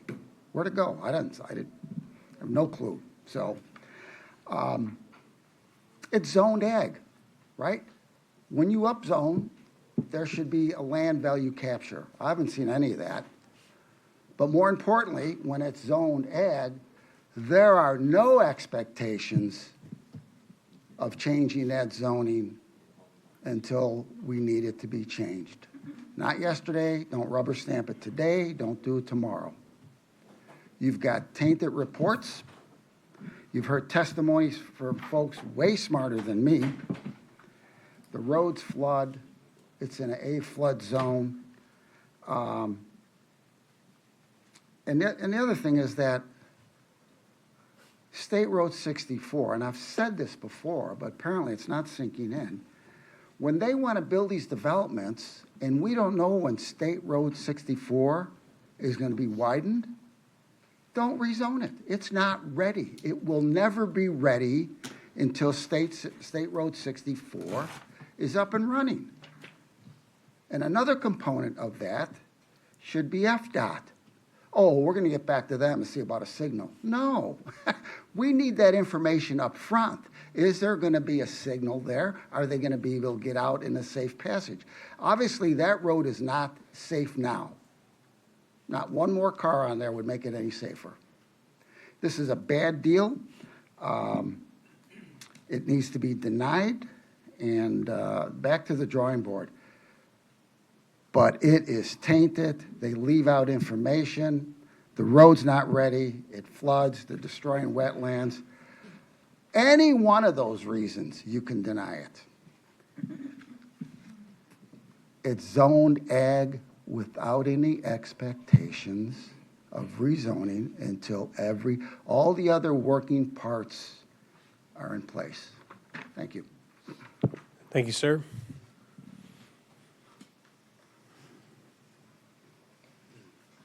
Andrew Griffin, Manatee County activist, advocate. Looking over. Have you been sworn? I have been sworn, thank you. All right. Looking over this stuff, everything that was presented here, and of course being at the Planning Commission as well, I'm not sure why they had a unanimous vote on this, because I can tell you people were complaining at their planning board. I was there. I was a witness to that. So this idea that we're okay with this, the public's okay with this, is untrue. This is not compatible. Everything that we looked on the maps, even from the applicant and staff, show that there is a lot of residents around this area. I don't see any businesses out there. Very, very limited. How is that compatible? How are our employees coming up with the fact that these are compatible? We come here week after week and provide testimony that it is becoming a dangerous environment out east. We're trying to work with the Planning Commission. We're trying to work with our commissioners that we vote, even though they don't pay attention to us. But at the end of the day, I'm going to start telling and advising people to start adding you guys as defendants to court hearings when people die in this county on our roads. Because you guys are worried about being sued by a developer. Well, maybe when you guys are starting to be sued by the residents out here, maybe, just maybe, you guys will realize the importance. So people need to start making sure Manatee County, even if that's going to be a disadvantage to the taxpayers, because you guys don't listen until real money is coming out of the pockets of this county. So it is an impact on the wetlands. It is an impact to traffic. It is an impact to people's lives. It is an impact to whether one of our residents is going to be going to a morgue or not. These are real issues that you guys see to placate over your loyalty to developers. So it's got to end. So instead of the board asking questions the residents want, most of you guys set up softball questions to the applicant to help set up the approval despite a clear directive of the residents of this county to stop the building until we get our roads situated. It's becoming dangerous, and I get it. Money is money. But at the end of the day, somebody's life, that is well more than any type of dollar figure. Having life, preserving life in this county has Andrea, to be the utmost I'm just going to jump in responsibility. on this one here. Don't and I'll- interrupt I'm- me when I'm talking. I well, have a First first of all, Amendment I'm the privilege. chair, so I will interrupt. Second, I'm happy to give your time back if you let me finish. I would have started with that. This is not a moan session about the board.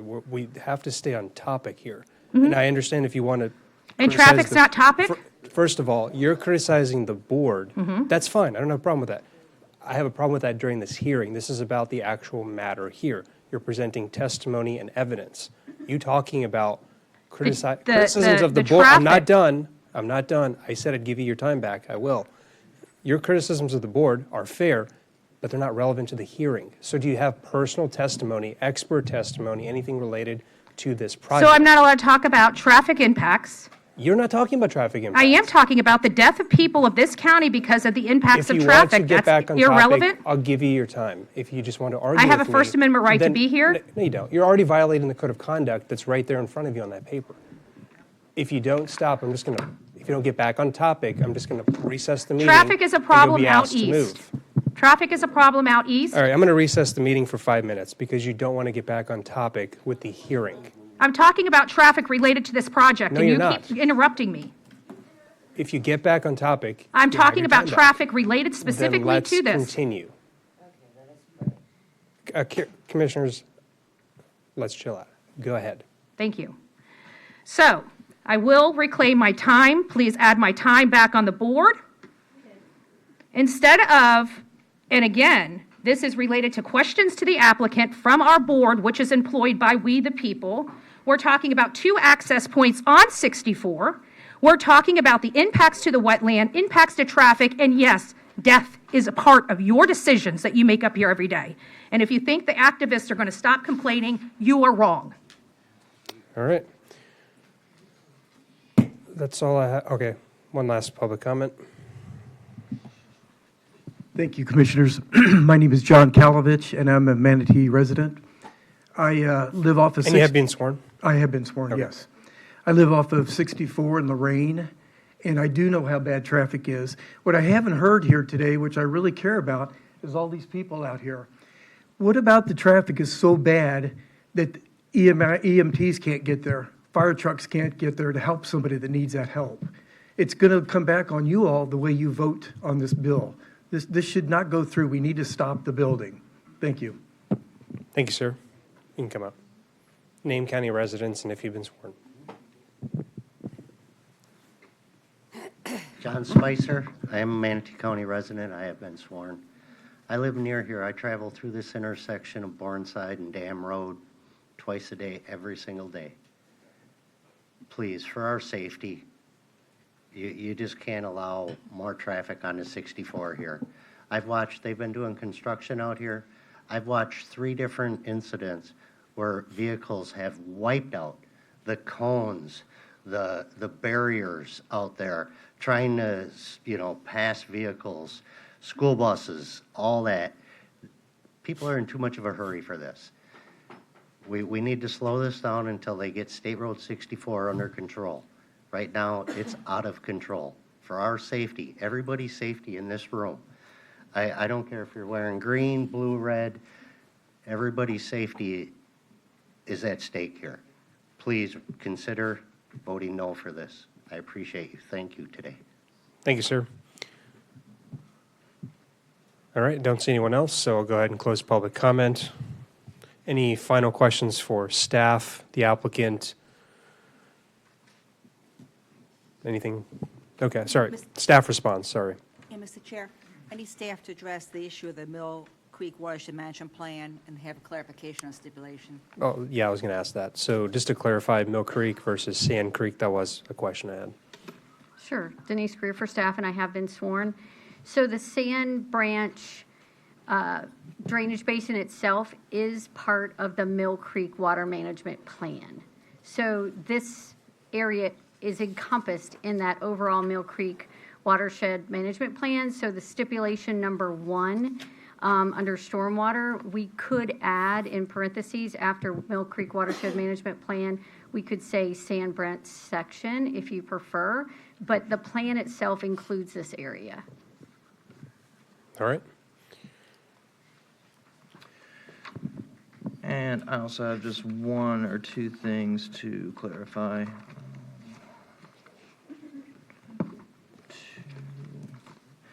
To Commissioner Ballard's question earlier about the C1 entitlements for commercial square footage is not 0. I will let the applicant say how much it is, but I believe it's right around 117,000. But and that is correct in the notice of intent entitlement transfer. That is correct in there. So I just want to say that I misspoke on that one. The 2 access points was revised from 3 2 versions ago, so that was not revised yesterday or in the update memo. It was the update of the requested entitlements and the proposed use and kind of that cap on the 100,000 that we discussed. And also, I do want to just say that in the staff report and in our presentation, it is documented that the project is partially within flood zone A, so it was not something that was being kept from anybody's view. Clarifying question to Commissioner Feltz. Are you here for staff questions, or what did you want to comment on? Is he on the board? Okay, sure. We'll get to that in deliberation. Go back to you. Thank you. Okay. Applicant rebuttal.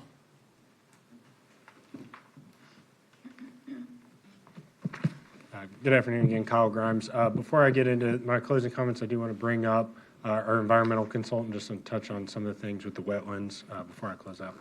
Thank you. Good afternoon again, Ashley Canaran with Atwell. I just want to touch on a few things because a lot of things were said about the wetlands. Wetland quality is not a value judgment, it's a scientific classification. Regulatory agencies routinely distinguish between high-functioning, moderate, and degraded wetlands based on standardized assessment criteria. Saying there's no such thing as a low-quality wetland directly contradicts how wetlands are evaluated by the, and regulated. Second thing is, unfortunately, we can't go back in time and connect these wetlands to anything offsite. We can't take out State Road 64. And currently, if the project doesn't get developed, these wetlands will only get worse. They're going to become invaded by exotics. They have no water quality. The third thing is with on-site mitigation. So if they did try to, preserve the wetlands on site, they would have to do on-site mitigation, and those are typically with the Southwest Florida Water Management District, they have to do monitoring reports for about 5 years, typically. And after that 5 years, what we see with wetlands like these that are small, isolated in the middle of, development, they collect trash, they're low quality, they get forgotten. So with the off-site mitigation, that guarantees that they will be protected and useful. Thank you. And just want to touch on a few of the other things. First, Commissioner Ballard, to your point on the development transfers and everything. Under the local development agreement, SMR reserved the right to kind of, as things progress over the years, shift over some of those entitlements from one project area to another, provided that there's no increase in development approvals. So that's been done a number of times over the years. There was a commercial parcel C2 that's at 0 now. The commercial parcel 1 is where that Publix is going in, and that's at about 110,000 under the LDA, but I believe they're developing a little less than that, but I can't give a guarantee of it. Again, I need to emphasize that when this was done under the LDA, this is what a lot of people have been wanting to see, where they've identified all these improvements that are needed and built these 4-lane roads up front to mitigate for the build out of these projects. That's not to say they won't still have to do the operational and safety analysis. They'll still have to work with FDOT on those access points. But from under the old concurrency system, they have spent millions and millions of dollars to mitigate their traffic impacts in this area. And this is a parcel that has been long planned for commercial development, and that is to serve the residential in the area and provide it in close proximity to them so that they're not having to drive as far into town to get their needs met. And so, again, I emphasize this is one where it has been mitigated. They took into account the impacts on the roadway network and built those improvements ahead of when they were needed. And with regard to uses, Casto is not someone new into this community. They've been building commercial projects here for many years, and many very successful ones. They look at the desires and needs and markets of the area, depending on the times. And so when you have these commercial projects, while you need the safeguards of how it'll be developed and a proper limited schedule of uses, you need some flexibility so that they can be able to meet that demand. You can have commercials uses that go in, that fail, that leave, and need to be shifted over time without going through the whole process. So you limit it based on that schedule of uses we provided, but provide some flexibility as you move forward. Commissioner Ron, I just wanted to touch on one other thing with regard to the wetland to the south. In addition to that 30-foot buffer we do have on-site buffering as well that provides some additional separation from that large wetland buffer to the south. So again, this is not a out-of-the-blue new proposed development. This is a commercial project that has been planned for many years in this area. The traffic has been fully mitigated. The wetland impacts, as Ashley discussed, will be fully mitigated, and we respectfully request your approval. Thank you. All right, thank you, sir. We'll go to, do you have a quick question for him? Yeah. Go ahead. So within the development agreement, how many square feet of commercial entitlements do you have left? Is it just that 117 that's left on the C1 parcel? There's another, one other parcel it's actually. Can we verify that real quick? Let's recess until we figure this out. Thank you.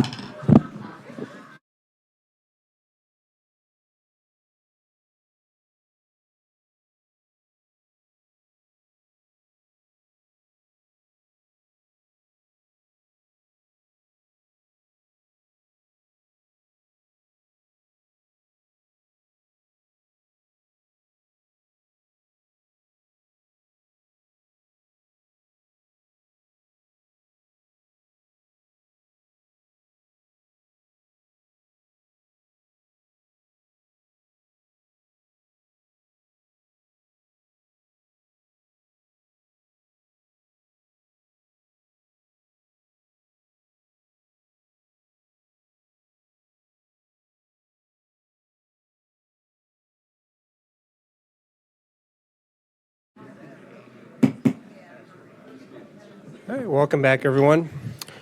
Just had a false alarm on the fire alarm, but hopefully we've all cooled off a little bit. We'll go ahead. We'll just go ahead and wrap up with any applicant. Any more questions for the applicant? Or If you don't mind, Mr. Chair, I was Sure. just going to finish answering Commissioner Ballard's question, and if that's yeah. Commissioner Ballard, you had a question on any remaining commercial parcels in the project. If I could have the overhead projector, I just want to show.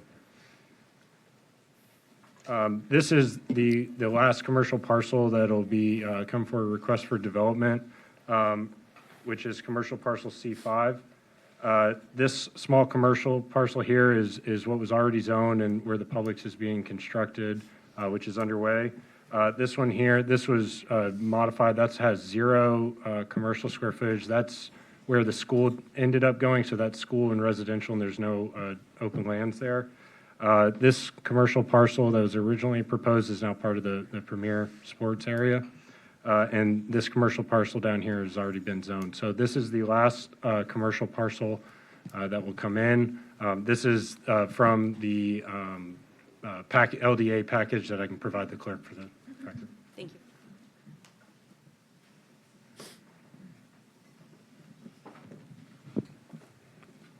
All right. Anything else? No. Okay. We'll go ahead and go to deliberations. I'll start with Commissioner McCann, it's your district. Oh, but I also have Feltz and Ballard here. Oh, I was just on for that question. You can take me off. Oh, okay. All right, then, Commissioner McCann. Again, I have a problem with all the things that are fatally flawed in this. The traffic is not, again, it is a public health and safety issue on State Road 64 where two of the, entrance and exits will be. The thing is, again, I can't see building over any more wetlands in this county. Mitigation just doesn't work for me. The thing is that, the people in District 5 and all the letters that I got, the emails and stuff like that, all said the same thing. They all said, this is not something that we could possibly do at this time. This may have been a good project had everything been built. I understand the mitigation they tried to do, but again, where they're putting the entrance and exit is on 64, and we just can't have any more dead people on 64. So, again, I'm going to make the motion, for denial that's written here now. Okay, I have a motion to deny. Hold up, Please don't do that. please. So I have a motion to deny the approval of item 6. Do I have a second? I have a second. Seconded by Commissioner Feltz. I'm still going to get to people on the board.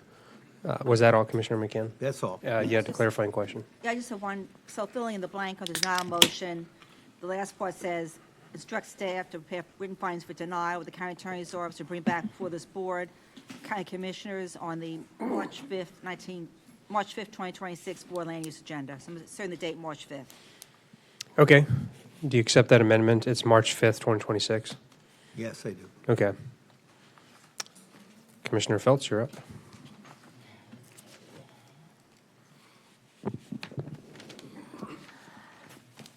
First off, I want to thank our residents that showed up, as always, because I think there was a very admirable statement made by one of our planning commissioners that said, I learned more from 25 minutes of public comment than I do from the applicant or the staff. And the reason for that is because we speak plain English. And we realize that the job of the staff is to adhere to rules and laws and regulations. The job of the applicant is to convince us that they adhere to the rules and the laws and the regulations. But the real gist of this is the people who live and see this daily. Now, this is a teeny tiny piece of property. But this has to do with a much bigger picture. And a much bigger picture that's probably the reason why there are 4 new people on this board. And I caution our chair, and I caution anyone to truncate a person's right to speak at that podium for 5 minutes, 10 minutes, or 3 minutes. Keep it kind, keep it simple, but you still have First Amendment rights. And I think it's our job to allow that and not make any mistakes in infringing on those constitutional rights. This is an area that, yes, we devise a comp plan, even though we're working off of a 39-year-old comp plan. The purpose of having a comp plan, number one, is public benefit. In many of our rezones, we may adhere to rules and laws and allowable uses.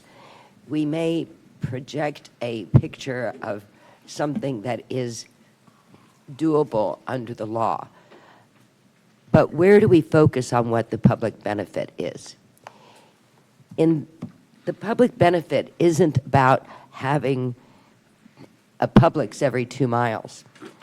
Public benefit isn't about having what was our fast food of the week last week we were talking about. What is it? Panda Express. Public benefit isn't about that. Public benefit is about what government is responsible for, which is our traffic safety, our water, our sewer. This goes back a ways for when we moved the FDAP and everything that came after this.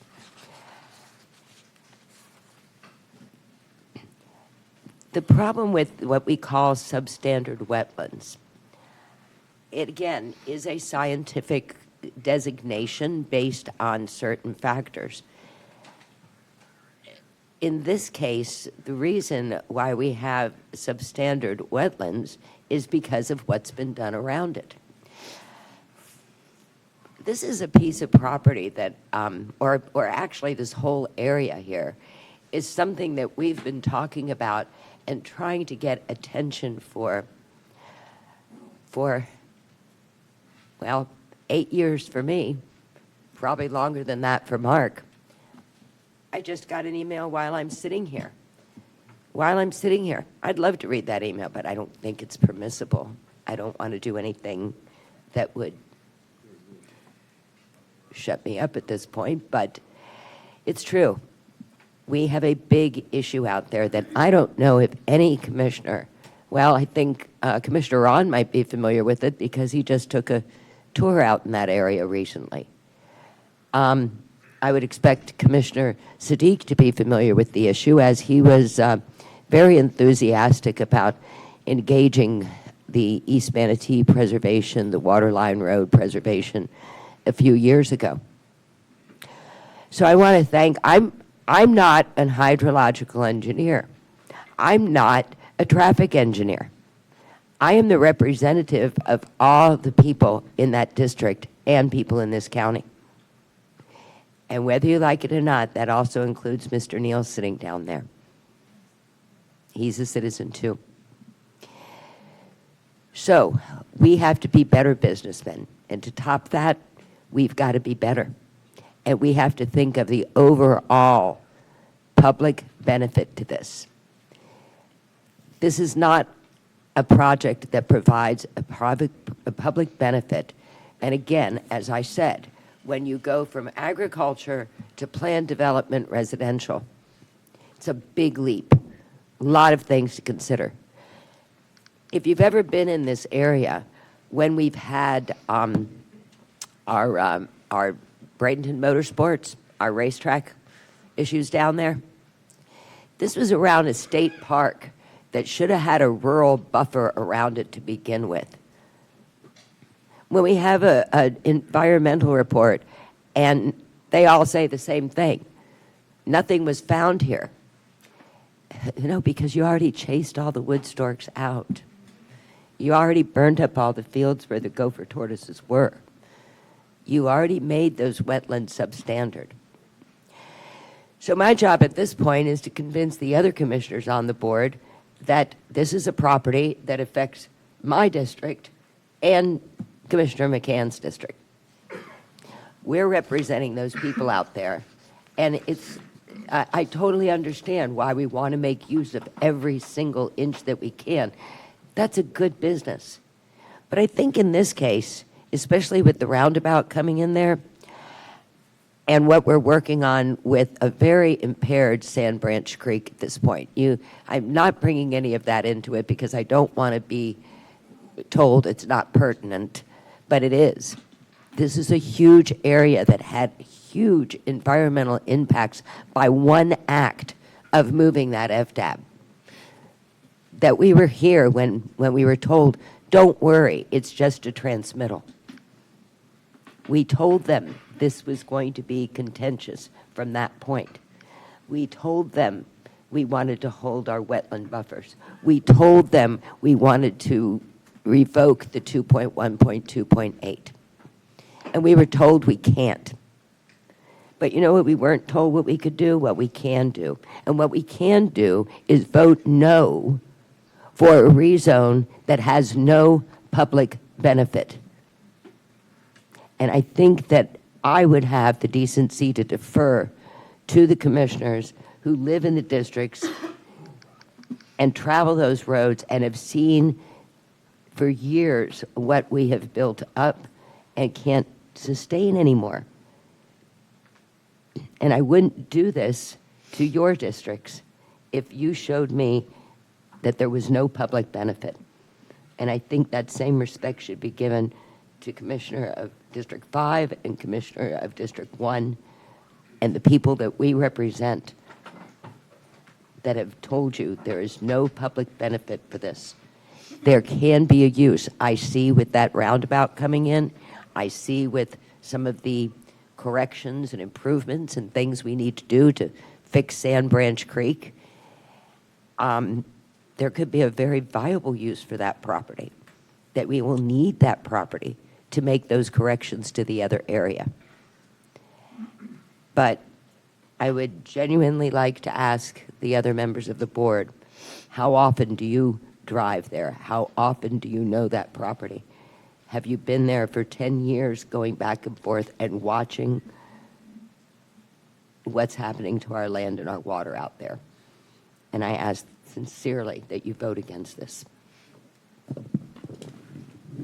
Commissioner Cruz. All right, that's a lot to unpack.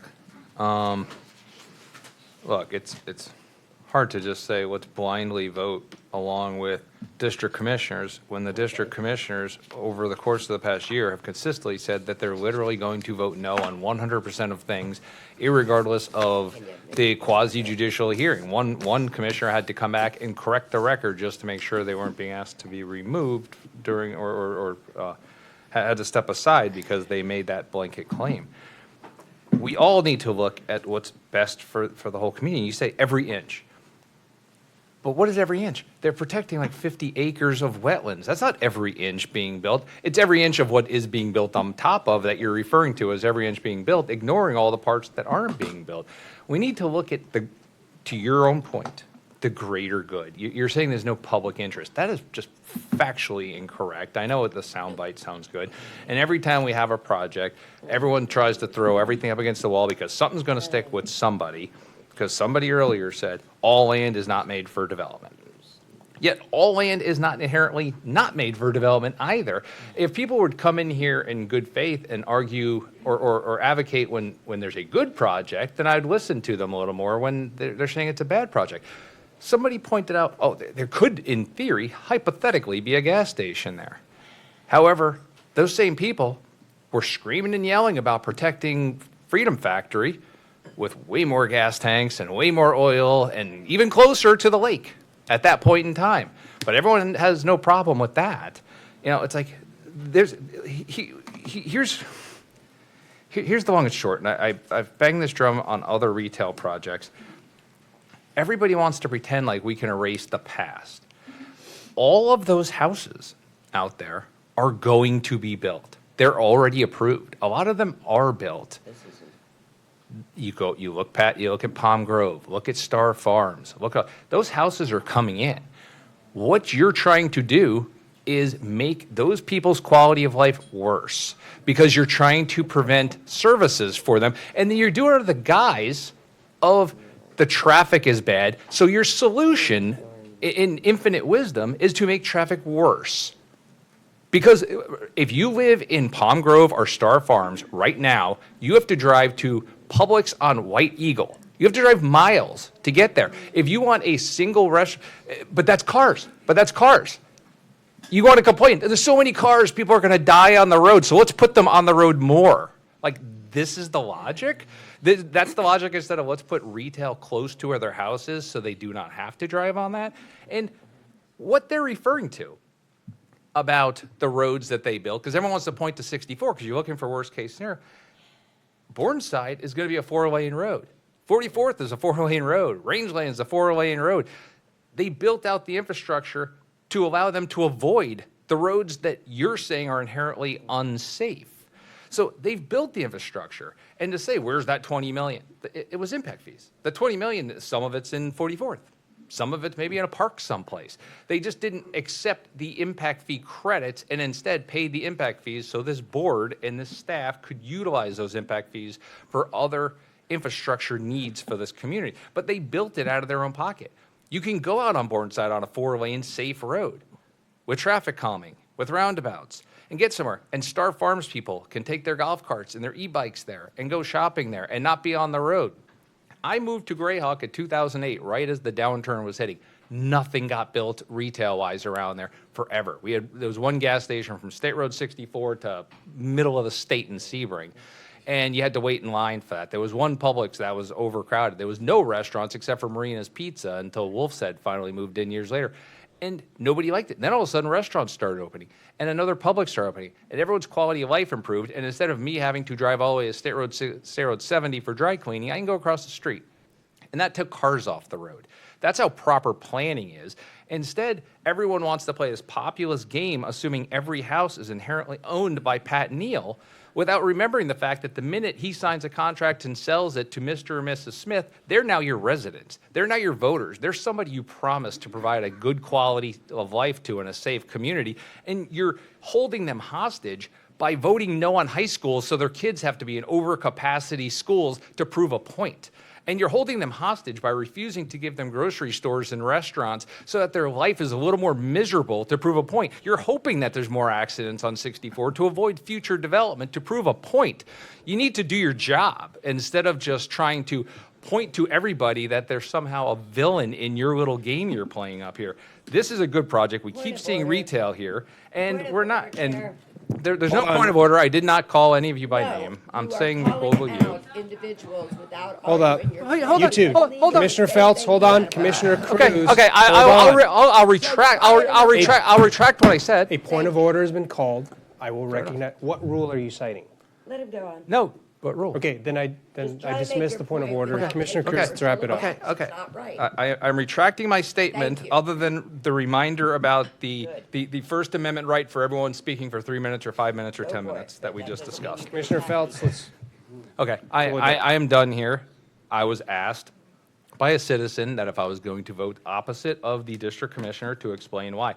I am explaining why, because I'm looking out for the best interest of the future of this community, and we need to start doing some meaningful planning instead of just voting no on everything to continuously make everyone's life miserable while we wait for the state to come fix a road that we have no control over.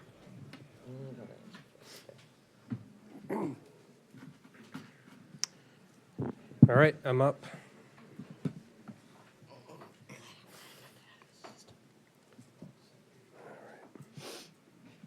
A couple of things I'm going to remind this board and the public about, and this is partially to address another commissioner's point. The standard of this board is not the will of a single commissioner.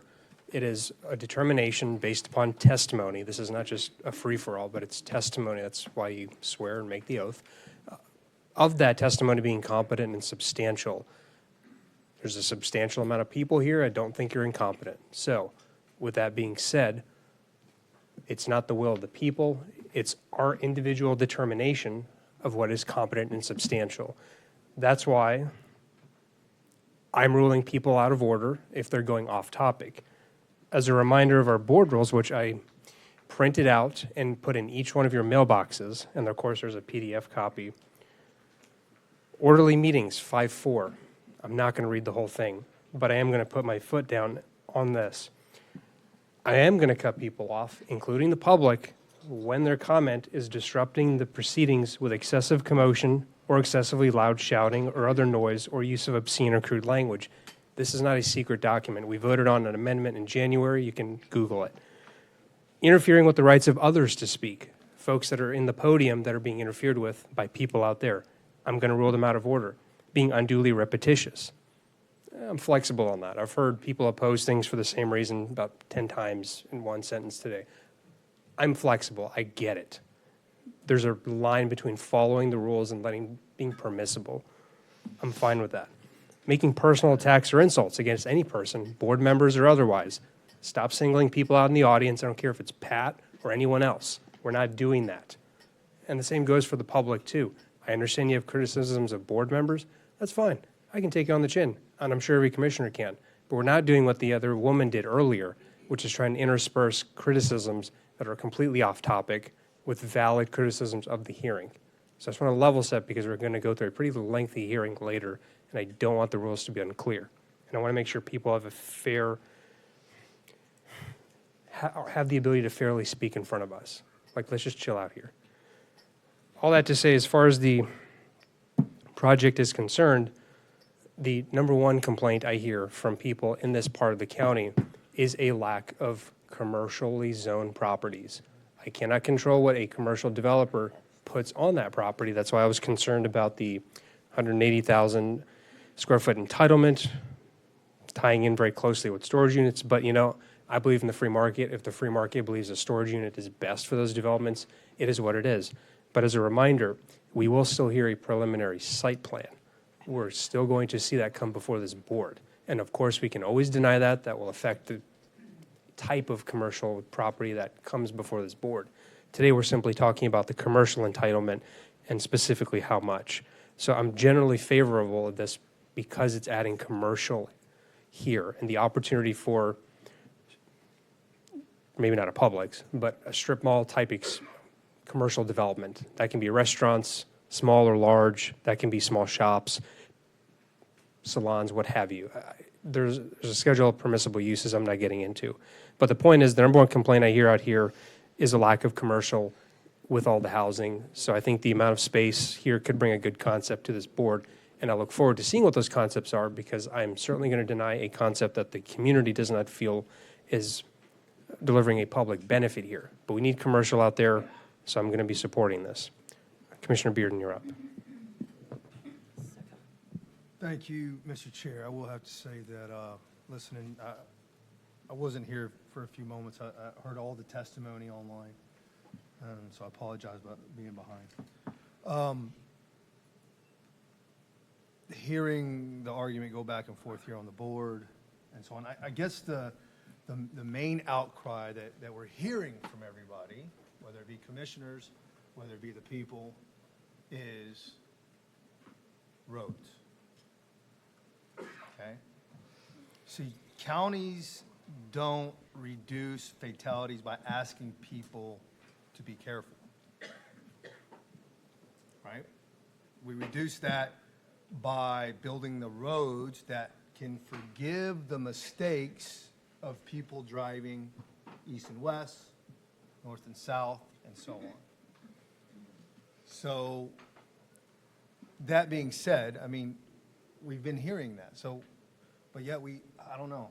I just don't feel as if we've come up, this board has come up with a solution that meets in the middle, that hits a point to where all, majority of parties are happy, right? Because we haven't shown that to the people out here. We haven't. So that's all I have to say. I mean, the main thing is roads. So whether commissioners are getting at it out here, it's always been about roads because that's our job. So that's all I have, Mr. Chair. Thank you. Thank you, Commissioner. Commissioner Ballard, you're up. Just briefly, so I did vote to deny a similar project on a stretch of 64 due to the issues on State Road 64, and that was, I believe, late last year. I see this project is a little bit different because it was developed as part of a larger development, and they pre-planned and had concurrency for all of the roads. So they developed Bourneside, they developed all of these other internal relievers so that we don't necessarily have the problems on 64. I appreciate that level of advanced planning, and so I will be voting in favor of this particular project. Thank you, Commissioner. This is a reminder to the board and to the public. The motion is for denial with a subsequent hearing on March 5th, so just watch your votes accordingly, but I am waiting for a few more commissioners to vote if no one else wants to put themselves on the board. Commissioner Ron. Cool. All right, so the motion to deny fails with Commissioners Cruz, Ballard, Siddiq, Ron in opposition, and Commissioners Feltz, McCann, and Beard in supporting it. I'll accept a motion to approve. I'll second. I have a motion to approve the development by item number 6 by Commissioner Cruz, seconded by myself. All right, you can cast your votes.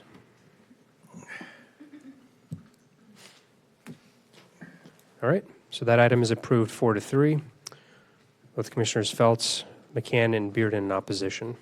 Thank you all. We're going to go ahead and take a quick 10-minute break, and we'll be right back afterwards.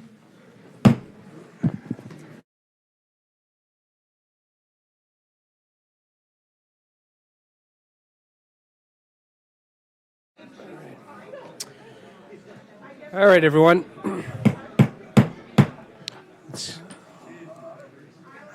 Let's bring that noise level down a little bit, please. And we'll go ahead and get started.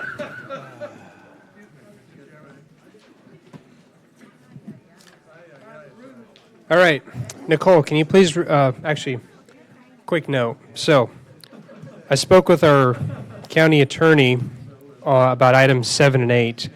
Because of the interrelationship between the parcels, the preference, the recommendation is to open these items both up at once. Any opposition or comments? I personally don't think we should. I hate saying that because I know I'm going to be eating pizza in the staff room at 10 o'clock at night, doing it that way. Look, I'm willing to listen to other people's thoughts about this, and I know Phelps isn't here. My only concern is it's two different applicants with two different parcels of land with two different product types. I know they're both single family, but different nonetheless. Two different attorneys.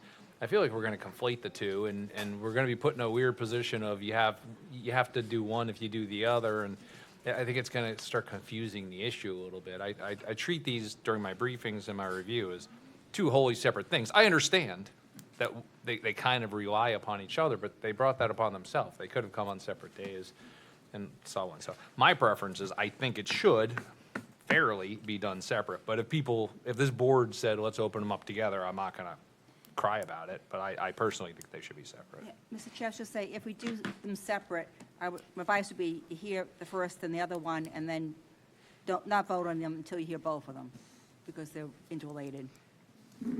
Well, here's a question I have, Madam Attorney. That's even worse. That's to my point.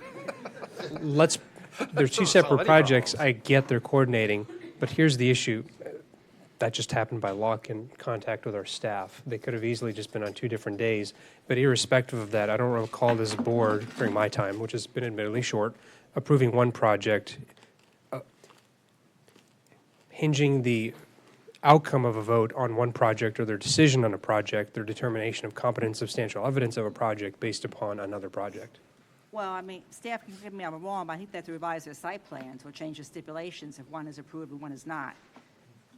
So it's more of an inconvenience. Either that or we continue them after we have the hearings to fix the site. We need to have the correct site plan and correct stipulations when they vote on it. Any other Since thoughts? staff, I mean, you might ask staff, that's my understanding from talking to staff. Commissioner Feltz? On whether, can we, Can we vote I can on do whether to hear them? Would that be more? You can just tell me. It's probably easier. Well, I would prefer that we take them as 2 separate items. Okay, 2 separate items. I agree with Commissioner Cruz. Look at that. Clip that. Put it on Facebook. Don't use names. We only Oh, go that's by right. innuendo To here. the commissioner to my right, farther down. I agree. Okay. Look at that, off to a positive start. Absolutely. Okay, so we'll open up item 7. Nicole Knapp, go ahead, open up, please. Item number 7 is PDR 2345ZP Bus Barn Rezone and Preliminary Site Plan. This is a rezone of approximately 43.5 acres from general agricultural to planned development residential zoning district, generally located on the north side of State Road 64, east of Zipper Road and north of U-Line, and approving a preliminary site plan for 122 single-family dwelling detached units. And your staff presenter is James McDevitt. Would anyone like to disclose ex parte communication? All right, hearing none. Quick note to the public, I'm not going to remind everyone of our rules. It's been a long day and you've seen everything happen today. But my goal is, I'm not going to talk about how long this will be, but I'd simply like to make sure everyone has an opportunity to speak. So my personal recommendation, and I'm not going to cut people off, that's not who I am, is if you simply oppose it, then just come up and say you oppose it. But if you want to come up and you haven't signed a petition, this is not for this is the non-petitioners. But if you just want to come up and say you oppose it, just my recommendation, because there might be some people behind you that have testimony or something that, just give due consideration for everyone else. I'm not trying to cut your time short. Everyone gets 5 minutes, and I do have a list of petitioners with 10 minutes. as well as a sign-up sheet. If you have signed up to petition, with the petition, you've signed away your right to also speak. So if you're part of a group, you've given one person the right to speak for 10 minutes. You don't get to come up and speak for an additional 5. If there's an issue with that, just communicate that with the clerk. That's why I asked everyone to submit the petitions ahead of time. If there's nothing else, then we'll just go ahead and open up with the applicant presentation. Good afternoon, Mr. Chairman. I'm Pat Neal. I've built here for 56 years, about 27,000 homes in Manatee and Sarasota County. Our average home sale was about $650,000 in 2024, which chose to open our Simply Dwell affiliate, and this is the 4th application that we'll have before you for our new homes from $302,000 here in Manatee County, by contrast from $258,000 in Hardy County, where we plan to start a new project. 70 to 75% of all of our home buyers in this $300,000 price range are first-time home buyers. We have worked hard with the neighbors. We've worked hard with your staff. We think your staff has done a good job. We have 10 professionals here today. We'll make competent and substantial evidence, and we want to demonstrate to you that we want to be part of Manatee County and also build homes for people who live and work in Manatee County. Thank you. My name is Ed Vogler, Manatee County. I have been sworn. Pat made a case for our commitment to Manatee County and to quality projects, and this is another one. What I'd like to do now is to provide an opening statement. An opening statement is a statement made to identify the type of evidence that you're likely to hear throughout this proceeding. And you need to test the evidence carefully, because there's a difference between statements of concern and substantial competent evidence which is necessary to be in existence to support your decision. A couple of other points in the opening statement. The land use history of this project. It is called Bus Barn because it was planned and zoned for a very intensive bus maintenance facility for the school board. So Neil purchased the land. We changed the comprehensive plan to authorize low-intensity residential uses, and that is the project we're bringing to you today. Canopy trees. I think I can categorically say that everyone in this room is intent on the preservation of any canopy tree elements that are impacted by this project. By use of an articulated road design, we will plan around any impacts to the canopy trees, and we will, with the assistance of a qualified arborist, preserve the old growth canopy, retain it, and conserve it. Any testimony to the contrary that you hear is not going to be based upon science. Transportation. I've heard the discussion about State Road 64, and by the way, it's a 200-foot right-of-way. It's not built that way today, but it is planned that way as a very large roadway segment that, of course, is a state road. It includes an existing roundabout, of which you've heard too, which the roundabout will serve, per your staff report and project design, as the primary entrance to the project. There are background trips that are counted on this road, but do not exist. And they will not come into use for many, many years, if at all. And as part of the traffic study and the application of law, those background trips are not considered as part of your deliberation today. The approved transportation study submitted by the applicant, approved by the county department, and the staff report confirms the following as it relates to transportation. Quote, the impacted roadway segment are expected to operate at or above the level of service performance standards, close quote. Testimony to the contrary would not be based upon fact. Thank you for allowing this statement. Good afternoon, Commissioners. I'm Katie Labar with Stantec. I'm a Manatee County resident, and I have been sworn. We have a team of professionals here representing ranchland investors, and throughout the presentation, they'll be available to answer questions. that you may have.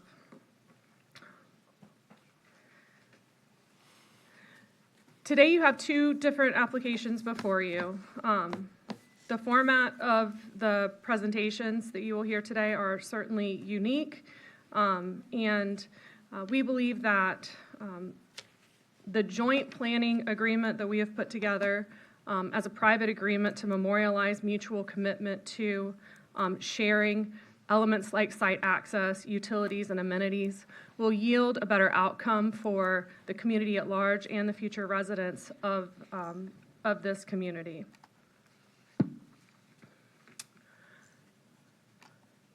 This site is approximately 43.7 acres. It's located on the north side of State Road 64, directly north of Eline Road and west of Palm Grove. Ed touched on the history of land use, but I just want to walk through. In 1989, the future land use category for this property was urban fringe, 3 dwelling units per acre. It was established in the comp plan. In 2006, the entire project area was part of a large-scale comp plan amendment that changed the land use category to public, semi-public. And the intended use at that time was for this land to be a bus maintenance facility, much like the facility that you see at the Matsky Complex on 26th Avenue East. Since 2006, facility plans have changed with the school district, and in November of 2024, the land use category was amended back to Urban Fringe 3, which is more consistent with the surrounding land use categories. So over the last 20 years, the future land use category has actually come full circle from UF3 to PSP1 back to UF3. With this particular application before you today, we ask for a rezone from general agriculture to planned development residential, and we have a preliminary site plan. Some high-level details about this site plan include the proposal is for 122 single-family residential units, which yields a gross density of 2.79 dwelling units per acre. The site plan reflects 14.3 acres of open space, which is nearly 33% of the site, which exceeds the 25% minimum requirement in the Land Development Code. Of that open space, 3.82 acres is in native habitat preservation. The site plan shows 15-foot greenbelt buffers to adjacent lots and 5 and 10-foot buffers adjacent to internal roadways. I want to also note that a shared amenity center is proposed with the Zipper Road project to the north, and that is part of the joint planning agreement that has been entered to by all parties.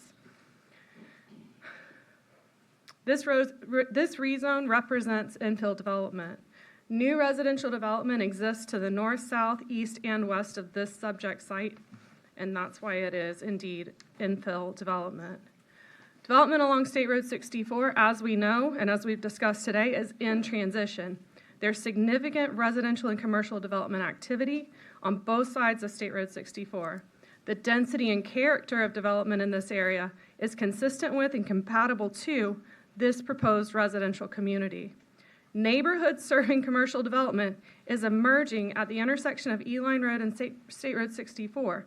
So residents' daily commercial needs can be met close to home.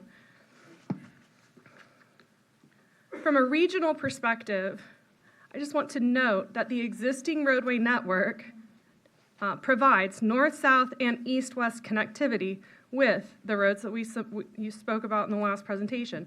Eline Road, Bourneside Boulevard, 44th Avenue East, and Rangeland Parkway. The grid pattern exists to support a more functional and efficient roadway network for existing and future residents. With that, I'm going to turn it over to Matt Morris with Pate Dawson to discuss stormwater.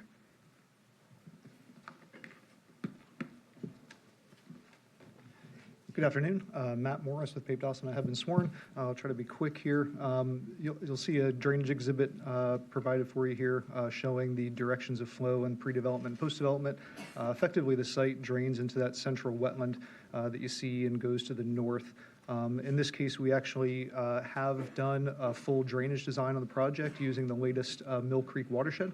I know that was a topic of discussion at the last hearing, but we have used the latest and greatest model, as you can see on the chart to the left, utilizing the NOAA Atlas 14 storm events up to the 100-year. We're actually showing improvement in the upstream and downstream nodes from the project. So we are actually providing a little relief for some of the flooding that occurs in that area by virtue of providing all of our stormwater on site, which again takes into account already in the post-development condition, filling of any of the floodplains, filling of any of the existing cattle ponds and things like that. So we are providing for stormwater above and beyond what the code requires. We'll be doing a 50% runoff rate reduction, as well as providing cup-for-cup mitigation for any floodplain impacts, which are generally limited to the area of the wetland itself and the existing cattle ponds.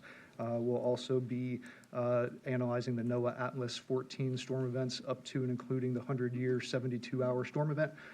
Again, based on our current modeling that we've done with a full design on the project, considering this project and Zipper Road both, we are showing in those models a slight improvement in the water elevations from post-development, or sorry, from pre-development to post-development.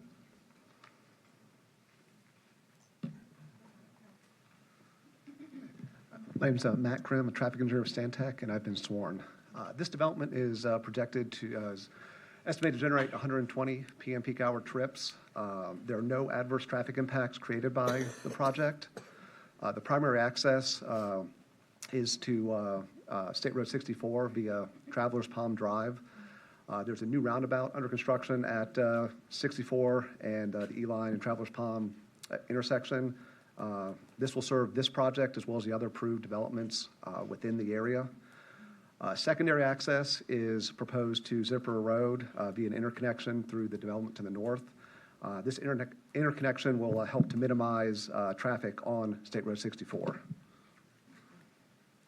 So funded transportation improvements in the area, there are a number of them. The roundabout at 64 and E-Line is going to be complete in May of this year. Roundabouts at Lighterwood and Bourneside in 64 are under design right now, and the anticipated completion of those is the fourth quarter of 2027. So all those will be in place before this project is built out. The state and the county have a project development and environmental study that's funded from Lorraine to Bethany. It's looking to go from expand 64 from 2 to 4 lanes. That PD&E started last summer, and there is a design scheduled for the fourth quarter of 2028. Chris Kennedy, environmental scientist, Kinley Horn. I have been sworn.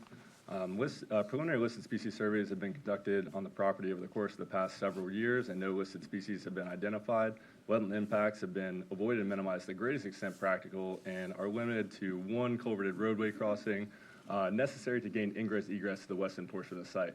Wetland mitigation will be accomplished through the purchase of wetland mitigation credits from the Manatee Mitigation Bank, and the wetland boundaries that you see depicted on the PSP have been reviewed and approved by the state through a formal jurisdictional determination. Additionally, 2.63 acres of upland native habitat preservation is planned adjacent to the wetlands to provide additional buffering. With that, I'll hand it back to Katie to close out the presentation. Very quick.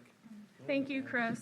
Just one point that I want to make, as I talked about the network of roadways in this area, the majority of the traffic for this project will utilize the roundabout at State Road 64. So very little, and it's proven in the traffic study that's in the record, very little traffic will be going to Zipper Road from this community. I want to close with the fact that it's in the staff report, it's in our applications. This project is consistent with the comprehensive plan and the land development code, and your staff has done a thorough job of reviewing all of the materials that we have submitted. We ask for your approval as we believe that this is a superior project that will bring housing that is attainable to market. Again, we ask for your approval today. Thank you very much. Thank you. I have Commissioner Cruz, followed by myself for questions for the applicant. Yeah. Here's my question, because we're taking these separately, even though I'm guessing we'll see that presentation again, since it was basically one presentation for both of them. You reference, or one of you reference, I'm just saying the global you, your team, reference the canopy trees and how you're going to protect them. However, Bus Barn doesn't touch canopy trees. Bus Barn physically is not even connected to Zipper Road. So that seemed like an odd thing to say. I see Ed coming down, so. We have a joint planning agreement with easements through the properties. Okay, no, I know that, because I've read both the packages. My question, however, is, for better or worse, we're only hearing item number 7 right now. Item number 8's not approved, nor has it been heard by this board. Are you stating basically that any potential approval of this is contingent upon our approval of the other one? Because that would destroy this project. You wouldn't have the access point if you're hanging your hat on that future approval that you nor any of us could guarantee at this point in time. The site plans are interrelated, and so therefore, if you ask us to analyze the impact of approval of our project and not the other, it would be an open question. Sure, but wouldn't it have been, I'm sure not as convenient for you, but safer, better, to propose a 99 home project here, call it, that only needed one access point, and present it as one access point that you had access to today without guessing that you could just assume this board's going to approve the other one solely to get because look, everyone knows I like Simply Dwell. I like the product. I like the fact that it's more affordable, and a vast majority of the people who buy Simply Dwell are first-time home buyers and teachers and nurses. I'm not trying to do your advertising pitch, but it's a fact. And I've said that publicly. I like the product type. But it feels like the only way to approve, to even consider this product, is to also look at the other product. Now, I'm not making any claims one way or the other about it, but it's not fair for quasi-judicial to stake an immediate claim on a project I haven't heard the testimony for yet. So what's your fallback? What happens if, who knows, 11 o'clock tonight, we end up voting no on the other project? Literally hypothetically. I know there's a court reporter over there. Completely hypothetically. What if we vote no on that one? What do you do next? I'd say have another piece of pizza. No, I'm kidding about that. Those are very insightful questions, and it's not lost on us. We've analyzed all of those. 22 units or 23 units is not insignificant to the project economics. The ability to have a shared amenity between two projects has a very important economic impact on overall projects. And the reality is that given the cost of land and all of the costs of development, not the least of which are impact fees, all of these things have to be managed to bring forward a project like Simply Dwell. And so that's the answer. Now, as to the canopy tree comment, of course, I had the pleasure, I don't know if you watch tapes or not, but of participating in the Planning Commission, and it was spoken about by everybody. And then I think even yesterday, maybe you brought forward some questions about that. So it is on everybody's mind. And if any of these projects has an impact on Zipper Road, we wanted that to be known and stated, because we plan to manage it. Okay, so you didn't really answer I guess the answer to my question is there's no answer to my question. Like, you're coming in for 122 homes, and the success of even being able to build this based upon our code is contingent upon a subsequent approval on a different project. Otherwise, you will not have the 2 access points to build the number of homes you're saying. If this were to get denied, Commissioner Cruz, full transparency, we'd have to regroup and do something else. And 99 units is an option. All right, but you're also willing to take a chance that if somebody maybe doesn't like the other one quite as much, and they're seeing this and saying, well, that way you're only going to have 1 access point, so I may have to decline this one as well because it doesn't adhere to the code based upon what's in the back of my mind. That's something you're willing to accept as well. I know, and as you point out, there's 2 attorneys, and I can't truncate the other attorney. He was very bright and effective, but the reality is we've made a joint planning agreement to come together because we felt it was in the best interest of both projects in reality. the ability to come before the board and say, this is the totality of the impacts, and this is how we're managing it, we thought was positive. Fair enough. I think you're getting the short end of that agreement, but fair enough. That's my only question. It's at great risk that I, what you might say, characterize myself as refuting my attorney. It's very hard to build and sell homes for $300,000, and we can't do it without that. It is impossible to build recreational amenities for homes for $300,000. So we thought it would make both projects better, and we're sticking together on this. All right, I'm on the board. Can we go to slide 10, please? It was the one that provided aerials with proposals in red. Okay. So your subject property, there's a bit of a donut hole just south of you. My understanding is that this would create, not right now, on Travelers Palm Road, which is the rightmost road, that's your way to get out to State Road 64. Let's assume this project happens, maybe the other one does, maybe it doesn't, I don't know. What is the impact to the property just south of you? Is that a what? Just curious. The property. Have you talked to that property owner? The property to the south is owned by the Detweiler family, and the applicant team has engaged with the family, and that property is it's not been sold, and so therefore, yeah, and so we are providing the appropriate buffers to that property, and I mean, the residential development will, if approved, will be there, and should the property to the south be approved sometime in the future, it can stand on its own. To the east of the Detweiler property is property that's currently owned by Schrader Manatee Ranch, and it's available for development as well. Okay, so you're at least coordinating. I'm not talking about the proposed commercial max, just slightly in between that. So you're saying you've coordinated with that property owner? Yes, we have. We've Okay, coordinated with both property owners because SMR owns land that is not identified on this map in red. Okay, got it.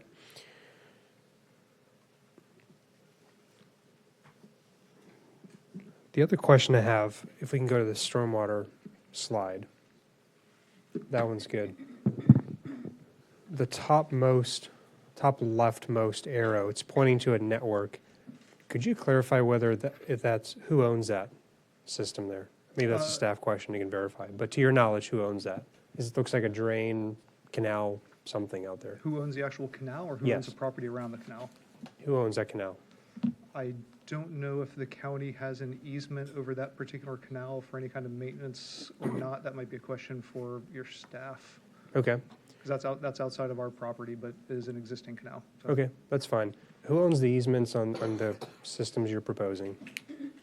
There are no easements to the county right now. That's all wholly owned on the bus barn property by Neil.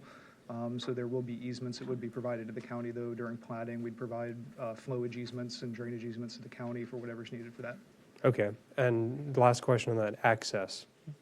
How is that determined for the county to be able to have access to perform any type of work maintenance in the future? Sure, there'd still be, excuse me, when this gets platted again, over what you see as Road A, there'd be access easements granted to the county to be able to come in and maintain utilities and maintain any kind of stormwater flowage that's needed.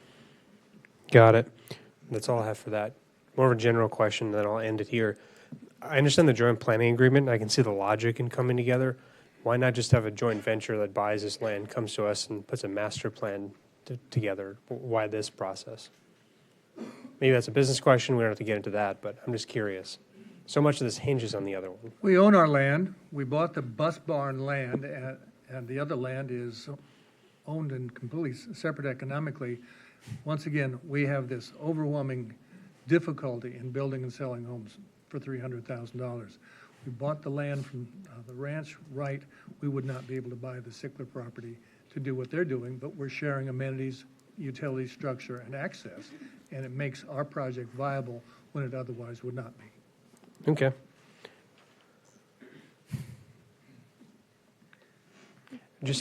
Go ahead, sorry. Just another point to add on to what Pat just expressed.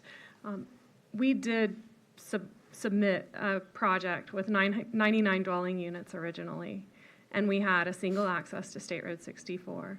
And during the course of staff review, that request was rejected. And so the only way that this application was going to be considered was to provide two means of access. And so we contemplated an access point to 18th Avenue East, which is a substandard rural roadway, and that proposal was not welcomed by the community. And so the alternative that's before you today is truly a collaborative effort to ensure that both communities have safe and efficient access, as well as a shared lift station and the other amenities that Pat described. And so we did come before staff with 99 dwelling units. And again, that request was rejected. Got it. Thank you for clarifying that. At the risk of letting you kind of run away with this, and I promise Commissioner Ron, I'll get to you. We talked about affordable, your homes being affordable. Some of us have been out to Simply Dwell, some have not. That's fine. You can answer this or not, but what is the target, like what price ranges are you hitting with this? This is obviously going to factor in, as I'm sure some commissioners will think about the public benefit. I'm just curious. Yeah, Mr. Chair, we're hoping to be in the low 300s at our starting spot, but as you know, there's headwinds with impact fees and costs that change as time goes on. This project will start the process now, but won't deliver probably until a year and a half or maybe 2 years from today. So it's very difficult to say what the cost would be, but our goal is to always deliver in the low 300s. Okay, that's all I had. Thank you. Commissioner Ron. Thank you, Mr. Chair. I appreciate Mr. Vogler's earnest to protect the canopy trees on Zipper Road. My question is if some of those trees on these canopy trees, which we need to do a better job in Manatee County protecting our canopy roads anyway, but we found out yesterday we really can't do much about that because of 180. But if some of these, if this, on Zipper Road, if these trees, you're talking about aligning and arborists and all that kind of stuff, are sitting on private property, it's not all sitting in a county right-of-way or whatever, is there some, how are you going to access private property to protect the trees that are on Zipper Road to do what you need to do to say what you're going to do?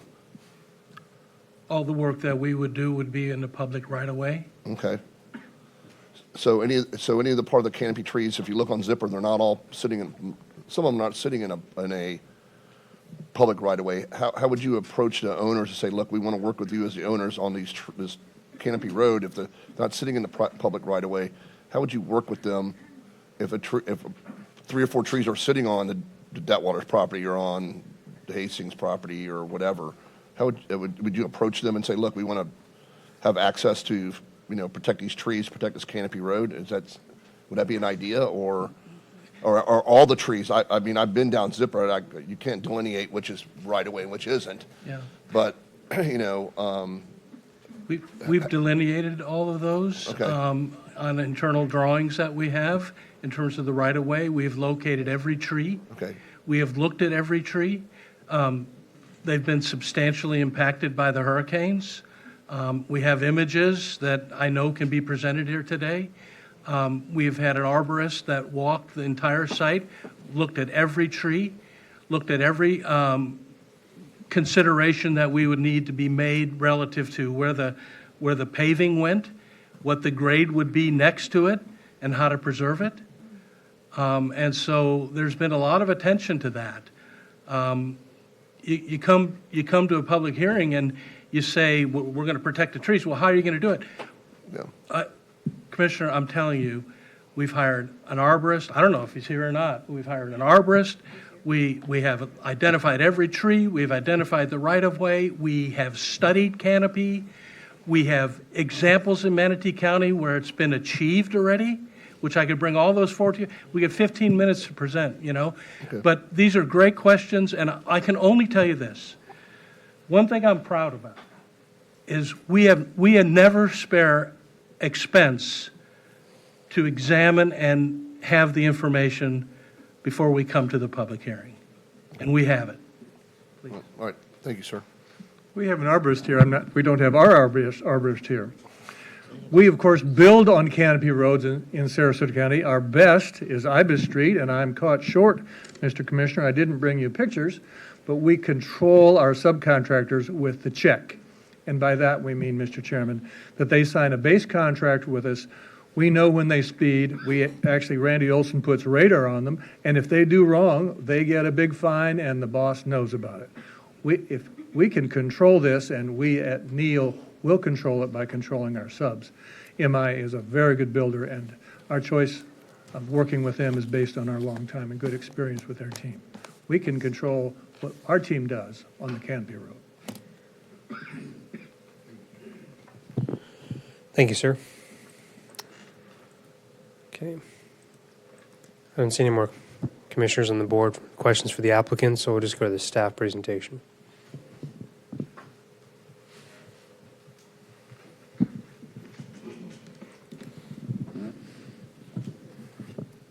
Good afternoon, Commissioners. For the record, James McDevitt with Development Services. I have been sworn.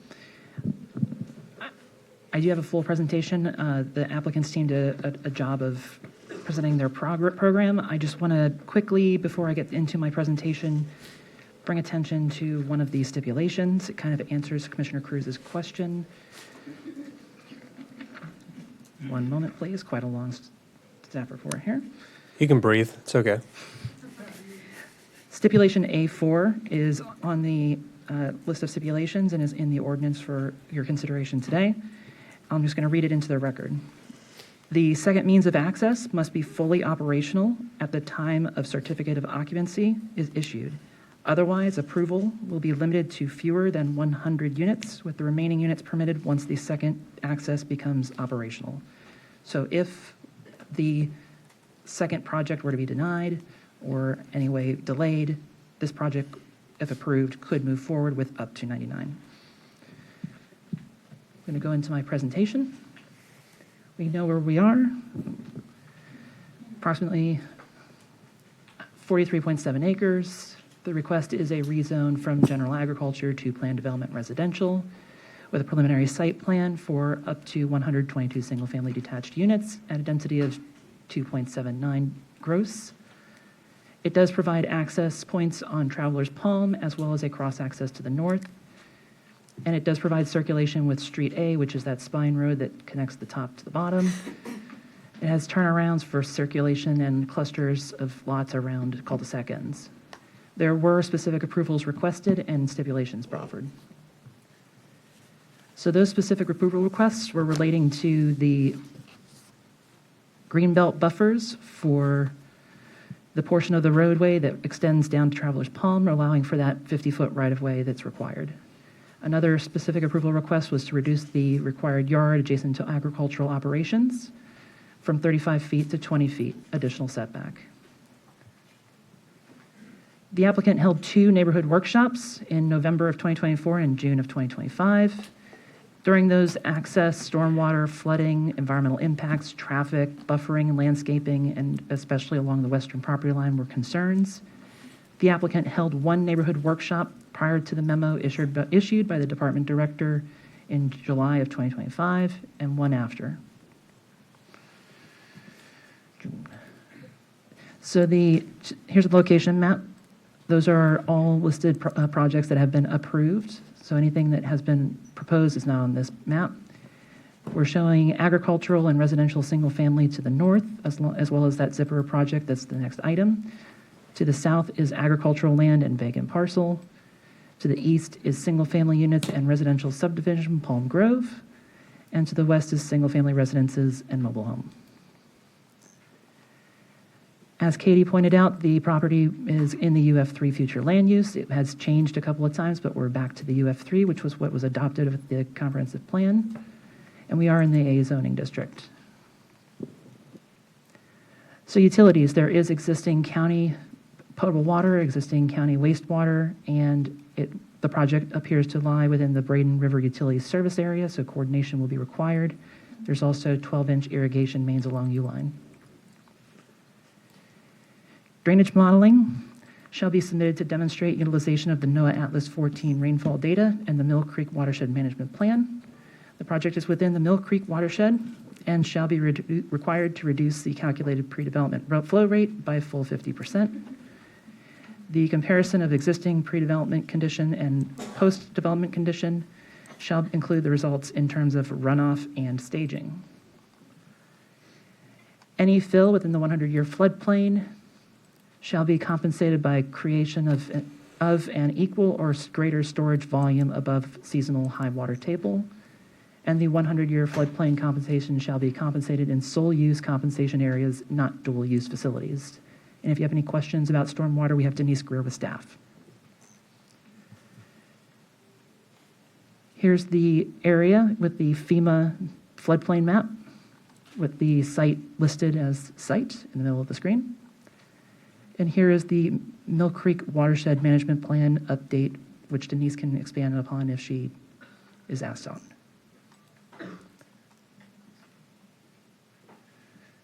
And that's just a zoomed in of the property. Transportation link capacity analysis, State Road 64 and Uline Road have adopted levels of C and D.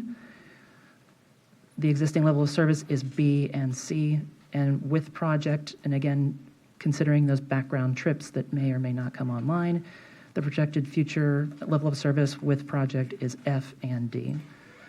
The F has 2 asterisks, explaining that the future level of service with or without the project is anticipated to be F, unless State Road 64 is widened to 4 lanes, which is required to maintain level of service standard C. The project has been reviewed for consistency with the comprehensive plan and compliance with the land development code. Some positive negative aspects. The area is transitioning from agriculturally zoned land to planned development residential. There are public facilities available to serve the development. The open space exceeds the minimum requirement of 25%, with proposed at 32.7. There are no state federally listed species. The project provides 2.63 acres of upland preservation area and is located west of the FDAB. The property is adjacent to properties zoned A, where the agricultural uses are allowed and may require the use of pesticides, herbicides, and generate odors, noises, and other such uses. The applicant is to mitigate this by having an agricultural setback additional of 20 feet, corresponding to the contiguous property lines of those operations. Lots are proposed in proximity to a bird sanctuary located adjacent to the northeast property boundary. The proposed lakes, wetlands, and upland preservation areas will offer natural focal points to the neighborhood, as well as increased separation from surrounding uses. There's also a notice to buyer in the declaration of covenants and restrictions that shall inform the prospective residents of potential presence of neighboring agricultural uses and the bird sanctuary. Here are a couple of the highlighted stipulations. In there is the one that I mentioned about the second means of access. But again, we're talking about having a notice to buyers, mentioning the agricultural uses, the interneighborhood tie to future development to the north. If gated, there will be accessible gates for the emergency providers. Let's see. The fully executed cross-access easement will be recorded to reflect shared site access capabilities between projects. For environmental, there is an existing access easement, which will be amended or modified as necessary to align with Street A, and the development shall utilize the NOAA Atlas 14 rainfall data. The Planning Commission recommended for approval 3-2. During the hearing, public comment surrounded density, compatibility, flooding, wildlife, Zipper Road tree preservation, traffic, and utilities. In conclusion, the request can be found to be consistent with the comprehensive plan and in compliance with the applicable standards of the review for the Land Development Code. Staff will conduct additional analysis for compliance with these requirements at time of final site plan submittal. And staff is here if you have any questions. Questions for staff, Commissioner Cruz? Yeah. Denise? Denise Greer for staff, and I have been sworn. I was just going to address your question regarding the ditches. I have an exhibit. You would ask if we maintain any of those ditches up there? Yes, northwest. So the red ditches are ditches that we would only go out and clear if there were any blockages and if the residents called us out to do that. So those are the ditches that we have on our maps right now. Okay. I'll follow up with you on that, but I'm going to let Commissioner Cruz go first. Yeah, I just had one question. We were told, I think it was Katie maybe, who mentioned that they presented a 99-home single access proposal and it was declined. Why?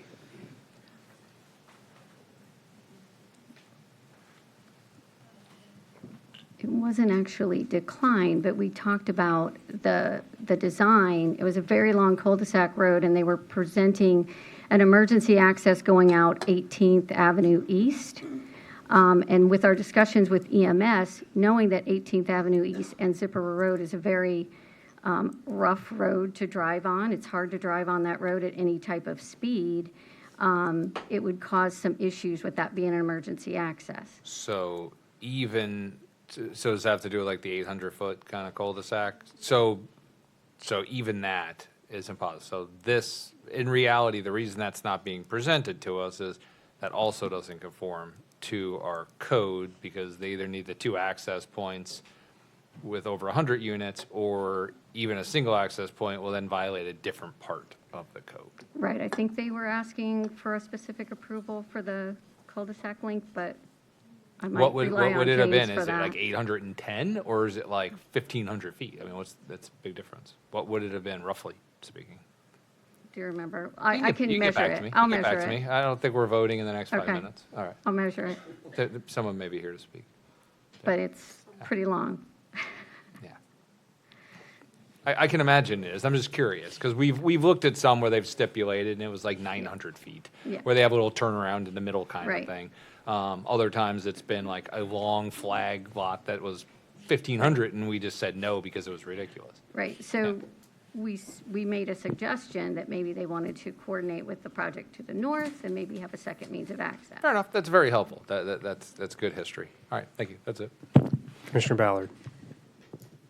So I have a question for County Attorney. So in the beginning, in Mr. Vogler's statement, he had mentioned that we, in our deliberation, are not able to consider background trips as part of our deliberation when thinking about traffic impact, et cetera. Is that your understanding as well? That's a question for the traffic people. I can't give an opinion on that. There's a whole traffic study that analyzes that. I think that's more Background of a trips legal analyze when they question. do the study, and I can't, That's a legal question because he's saying we're not allowed to make. I'm not willing to agree to that. Okay. Okay, so you believe that we can. Well, it has to be in Consider- the record, and the traffic expert we have has to explain it. Okay. See if it's an issue. Sure, thank you. All right.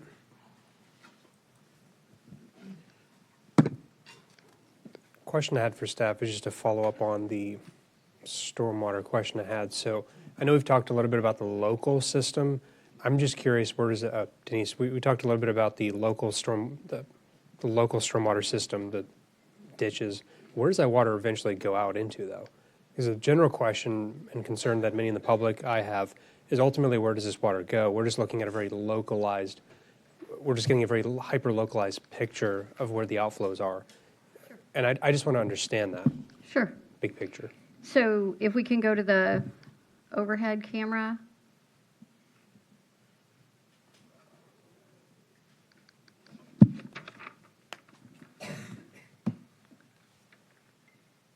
And maybe we could zoom into this area right here. That's good, that's good. So here's the project. It has a couple of ditches, like Matt Morris indicated. One ditch comes up here. It comes through this slough area, and then the ditch gets more defined as you go this way. And sorry, there's a glare on it. And it comes out through here, and it goes underneath Rye Road, and it gets into the Mill Creek system. That system, I is know it? it's hard to see on here. No, I generally get it. But on here, there is, you can see the ditch comes along here, it comes along here, and it gets underneath Rye Road. Is the capacity of that system consistent? Water capacity for the system consistent throughout that entire stretch that you just described? Meaning, is it narrow in length? Is it just consistent? I'm just curious. It varies. Okay. So, right north of the property, it's more just like a slough area. It's a spread out area. It's not real defined. You may want to ask the applicant. I know they've done some calculations already, so they might know what those cross sections look like through there. Okay. And in the model. But no, it's varied throughout the entire system. Got it. And I asked that because we talked a little bit about, we heard from the applicants, and generally speaking with this topic, we hear about the volume of water that comes out from this development. In this case, there's not a big stormwater pond. It's Atlas 14, but it's not particularly large. So there's obvious concerns that I would have about how much the ability of the system to sustain the amount of outflow coming from this drainage model they put together. They are required to reduce the discharge rate by 50%. I saw because they're in the Mill pre-development. Creek watershed. Okay. That's all I have for now. Thank you.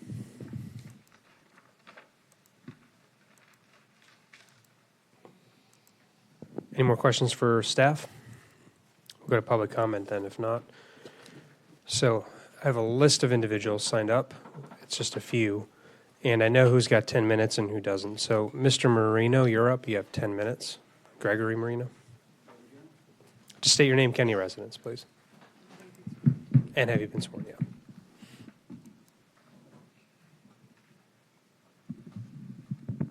Hello, my name is Greg Marino. I'm sworn in and I'm a resident of Manatee County, and I'm appearing as an affected party of record to provide competent, substantial evidence regarding project PLN 2308-0162, the bus barn, and its failure to meet the mandatory requirements of the Manatee County Comprehensive Plan and the Land Use Code. This testimony is grounded in Policy 5.2.2.1, Concurrency Management, which mandates that no development order shall be issued which causes a public facility to operate at the level of service below the adopted standard.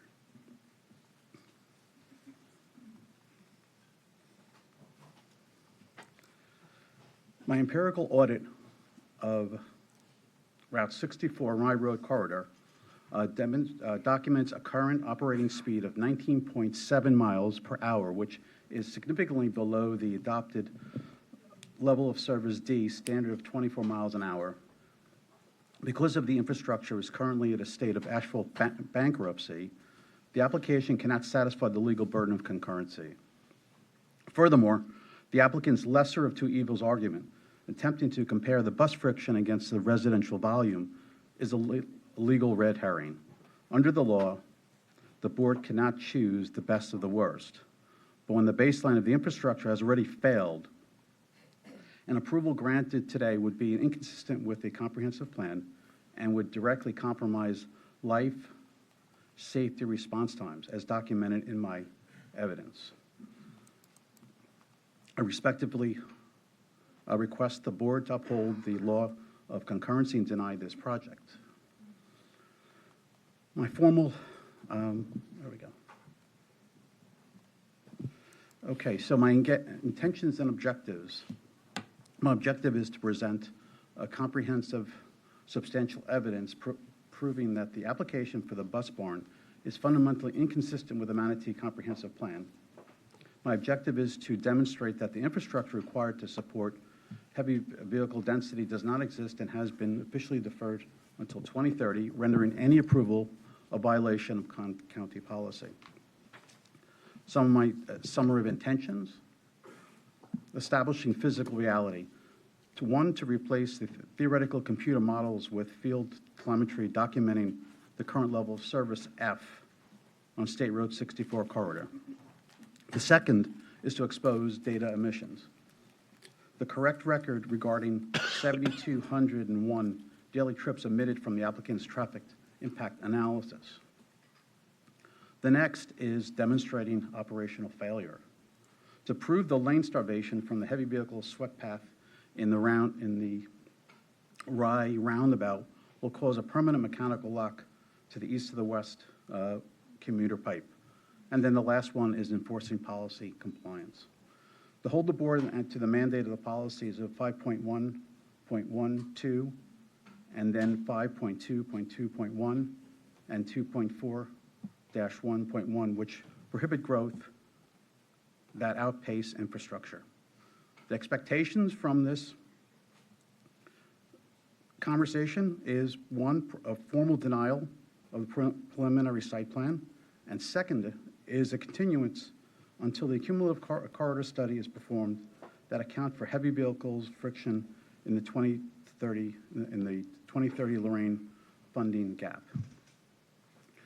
The next area is the areas that I'm going to cover. So there are three areas with the closing which cover physical evidence and the request for remediation. So the first part we're going to cover is the asphalt reality.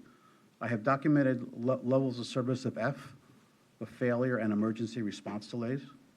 Part two, we'll talk about the legal barrier, the violation of the comp plan policies, and the 2030 Lorraine deferral. And the third is the audit, looking at the applicant's traffic impact analysis and expose operational friction and demonstrate lane starvation. So let's take a look at the asphalt reality. The current state of the Lorraine Rye Road corridor in 64 is a system failure.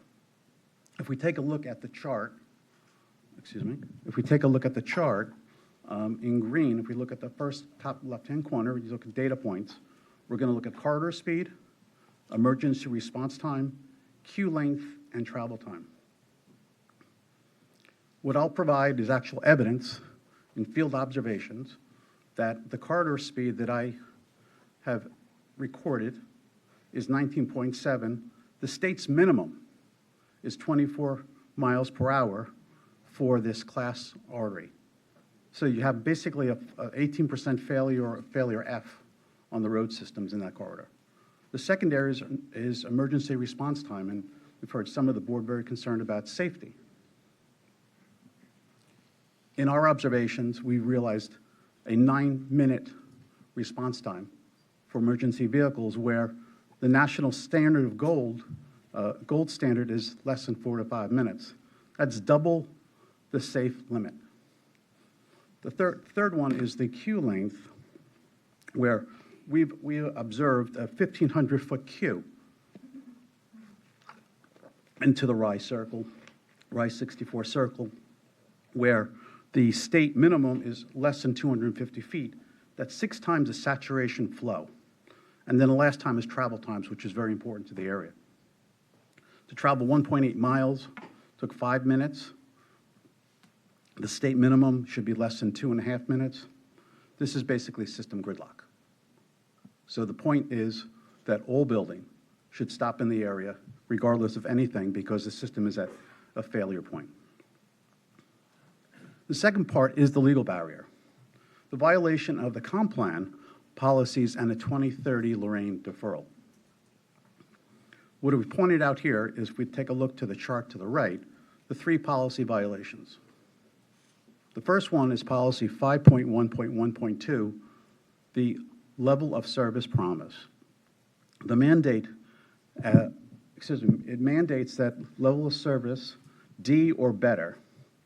My telemetry proves that the corridor is currently level of service F at 19.7 average. Approval would be knowing violation that the county's promised to maintain thoroughfares. The second violation is under policy 5.2.2.1, the concurrency mandate. This prohibits issuing development orders that reduce level of service below adopted standards. Since the road is already failing and the Lorraine Road widening is deferred to 2030, there's no legal pathway to find this project concurrent. And then the third is policy 2.4.1.1, infrastructure coordination. It forbids decoupling growth from facilities approving 7,000-plus new trips on a road with a 9-minute emergency delay created a documented public safety hazard, violating the core intent of this policy.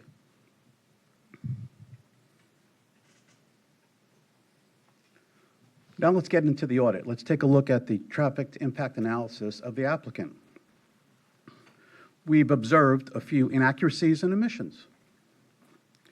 If you take a look at the chart at the top right-hand side, it says 7,203 ghost trips, okay, in red. In summary, there's 979 units, or 7,000 trips, that the applicant forgot to include in their traffic impact analysis. They said that you're going to hear a lot of different things. This is fact. This comes from the Traffic Safety Board's handbook, so this is legitimate. The second part is around heavy vehicle friction, and we certainly know the bus barn is not operating at the moment, but we take a look at a few different areas. Buses versus passenger cars. They talk about PC, friction factor, right? The discrepancy is one bus equals 2.5 car spaces. The second area is around PM peak analysis. The physical factor of reality is bimodal peak shift. Returning 3:15 p.m. is pre-peak. Lane capacity. One of the physical facts is what they call sweep path interference. Buses starve 2 lanes and roundabouts. Definitely a concern. And then the last one is around minimal impact, is the applicant does not take into account the 7,200 vested trips that are admitted, and the system is already at failure.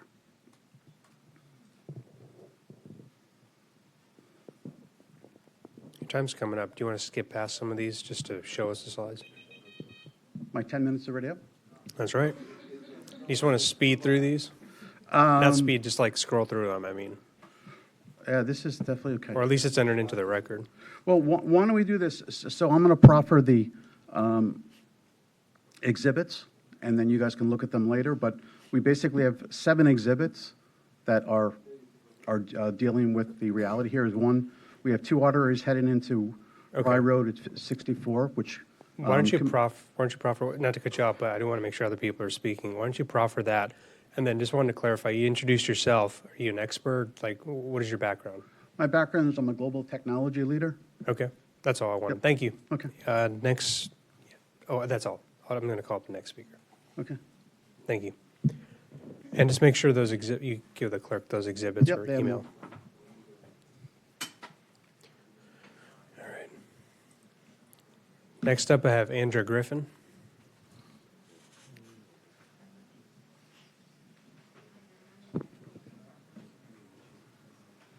Manatee County resident and activist here in Manatee County.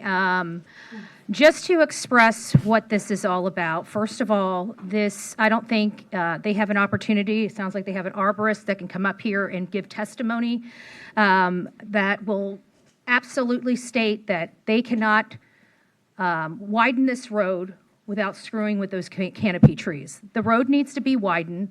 There's no place to widen this road. By the way, I've been sworn. And when we were at the Planning Commission, this was not a raving property. Neither this one or the next one, Judge. I'll stick with this one. But neither one of them were even before an entire planning board. There was only 5 members that voted on this. And one of the members that were there said he would not have voted on it. So it would have been a 3-3 tie in the planning board for both properties. But either way, I can't put testimony on for that.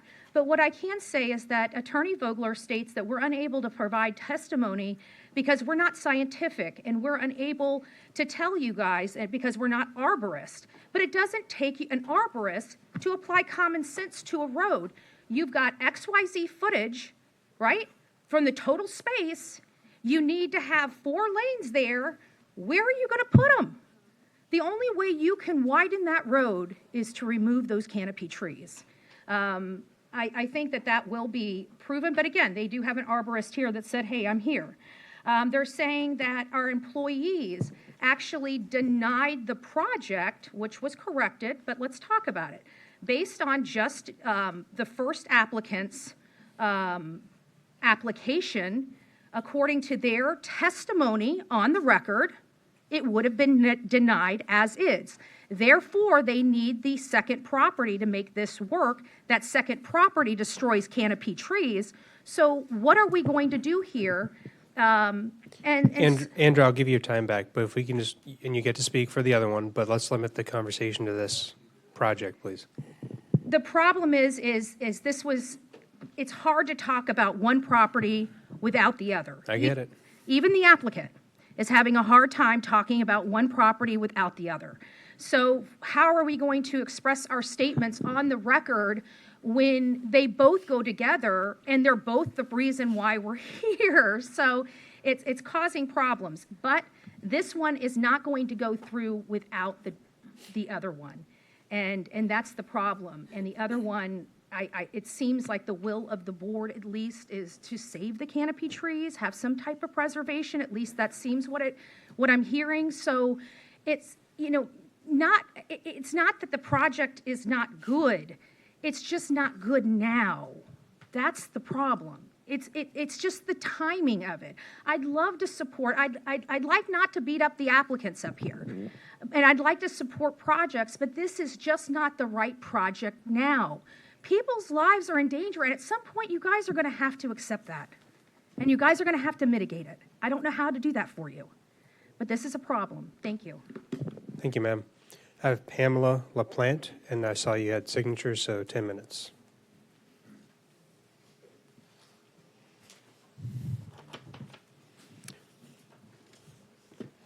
All right, same drill. State your name, county of residence, and whether you've been sworn. My name is Pamela Plant. I'm a Manatee County resident, and I have been sworn. Okay.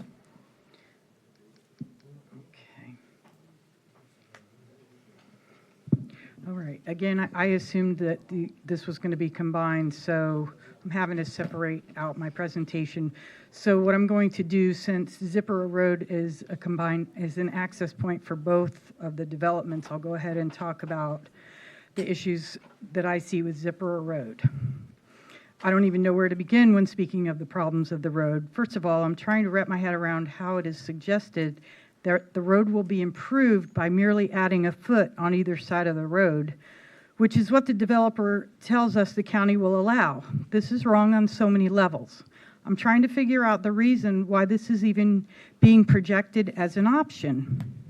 Is it the developer selling this idea of only widening the road a couple feet because they don't want to spend the money to have it done correctly, yet knowing it will fail and the county will have to come in and do it correctly at the taxpayer's expense?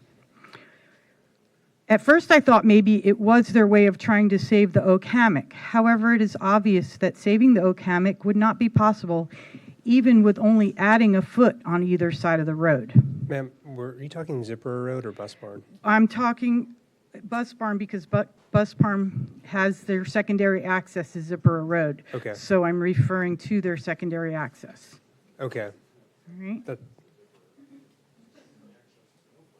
Technically, there's no access point right now. If we can just, you're welcome to speak again. I have you as 10 minutes for the other one too.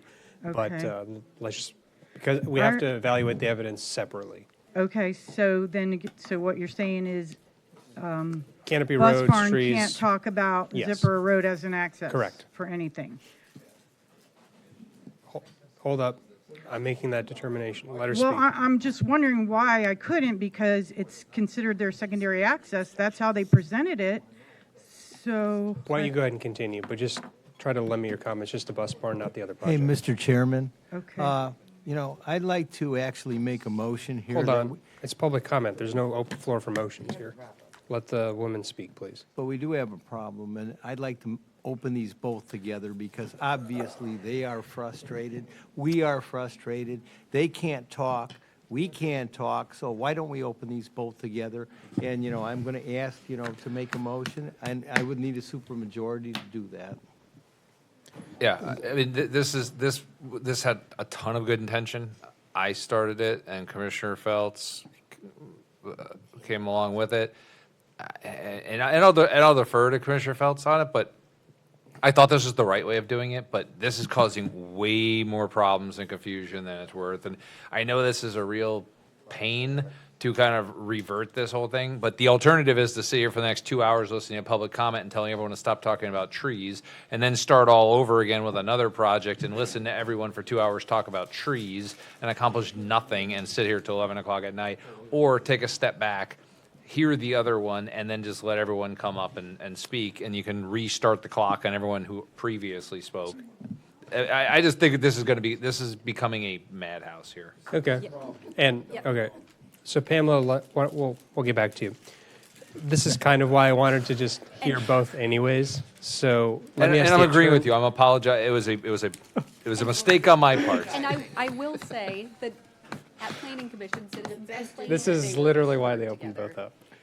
So, all right, we've created a bit of a, it's not evidence, but Sarah, a bit of a Well, challenge I here. would recess this portion of the hearing and open up the Zipper Road number 8 hearing, that Nicole read in the record, like she normally would, disclose your expert communication, let the applicant, which is a different lawyer and different people do their presentation, let the staff present Zipper Road,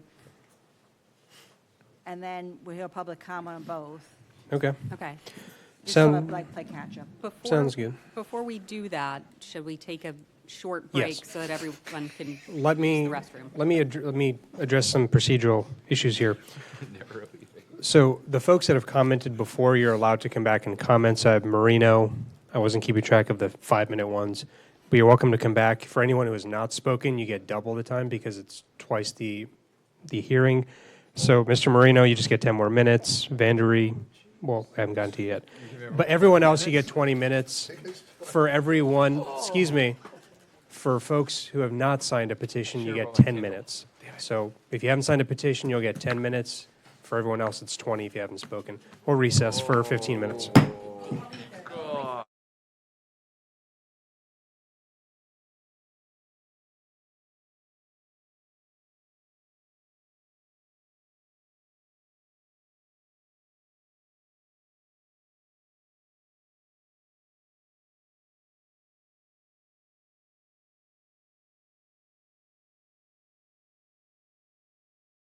Welcome back, everyone.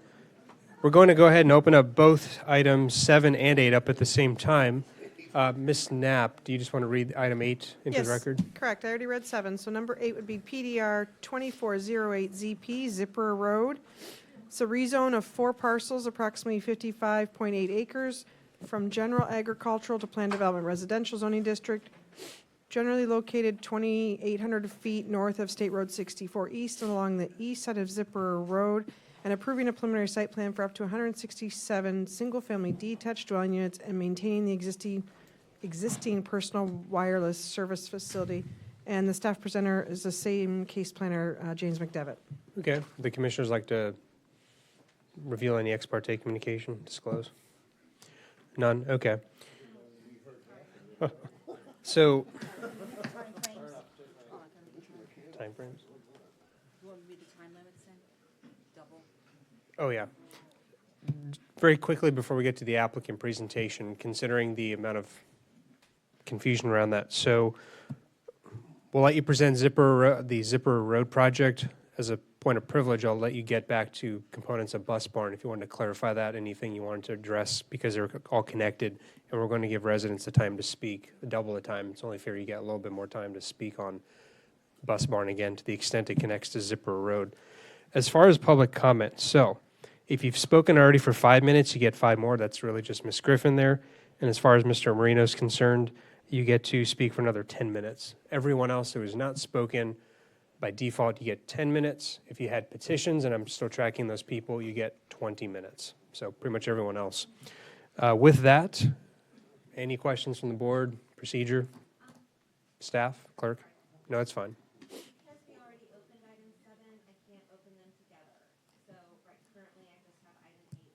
That's, you just mean for display purposes? That's fine. I think we can follow along. And we'll go ahead and break at 6, which is like 35 minutes, but here we are. We'll have fun with it because that's what we do. let's go ahead and let everybody plan for how long we're going to break for so that Yep. they can plan to come back at the appropriate time. So board hour seems like a bit much, 30 minutes, 45 minutes? Understand. 1 hour? Commissioners? We'll break for an hour from 6 to 7. So did my wife. She texted me too. Okay, so we'll break from 6 to 7, give everyone time to get food. I'm fine, but all of you. And we'll take it from there. Any more questions? Nicole?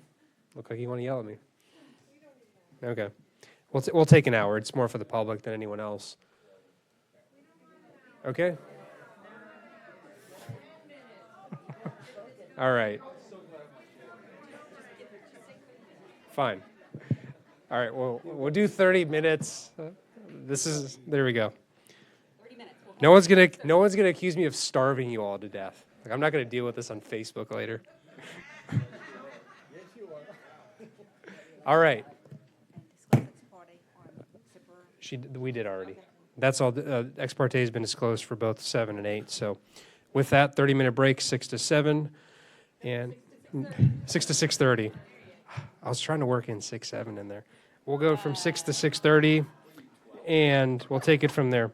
Applicant, you're ready to go for Zipper Road. All right. Good evening, Commissioners, and thank you for allowing me the opportunity to speak. I'm Greg Crawford, and I have been sworn. I'm a Sarasota resident. I'm here as the area president of MI Homes. Our company was founded in 1976 and is proudly celebrating its 50th year this year, a milestone that reflects decades of commitment to quality and integrity in home building. Since 2010, MI Homes has been honored to build in Manatee County, creating neighborhoods that families are proud to call home. Over the years, we've delivered well over 1,000 homes in this community, and with each project, our focus has remained the same: building responsibly, treating the customers right, and contributing to the long-term strength of the area. As we discuss the rezoning of Zipper Road, our goal is to continue that tradition, developing thoughtfully with our collaboration with Simply Dwell Homes, respecting the environment, and providing attainable housing options that meet the needs of today's family. At this time, I will turn the presentation over to Linda Stewart with Morris Engineering. And you all talk pretty fast. You can slow down a little bit too. Oh. I'm going to give you a little bit more time. We got the 15 minutes, so I was going to give you a little bit more. It's fine. Thank you. I want to understand what you guys are saying too. Hi, good afternoon. I'm Linda Stewart, certified planner with Morris Engineering, Pape Dawson. I have been sworn. I'm here to present Zipper Road. The project's located north of State Road 64, east of Zipper Road and south of Waterline. This is an aerial view of the property showing its location in relation to the surrounding area. The zoning map indicates the current zoning of the property being general agricultural, or A, as well as a zoning map indicating the requested change to planned development residential, or PDR. This map also indicates the requested zoning is consistent with the surrounding area being residential with PDR zonings in the immediate vicinity.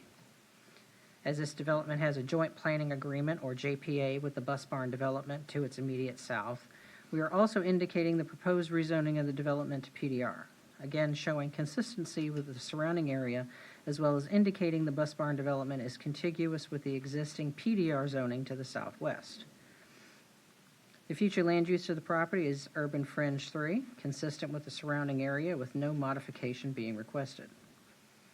This request is for a rezoning from A to PDR along with a preliminary site plan for a maximum of 167 single-family residential lots. One specific approval is being requested to allow the existing cell tower to remain in place within the development boundaries. Proper noticing of the public hearing was accomplished.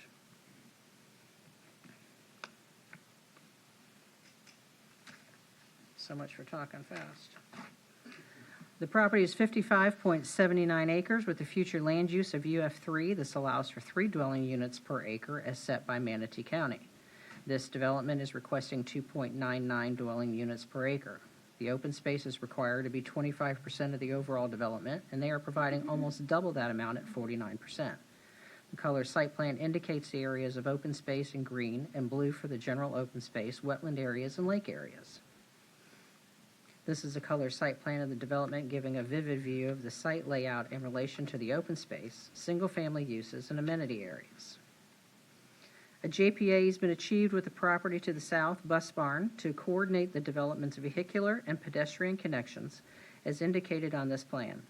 The two developments will also share amenity areas. It is a stalwart of planning to provide interconnectivity when possible. The interconnections with Bus Barn also provide the development's second access point to State Road 64 at Uline Road, where a cul-de-sac is being constructed to aid in the vehicular travel. A closer view of the cul-de-sac location is noted. This has an anticipated completion date of March 2026. Compatibility with the surrounding area is indicated, showing this infill development has existing and proposed developments to the east, west, north, and south. These developments include residential and commercial uses. This property is also located west of the FDAB in compliance with the county's regulation. This also indicates the area is transitioning from a predominantly rural area as indicated by the surrounding commercial and residential developments. A zoomed-in view shows the area with current and proposed development approvals. It also indicates the close proximity to commercial uses within the area.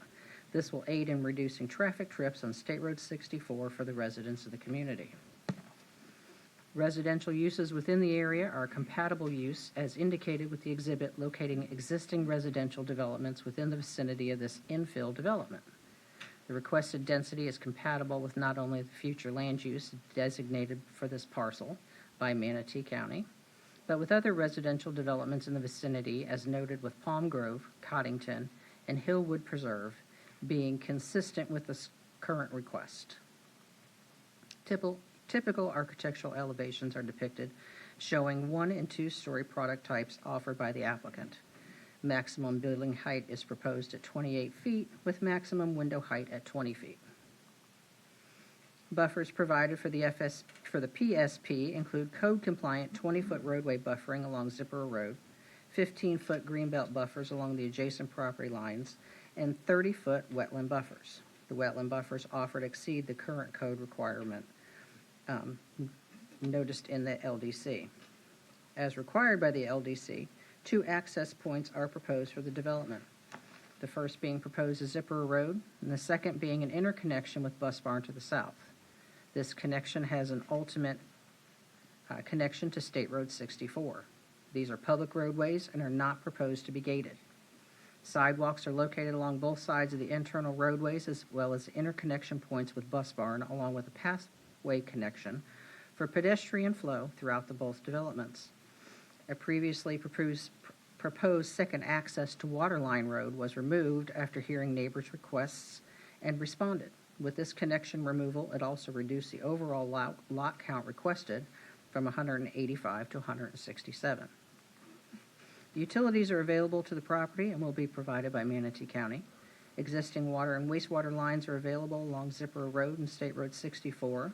With the JPA with Bus Barn, there will be a shared wastewater system and cooperation with the construction of a lift station. According to the School District of Manatee County, capacity is currently available or expected to be available for the 167 residential homes proposed within this development. There are no schools within a 2-mile walking radius of the development, which would require additional sidewalks. A currently approved bus stop location within Palm Grove is indicated, which may be utilized by the residents of this development. This bus stop provides the ability of students to access a school bus within the Palm Grove cul-de-sac, where a school bus has the ability to enter and turn around off the main roads. With that, I'd like to turn it over to Monarch Ecology to discuss the environmental aspects of the site. Good evening, Commissioners. Carrie McNutt with Monarch Ecology, and I have been sworn in. I'm just going to briefly talk about environmental. The exhibit that you're looking at has a site plan overlaid on the wetland map. The wetland lines have been approved by SWIFMUD as part of a formal wetland determination. We have a total of 4.1 acres of wetlands on site. Of those wetlands, we only have one impact area that's associated with the roadway crossing, and the impacts are limited to 0.178 acres, so less than 0.2 of an acre, to accommodate internal access. The wetland impacts are going to be mitigated through a wetland mitigation bank. We've also done extensive wildlife surveys on the property going back to 2023, as well as 2024 and 2025. No listed species have been observed on the property, and we will be doing additional surveys in support of future permitting. The only other thing I'd like to add is that we will also be maintaining 30-foot buffers as shown on the site plan. And this is just a picture of the wetland impact area. It is actually a low-quality wetland, mostly dominated by pasture grass as the ground cover. And again, we will be mitigating that through a wetland mitigation bank. With that, I'm going to turn it over to Matt Morris to talk about stormwater. Good evening, Matt Morris with Pape Dawson. I've been sworn. Actually, going to start off speaking very briefly in regards to Zipper Road. We've got some pictures here on the screen, showing Zipper Road. We have had very lengthy discussions and talks with your public works staff regarding Zipper Road. I've come up with a plan in conjunction with them to widen the road to 20 feet. It's existing anywhere from 18 feet to 20 feet right now, so we're going to be widening it by adding 1 to 2 feet of pavement for the whole cross section. There is precedent for that in adjacent communities, adjacent counties and municipalities that 10-foot wide travel lanes for a total of 20 feet. In Sarasota County, City of Sarasota, I believe DeSoto County has that cross-section approved for local roadways as well. So it is something that is out there in other areas of the state and around the country as far as roadway width goes. But again, that has been discussed at length. We do have a full tree survey. Again, we have our arborist here as well to discuss the tree canopy itself. With regard to stormwater, same as what I spoke briefly on with Bus Barn, we are proposing a 50% reduction in the pre-development discharge rates. We are utilizing on-site ponds for stormwater, which again, our entire site will be designed to collect all of our stormwater internally before it's discharged anywhere, and we'll be mimicking the existing drainage patterns. We do have some flood zone A on the property, and we will be mitigating for that with cup-for-cup mitigation, in addition to doing the analysis with the NOAA Atlas 14, which we actually have already done, again in conjunction with Bus Barn. So you see the red flow arrows depicting the way the water flows through the site. Based on that, that does take into account with the watershed modeling the flows through those different channel cross-sections off-site as well downstream of our property. And again, as you see by the data that we've presented on the tables there, we are seeing some improvements from the pre-development condition to the post-development condition in those water levels off-site. So we are actually providing a little bit of improvement there from a stormwater standpoint. This is just a zoomed out view showing the flow from Bus Barn through the property as well.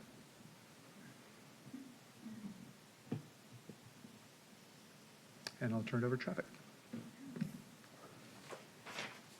Good evening, Becca Bond, a licensed professional engineer and certified planner with Kimley Horn, the transportation engineer on this project.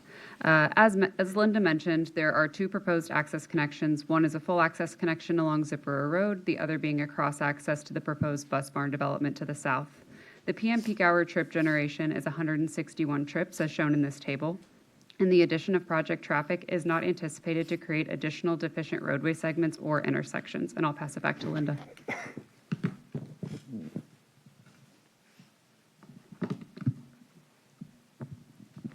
Thank you. These are a couple of pictures of Zipper Road showing past and current views of the trees on the roadway. These are 2 different photos of the past and current views of the road showing large vehicles utilizing the roadway and the ability to pass. 2 neighborhood workshops were conducted for the property. The first was held in July of 2024.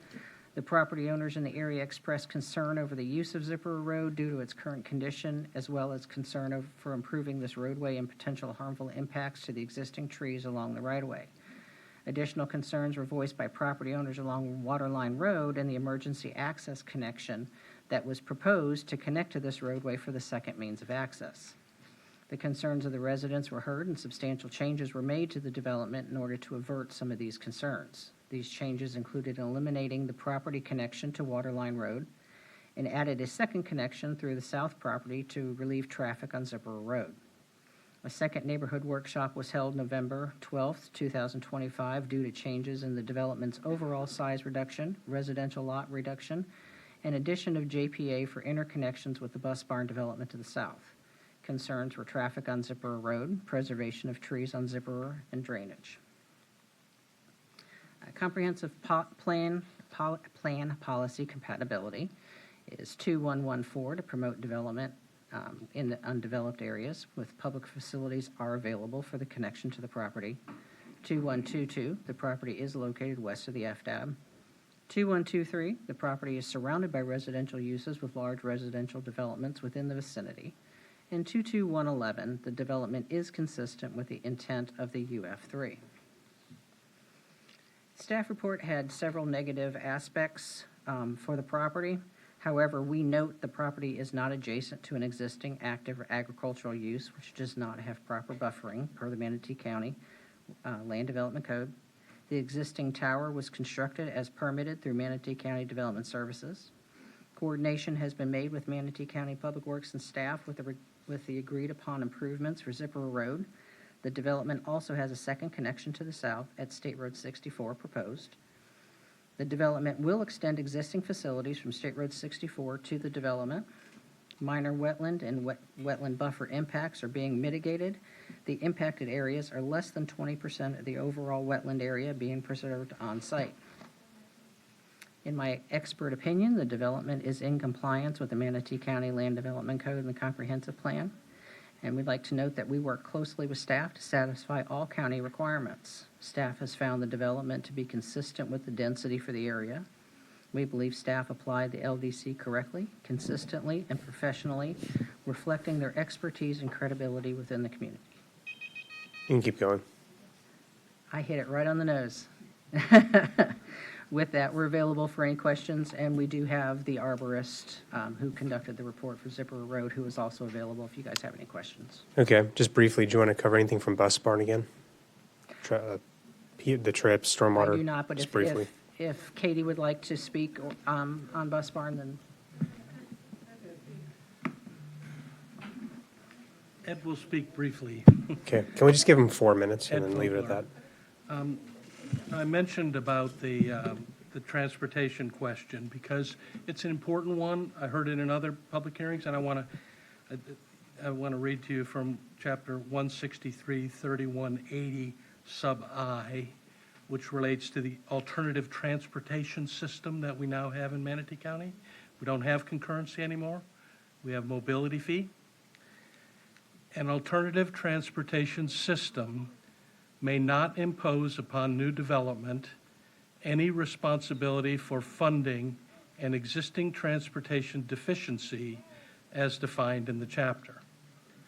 So my statement was you cannot use the background deficiencies that exist on State Road 64 as part of your deliberations.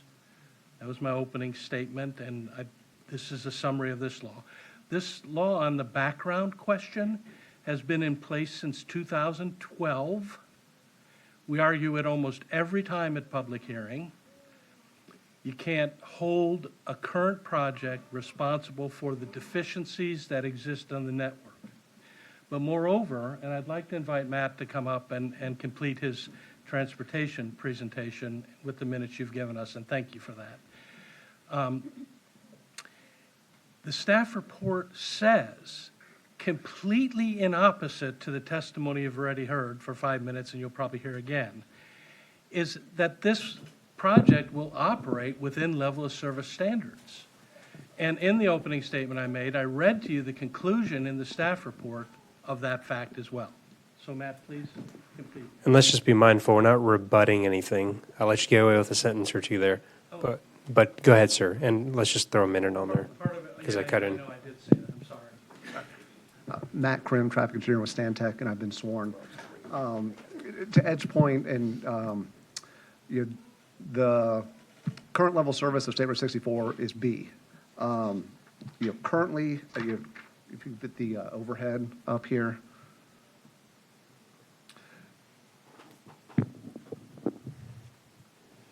Can you rotate that? Yeah. Thank you.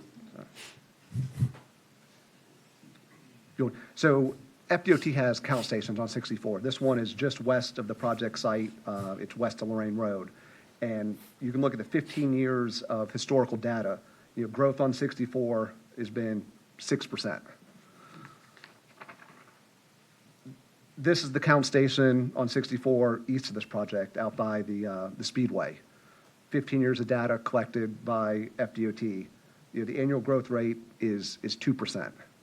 So if you look at historical trends, these projects are going to be built out in the next, 3-4 years. All those reserved trips aren't coming online tomorrow. So if you take, the worst case scenario, the 6% growth, it will still be operated within the level service C standard by the time these projects are both completed, in addition to the project traffic that is going to be added to the roadway network with these two projects. So, it's currently operating under acceptable level service, and based on the historical growth on 64, will still be operating within acceptable level service. All right, anything else from the applicant? That's all? All right. So, there's nothing else. I'll open up questions to the applicant. We can ask for questions about 7 and 8. So I have commissioners. Well, I'll just defer to the end there. Some of those comments helped answer some questions. Commissioner Ballard. This may be a better question for our staff, and if it is, just let me know. So we're looking at a 20-foot roadway width with the improvements on Zipper Road. What is a standard roadway width on a rural road like this in Manatee County? I can save that for if it would be better. You're already there. Go for it. Denise Greer for staff. So our standard 50-foot right-of-way typically has a 24-foot roadway section.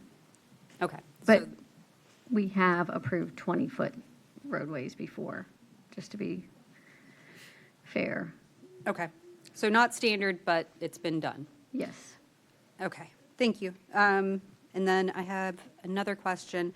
So on the bus barn project, that is meant to be kind of a workforce component with an average starting price they're hoping of about $300,000. Is there any more affordable or workforce component to this project, the Zipper Road project? Greg Crawford with My Homes. We, again, like Jag said earlier, we have to see what the market does. We do 2 different series, and our Smart Series is 48% of our business, and 84% of those closings are for first-time home buyers, and they average selling price of it is just under $400. But we do have another series that they get to select every design center option, and those go up. So really market-driven.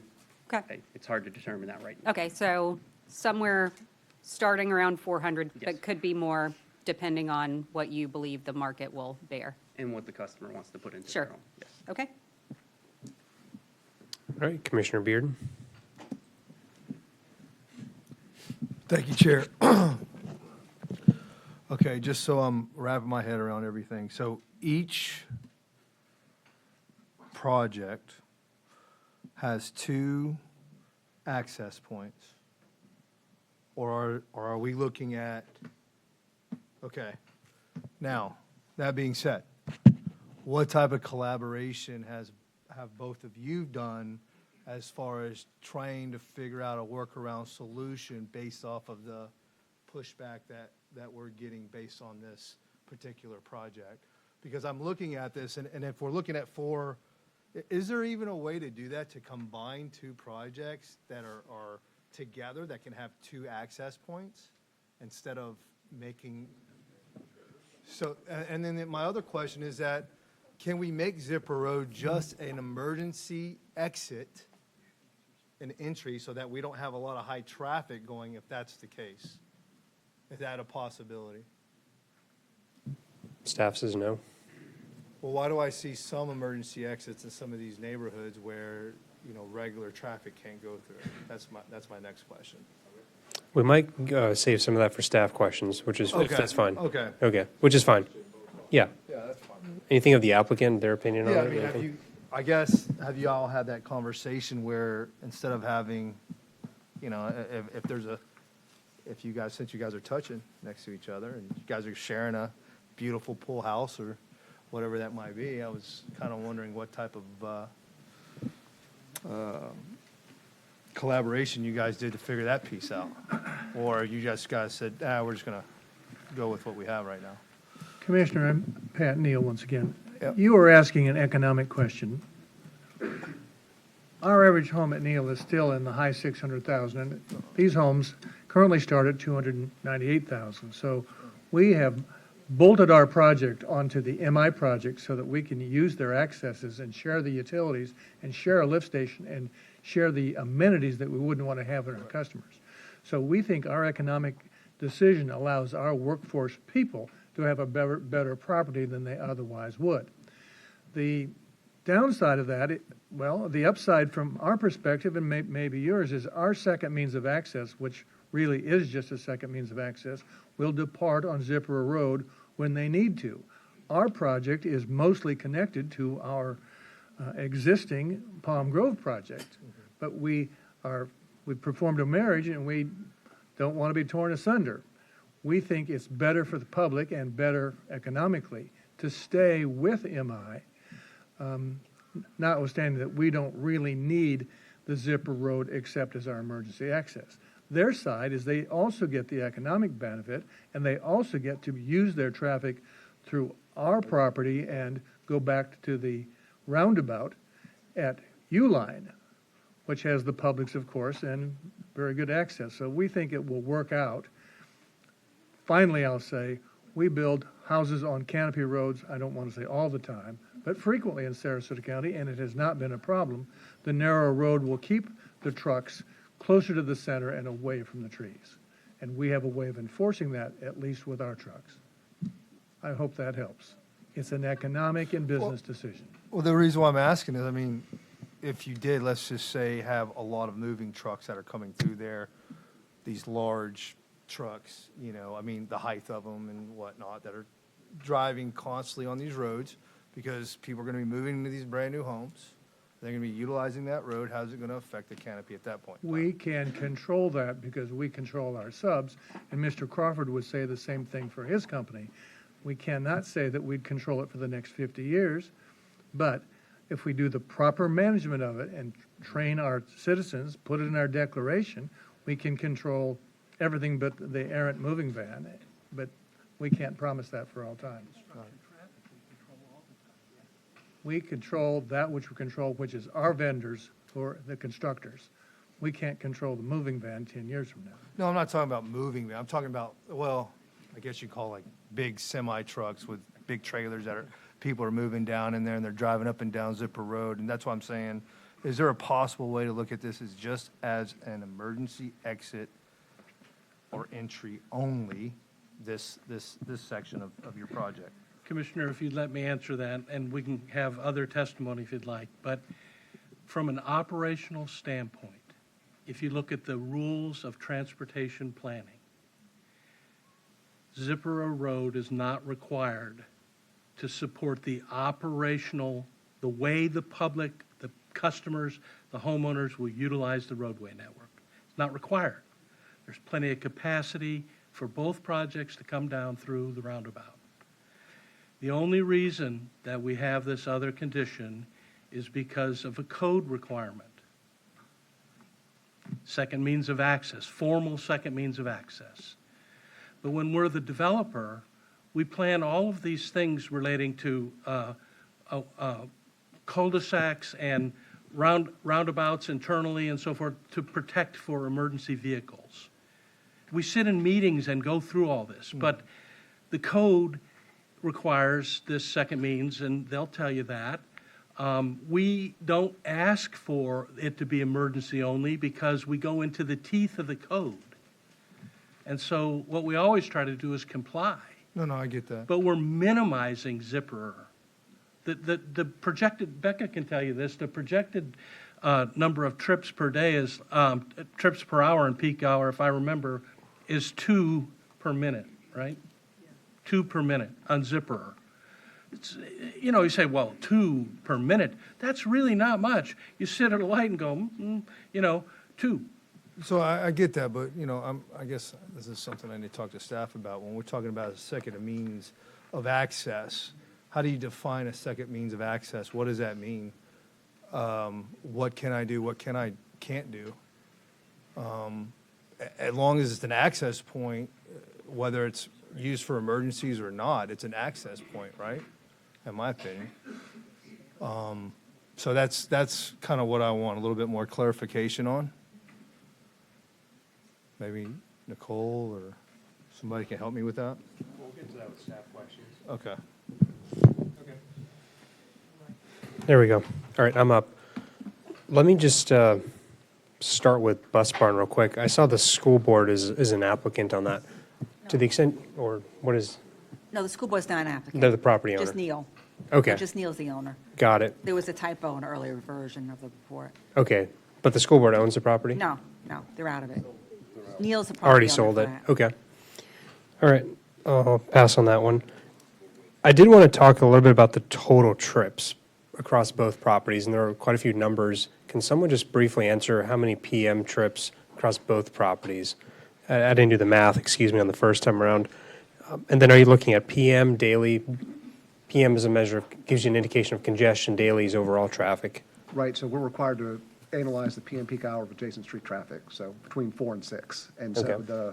the Bus Barn property has 120. Excuse me, sir, can you just state your name for the record? Matt Krim, traffic engineer with Okay, thank you. Stantec. So the Bus Barn has 120 PM peak hour trips. And Zipper, I'll let Becca, you had 160? 161. 161, so 281? Okay. Yeah, math in my head. So. Got it. The question I had around that was, well, it was floating in my head while we were just talking about just part one of this project, but what is the realistic difference between, well, I'm just going to talk about Bus Barn, because you came to us with a 99 home proposal, which this board didn't hear, but we'll get there. What is the realistic difference between 99 and 120 trips? I'm sorry, 120, yeah.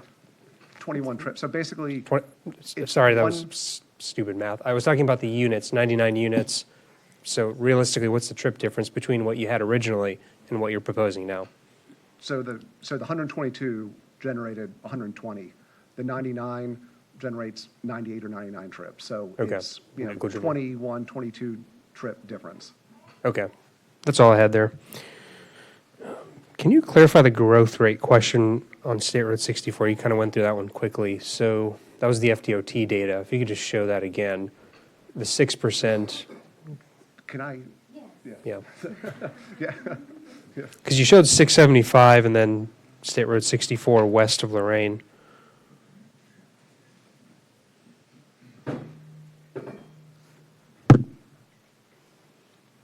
And then you said something about level of service C based on those numbers, but we know that the current level of service is F. I'm not talking about your impact on that. No, so the Okay, current level service is B current as is- in boy. Okay, got it. And so if you, based on the Manatee County requirements, they were required to look at the reserved traffic. Yes. That's, on, you get existing and you add reserved traffic to it. And that's, all of the approved developments, which is trip ins, which, in simple terms, like the Publix that's, approved right across the street. Right, you're talking collective impact of all that. It's Right, but okay. like, I Okay, guess- that clarifies it. You're saying even with the existing growth rate projected, well, not projected, actual growth rate over these years, with the 6% growth rate, it's still level of service C. That was what Correct. your With- statement. With Okay. that, if you grow that over the time frame our project's, going to take to build out, use that historical growth, put our project trips on top of it, we're operating within that level service C adopted standard. Okay. Specific to your project, the 20-foot versus 24-foot, I asked staff in my briefing about it. What does that actually mean for your development? The compromise to 20-foot to preserve the trees, best effort, as I understand. In terms, we're not just talking 20-foot road, we're also talking pedestrian access facilities, some compromises there. We're talking a 20-foot road for Zipper Road as opposed to 24 because you're trying to preserve the trees, right? Correct. Okay. So what compromises are you making there? Is it no sidewalk access, like what, or Sure. reduced sidewalk size widths? I'm just curious. Sure.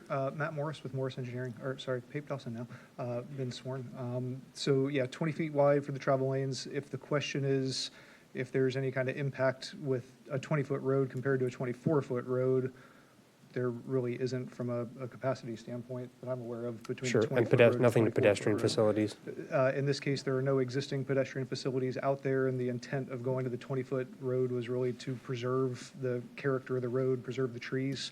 So that's why we have the internal sidewalk connections between Zipper and Bus Barn that connect down to the bus stop to try to avoid any kind of impacts to those trees as much as possible, and keep kind of the character of what's out there now on Zipper Road. Okay. That's all I had for the applicant. Thank you. I saw Commissioner Feltz up here earlier. Did you withdraw yourself?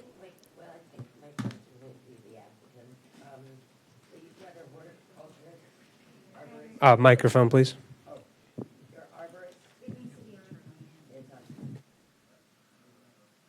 There you go. Arborist, you have your arborist here? Yes, he is here. if you have Thank you. questions. Thank you. So the current width of the road, we're saying we would like a 24-foot road, but we could work with a 20-foot road. Right now, how wide is that road, and how many trees are within that 20 to 24 foot? I want to know really the mechanics of how Okay. So there's a for the possible record, save for that road. Phil Smith, landscape architect, certified arborist, and I have been sworn.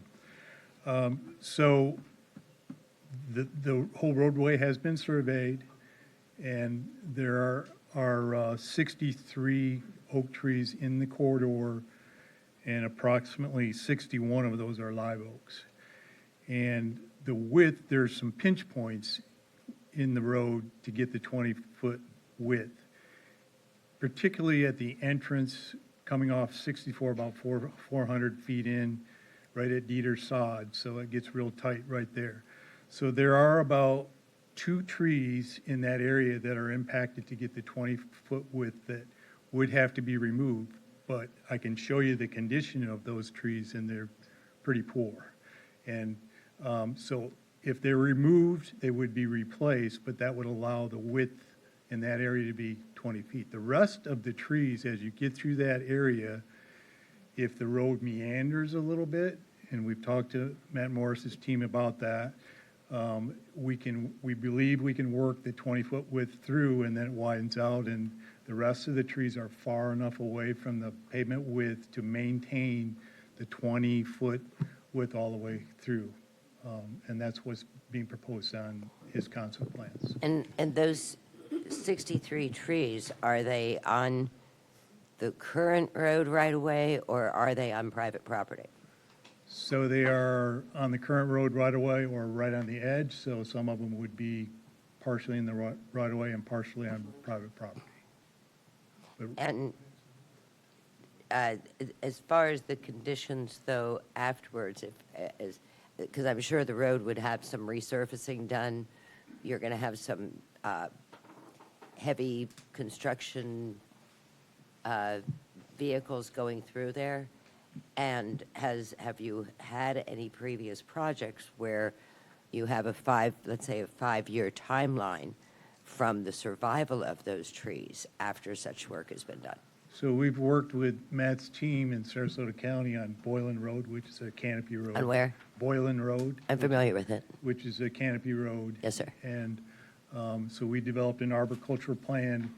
In that particular case, there were a lot of utilities that had to go through and things like that. In this case, we've been told that it's really just roadway construction, so it's really resurfacing and adding thickness or width to the pavement.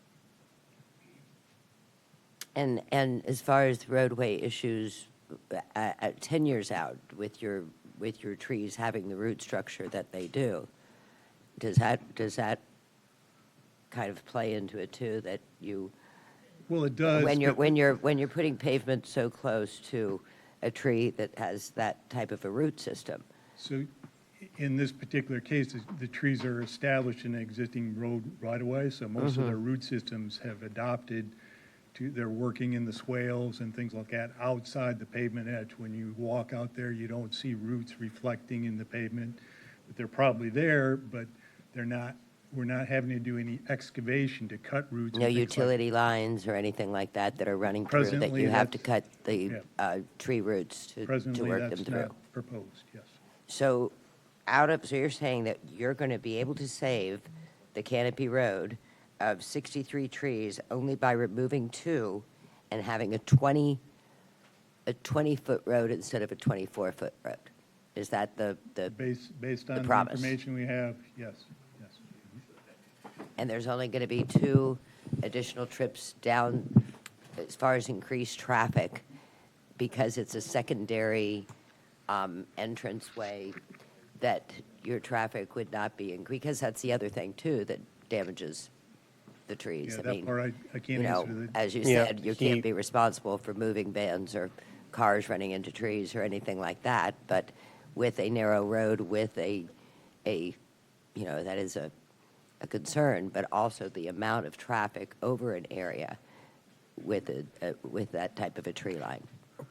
Well, it's an existing road, it's an asphalt road, and the canopy is pretty high, so there have been sod trucks going through that area right at the beginning, and then it's pretty clear, so the canopy's not low, and so I wouldn't expect that to drop down where it's gonna, the trucks are gonna hit the canopy, but if you have heavy trucks on asphalt, it's already been approved, so I don't anticipate But that there. I'm yeah, thinking okay. that Just increased traffic, increased weight of the traffic. And doesn't Commissioner, bear well on we'll just let that be the last question and take Yes. the break. So we'll be back in But- 30 minutes. But, so to make sure that I have this, you can make sure I understand the 61 trees you could save by making the road 20 feet wide. Commissioner, he's an arborist, not. Got it. All right. All right. See you in 30 minutes.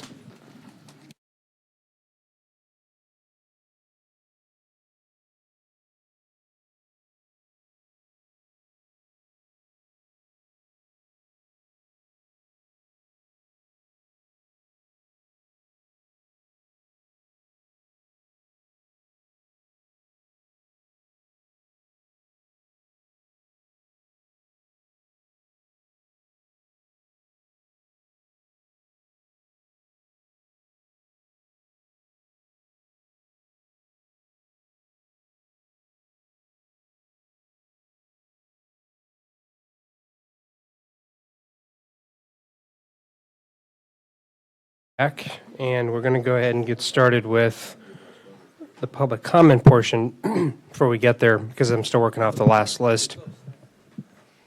We finished the staff. Oh, we'll get to staff, but let me address the public comment piece real quick. We have enough public comment for about 4 hours, so if everyone maximizes their time. So I will be here. I'm not going to promise this board is going to be here. So if you really think you have 20 minutes worth, or 10 or 5, as opposed to a simple no or yes, that's your right, but you're also going to be holding up other folks that might actually have other testimony and evidence. So if you're just here to oppose it, that's probably more powerful to hear 10 people go in a row and say no, no, no, as opposed to 10 people saying the same story. At the end of the day, the evidence doesn't really matter if all you're saying is just no. But if you really feel that you want to exercise it, I'll be here, but we're not going to have a vote. We'll still have a vote at some point on this project because we're going to hear it out. But just wanted to address that. That's your right to do what you like. You can do Zoom. Okay, we'll get to the staff questions.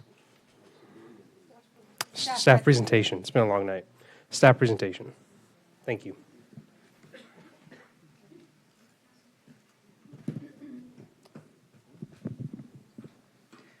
Good evening, Commissioners. James McDevitt with Development Services. I have been sworn. The applicant presented on Zipperer Road project. I'm so sorry. The applicant went through their project detailed, and so I'm going to go through my PowerPoint presentation fairly quickly, but I'll stop and highlight some of the more important parts. we know where we are. We're just north of the Bus Barn project. Zipper Road project is approximately 55.79 acres. It's north of State Road 64 along the east side of Zipper Road. The proposal is another rezone to PDR with a preliminary site plan for 167 single-family detached dwelling units at a density of approximately 2.99 dwelling units per gross acre. They are proposing access through Zipper Road and one cross-access to Bus Barn. What I wanted to mention is that there's also a personal wireless service facility that's existing. There's a 250-foot lattice tower on site, and the specific approval is only for that one existing structure. The two projects were encouraged to work together to provide better design, more cohesive, and it's encouraged in our comprehensive plan for inter-neighborhood ties, and so this helps fulfill that plan. I also wanted to mention that neither of these projects are designated affordable housing through Livable Manatee, so there's no density bonuses applied here. The applicant did also proffer stipulations. And here's the site plan. So as I mentioned, there is an existing personal wireless service facility. It has a fall down radius of not more than 50 feet. The applicant provided a document that attests to that, and that's been included with the agenda packet for your review. Also, the joint planning agreement that the applicants both projects have been referencing, that's also been included with the agenda packet. As I mentioned, the existing lattice tower does not conform to the LDC requirements for personal wireless service facilities in the planned development residential zoning district, and so the applicant is requesting a specific approval. They're making no changes to that. There is access and maintenance easements that will need to be redesigned to fit the new layout of the project, but there's no changes to the personal wireless service facility itself.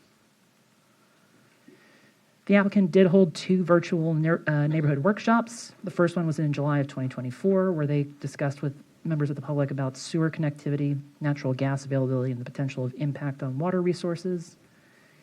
And the second one, also held virtually, was in November of 2025, where the conversation surrounded stormwater management, traffic impacts, property boundaries and buffers, environmental concerns, road improvements, and neighborhood features. So on this location map, you can see that below is the Bus Barn project. There is a label there that says Bus Barn CPA. There is no CPA associated with these requests. The CPA was to change it back to the UF3 future land use, which it now had been approved and is currently today.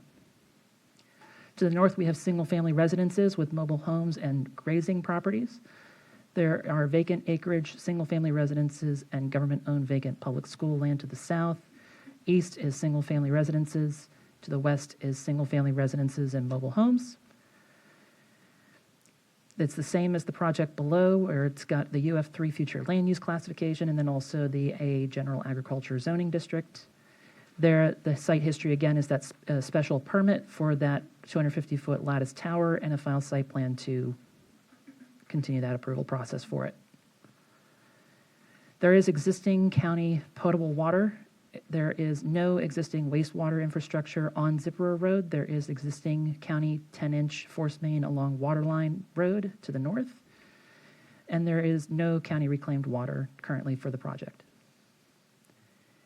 So drainage modeling is to demonstrate utilization of the NOAA Atlas 14 rainfall data and utilize the Mill Creek Watershed Management Plan.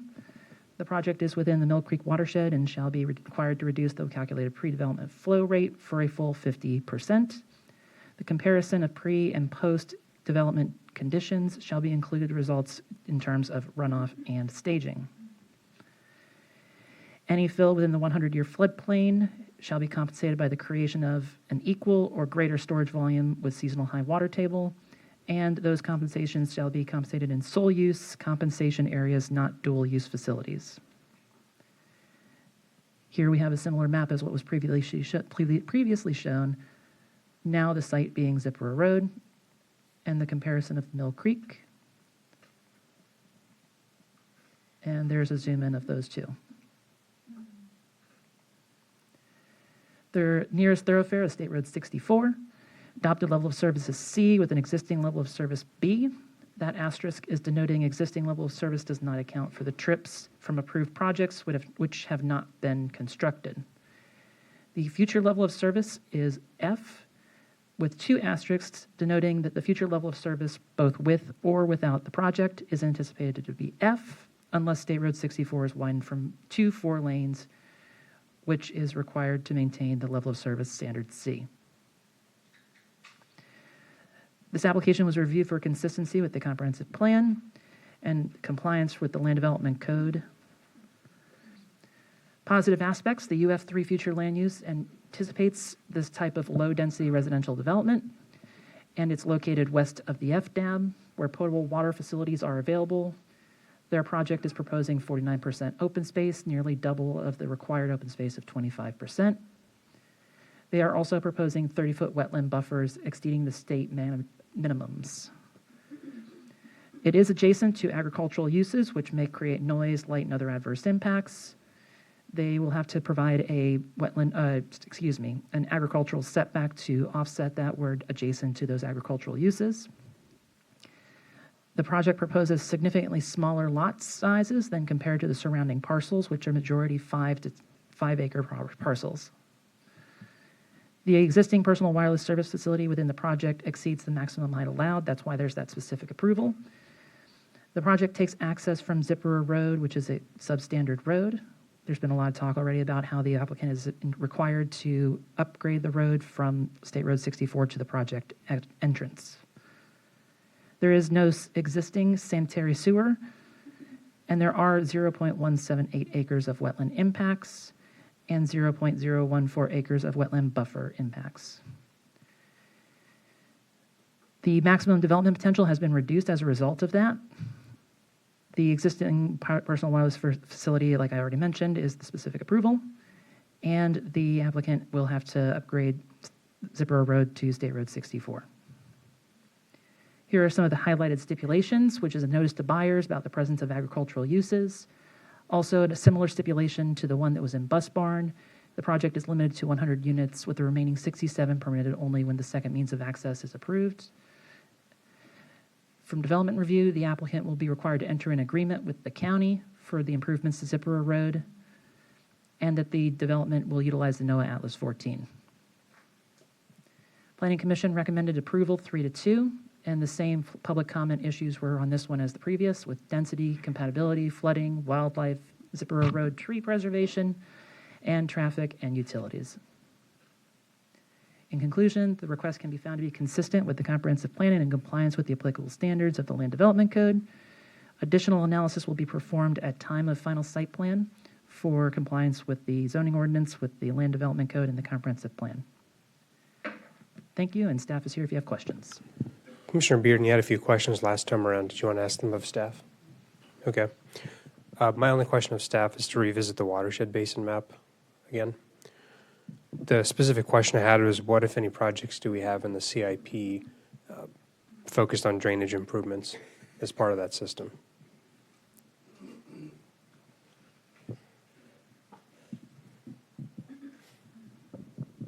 Denise Greer for staff, and I have been sworn.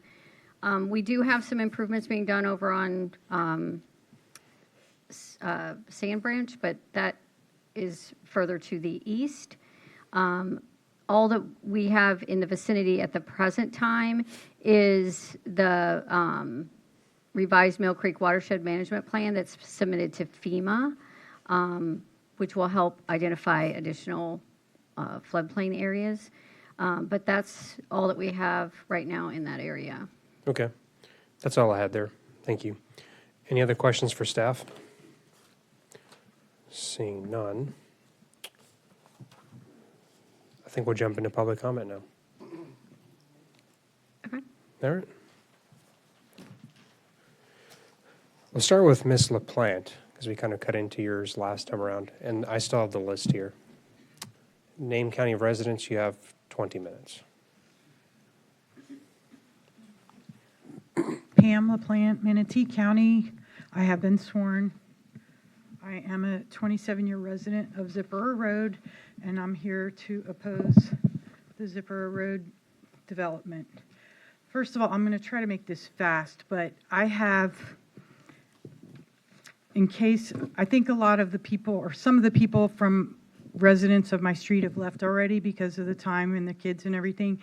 So I just wanted to present, I have a petition signed by 20, that says it's strongly opposing 29 of the 37 homeowners have signed this petition. So I'll give this, so I was going to show it all on the overhead, but I don't want to take up too much time. But anyhow, so here is a petition signed by the majority of the neighbors on Zipper Road and 18th Avenue. We missed a few homes due to fences with dogs in the yard. My neighbor Cecilia and I collected these signatures, and I can tell you everyone we talked to was extremely upset and opposed to the idea of development coming through our quiet little neighborhood. Many of the residents are here today to speak in opposition for themselves. There are some that are not here, but I can assure you that it's not because they are in favor of the development, as was stated by the sellers in the Planning Commission meeting. A large percentage of the neighborhood have contributed to the attorney for representation. I don't believe if they were in favor of this, they would have spent their hard-earned money on him. Some of them cannot get off work, as we are a working-class neighborhood. Some of them are fairly elderly and cannot physically get around well enough to get here today. Everyone we talked to wanted to share when and why they moved out to Zipper Road. The common theme was to be away from the subdivision lifestyle, the traffic, and the noise that it brings. Many moved out here so they could have farm animals. Some are nature lovers that enjoy all the wildlife that we have in our neighborhood. I'm sure a few of them will show pictures today of the different kinds of wildlife that we have. Everyone commented on our beautiful oak hammock and their concern for its harm if development is allowed. I recorded the length of time the residents have lived here next to their names on the petition. As can be seen, the majority of the people on our road have lived here for over 20 years, with many having lived here more than 30 and even 40 years. The longevity is because we love it here in our beautiful, quiet country neighborhood. Please don't destroy our way of life and everything we have worked hard for all these years just to maximize the profit of a couple families and developers.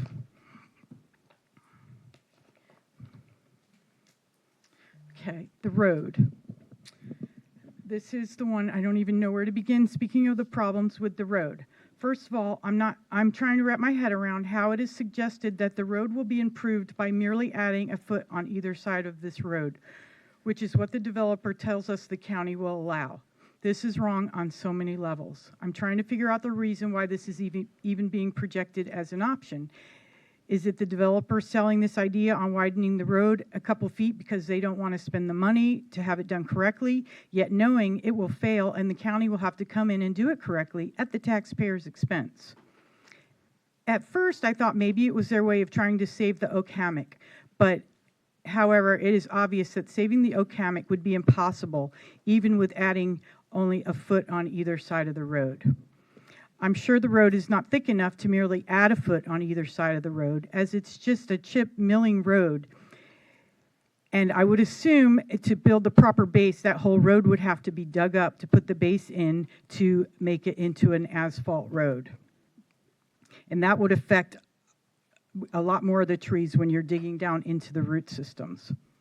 Furthermore, since currently the closest sewer lines on State Road 60 are on State Road 64, the plans show a 6-inch forced main coming from 64 all the way down the west side of Zipper Road to the new development. Nobody's mentioned that yet today, but I just wanted to bring that to your attention. If you look in the plans, you can see it. I'll spare you trying to put it on the projector, but it's there. Just take a look at that. So digging up the west side of the Zipper Road to add that sewer line is surely going to destroy any of the remaining trees that could have possibly been saved. Not only would we lose our oak hammock, we were told in one of the neighborhood meetings that ultimately we wouldn't even be able to tie into that sewer system because we would need to have lift stations in order to do that, and it would be cost prohibitive. Furthermore, the plans show the only sidewalk will be 1,000 feet in front of the development right on Zipper Road. This 1,000 feet would run the full width of my property. Assuming the county has a 50-foot right-of-way, I do need to show you this picture. Where is the? Just put it down there in front of you.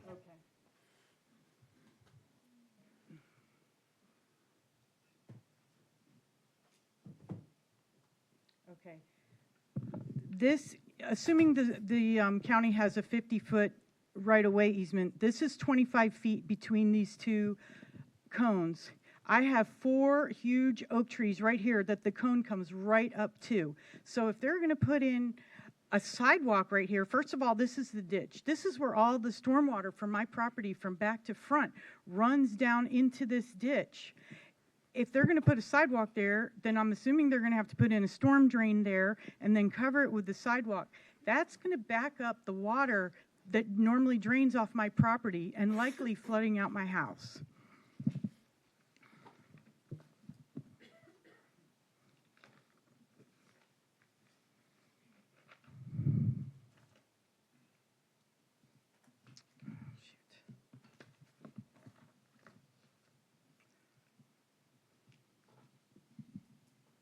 I apologize, I'm trying to go fast.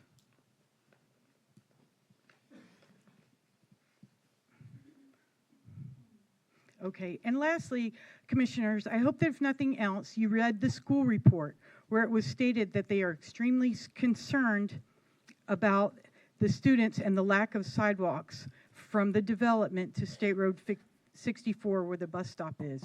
It states the road is too narrow for the bus to come down, therefore the bus stop has to stay at the corner of 64 and Zipper Road. The school board recommends sidewalks all the way to 64. The development only plans on putting the 1,000 feet of sidewalk in front of the development. Therefore, the kids walking in the road are left walking in the road unless they are driven to the bus stop. So I encourage you, if you haven't yet seen the staff report, if you could please read that portion of it. I heard the solution to the lack of sidewalks on Zipper Road, excuse me. I heard that the solution to the lack of sidewalks on Zipper Road beyond the 1,000 feet was the kids were to be directed to a bus stop off Palm Grove. That will not help the children on Zipper Road, as they will still have to walk to the bus stop either way, whether they're walking south or whether they're walking north. And that's if they want to walk the 1.5 miles to the Palm Grove bus stop. And furthermore, it states in the, I know someone said, oh, it's not going to be gated. Well, according to the staff report that's posted, or not the, I don't know, yes, that's the staff report, it says that it will be gated. So will it or won't it? So if the kids were going to even try to walk to that bus stop, assuming it would be gated, then they're going to have to breach the gates to go through there. I can't believe there's no mention of any of that in the negative aspects of the staff report.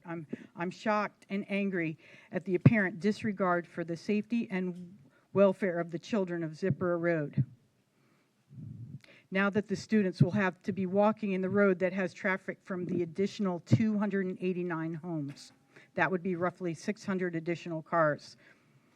If this rezone and development application is approved and one of our school children gets hit by a car, hurt or killed on Zipper Road, that will be on you, commissioners and staff. You will be if you're willing to take that risk just to appease 2 families and 2 developers. And another thing, too, I just wanted to bring up, they keep referring to how nobody will use the Zipper Road entrance. Zipper Road is the westernmost entrance of the 2 on that development. 90% of all the amenities are to the west. People aren't going to drive east 1.5 miles through the subdivision to get on the traffic circle to head back west on 64. That's just not realistic. Ultimately, 64 or the Zipper Road entrance will definitely be the more used of the entrances. I mean, it's only common sense. And as far as vehicles being able to pass each other on the street, well, here's the other day, that's the garbage man, and that's our road.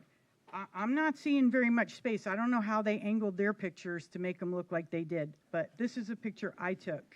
And there, as you can see, there's only a few feet on either side of the garbage man. And this is a picture of the hammock. The hammock is not nearly as torn up as they make it sound. Yeah, it got hit by Milton. It lost a lot of leaves and branches, but it's coming back just fine. And then lastly, this one just shows pictures of the trees and how close they are to the road. And that's the east side of the road. The west side of the road will be completely decimated just by putting in the sewer lines. I will let somebody else speak as to the flooding because I'm sure that plenty of people will. I just want to say quickly, as far as the incompatibility, I mean, it's just completely incompatible having PDR zoning in the middle of all our homes. We have so many different kinds of farm animals. We have people that shoot guns, and I could just hear all those city folks that move into those houses calling code enforcement or the police every other day because of all their complaints.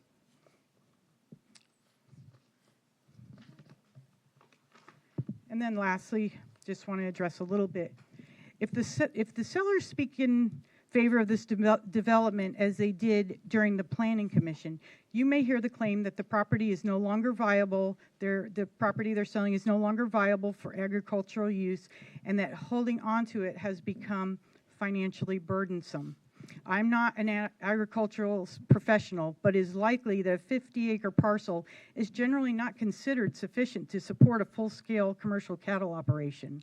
That suggests that land has likely functioned as a limited or secondary agricultural use rather than a primary source of income. Additionally, as discussed during the Planning Commission meeting, the property owners appear to have established professional careers outside of agricultural. While I respect their right to sell their property, it is important to note that the inability to rezone does not eliminate their options. The property could be subdivided and sold in compliance with its current agricultural zoning, which remains a viable and valuable use. I would also like to address the claim the property is landlocked. The statement is not accurate. There is an existing access point directly across from my house. While it has not been used in the 27 years I have lived there, its existence indicates that the property is not landlocked and may have additional access options as well. And aside from the grandson, Mr. Earl Moran was the only one who lived on that property in the last 20 years. I knew him personally, and like many neighbors, remember him as a kind presence in our community who cared deeply about his land. We used to visit him when he was placed in a nursing home, where he remained for several years until his passing. It was really sad to see him in that nursing home. My intent today is not to challenge anyone's right to sell their land, but to ensure the decisions are based on accurate information and a clear understanding of the realistic alternatives that exist under the current zoning. Please deny this application. Thank you. Thank you, ma'am. Just make sure you get those exhibits over to the clerk. Thank you very much. So of the folks signed up for item 7, I'll just finish off with Randy Katzman. Are you still here, Randy?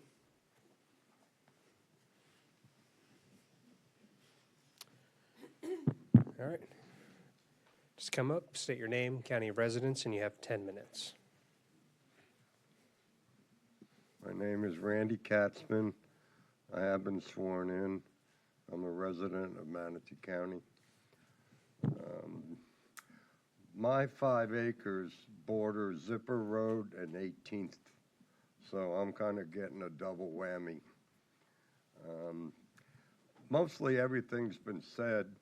I do want to add to the fact that when those vehicles that live on the west side of the developments are leaving for work or coming back from work, most of them will be going west on 64 to Bradenton, the interstate, whatever. They're going to use Zipper Road and not drive to the circle being built. I just don't see that as being a logical reasoning. I just want to mention one more thing about the drainage. I've had my property flood twice. I have a pond that I stocked with tilapia when I built our house in 2002. 3 years ago, we had a storm. The ditches overflowed. and I had hundreds of tilapia that died from chemicals and whatever flowed into the ditch. Last year during the hurricane, the ditches overflowed into my pond, and then my pond overflowed into my field. When the drainage started after the hurricane, my wife and I were out there in puddles picking up baby tilapia and throwing them back in my pond. I have 5 or 6 painted turtles. I have 2 soft-shell turtles, and I have baby tilapia in the pond. One more thing. I understand that 18th will be an access only for emergencies. What about when they're building the development? Are trucks going to be going in and out of that road? Because if it does, being a single-lane road, we'll never get out of our properties. My driveway is on 18th Street or 18th Avenue. So no one's addressed that, whether they're using 18th for construction. So that's all I have to say. Thank you. Thank you, sir. I'll circle back real quick to the folks who already spoke. Just give you the rest of your time. Mr. Marino, you have 10 minutes left. Do you want to cover anything else that you haven't covered already? Okay. Andrew, I'll go back to you, and then we'll go to the items. I have folks I have signed up for item 8, and then it's a free-for-all. Hello, my name is Greg Marino. I am sworn in and a resident of Manatee County and appearing as an affected party of record. You've heard me here before just a few minutes ago, so the presentation I shared with the board and the applicants is somewhat duplicit of what I'm going to share before currently, so I'm going to go through the items that are different between the bus barn and Zipper Road. So the first thing I want to address before we jump into this, because I do have 10 minutes, is that the applicants, both for Zipper Road and the bus barn, were up here before talking about the traffic. So I want to address that really quick. So one of the applicants said that the road system is at a LOS of B. If they were to actually look at the staff report, the staff clearly defines at the volume to capacity ratio that the number of cars they think are on the road divided by the theoretical capacity, the computer splits it out at LOS of a D. So we want to make that very clear.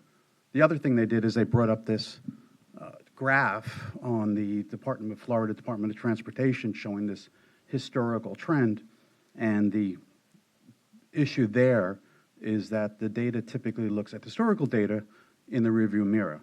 It doesn't account for the 7,200 ghost trips that are already averaged, and both of the applicants did not include that in their traffic impact analysis. The other thing that they talked about too, and I don't have the specifics, but they talked about 2 trips a day, 3 trips a day into this area here. But let's look at the facts here, is that using the ITE trip generation manual 11th edition, we look at the density of these 2 properties. So for Zipper Road, for the average number of units for that residential is 9.5 trips a day at 167 units, and that gives you 1,500 trips a day. And then the second one is a bus barn, which is rated for 122 units at 9.96 trips per day. So you're talking about over 2,800 trips per day. So I just want to set for the record that it's not a light lift, it's a heavy lift. I'm now going to move down real quick to the differences or the flaws in the traffic impact analysis of the Zipper Road. And let's don't forget the ghost trips that were not included in each of the traffic impact analysis for each of the applicants. So when we look at the traffic impact analysis of Zipper Road, there's really 4 flaws. The first one, I've said many times, these ghost trips was not included, and that is a fact. Those facilities will be built, they'll be used, it'll add to the factor. The second one is a speed and friction delays. The staff report claims an LOS of D based on their issues, of their items. And you'll see this very quickly in the actual exhibits, exhibited 9.7 miles per hour, which puts the roads at a failure. The third one is the ghost capacity mitigation. The project consistency relies on widening Lorraine Road and the capacity offset. Now that Lorraine Road and that program is now deferred, it throws everything off. So we really can't admit the study, the traffic impact analysis of Zipper Road. And then the fourth one is the operational hazard, is that their traffic impact analysis ignores adjacent intersection spillback. What you'll see in the exhibits in the next few minutes is that I experienced a 1,500 Q tail from Savannah into the 64 Rye Road circle. Now let's move into the exhibits. So everybody knows that everybody's clear, is that I have 7 exhibits. I'm not going to show all of them because I want to make sure that I get my time in my closing remarks. Is I purchased a camera that has GPS, front and rear, cameras on it with miles per hour average. So that's the evidence that is submitted to the record. So you guys can watch those videos at any time you want. I'm going to share some of the points. The first exhibit here is demonstrating comparative corridor stress test. So what we did here is that on 126 at 452 and 449, we took a trip from Serenity Creek off White Eagle to the East Manatee Firehouse. Nice little ride. And then the second one is in Mariposa, which is on Lorraine, and took a ride over to Wendy's. What's interesting is that both of the corridors showed a failure rate or observed speed of 15 miles an hour, which is a level service F, where the legal minimum speed is 24.1 miles per hour for a D. The results, this is non-concurrent under policy 5.2.2.1. That's the first exhibit. Let me just move to those exhibits so you can see that. I apologize for the disconnect, but there's your examples there for the record. I think the next one I want to bring up, I think is really important because a few of the board was concerned about safety. So the second exhibit shows the fire rescue travel from Rye Road towards Mill Creek on 126 at 7:30 a.m. That ride took 9 minutes for 1.8 miles per hour. If you look at the life safety response, which is roughly 4 to 6 minutes, at 9 minutes you've exceeded the threshold and the survivability of somebody choking or cardiac arrest. This finding basically says that the segment of this road is a complete failure. Hold on 1 second, I'm trying to make sure we're all connected. Okay, so we all got the right stuff. The next item I want to share, since I have 3 minutes left here. All right, I think here's the next one I want to show is Exhibit D. Exhibit D is the evening rush from Lorraine to the 64 roundabout towards the fire station, roughly 2.6 miles. This was done on 123 at 4:59 p.m. What we're experiencing here is a 12 to 1300 Q, if you can see in red, and that's a critical saturation point for that road system. The point is that this road system has 0 spare capacity. Any additional development, not including all the ghost rides, put this road in complete failure beyond expectations. So that is that one. And then the next one I want to share is the last one. So on the 123, I decided to hop in my car at 524 and take a ride from my house through 7-Eleven on 64 up to Rye Road via 64. And I experienced a clear failure in the road system. So what did we experience? The first one was just going less than a mile. My average speed was 19.7 miles. was a failure. There was egress delay. It took 70 seconds. And the roundabout, it took me 5 minutes, literally, to go there. And you have full video of this, if you'd like to see all the details. But what you'll see here in the actual video is the miles per hour, the actual GPS, and how slow it is. So you're pretty much at a full system failure on the road system already without all the additional roads. And then the last one, how am I doing on time? I got 125, so I'm going to skip. And you guys, this is all for the record. We have egress failures, both on Waterline, which a lot of these developments are going to be using, and then certainly in our area. So my closing statement is this. As I close this evidence, I ask you to look past the site plans and the cumulative math of failure. The applicants have presented 2 separate snapshots of fiction. They want you to believe that the bus barn is better than houses and the zipper is just a few more cars.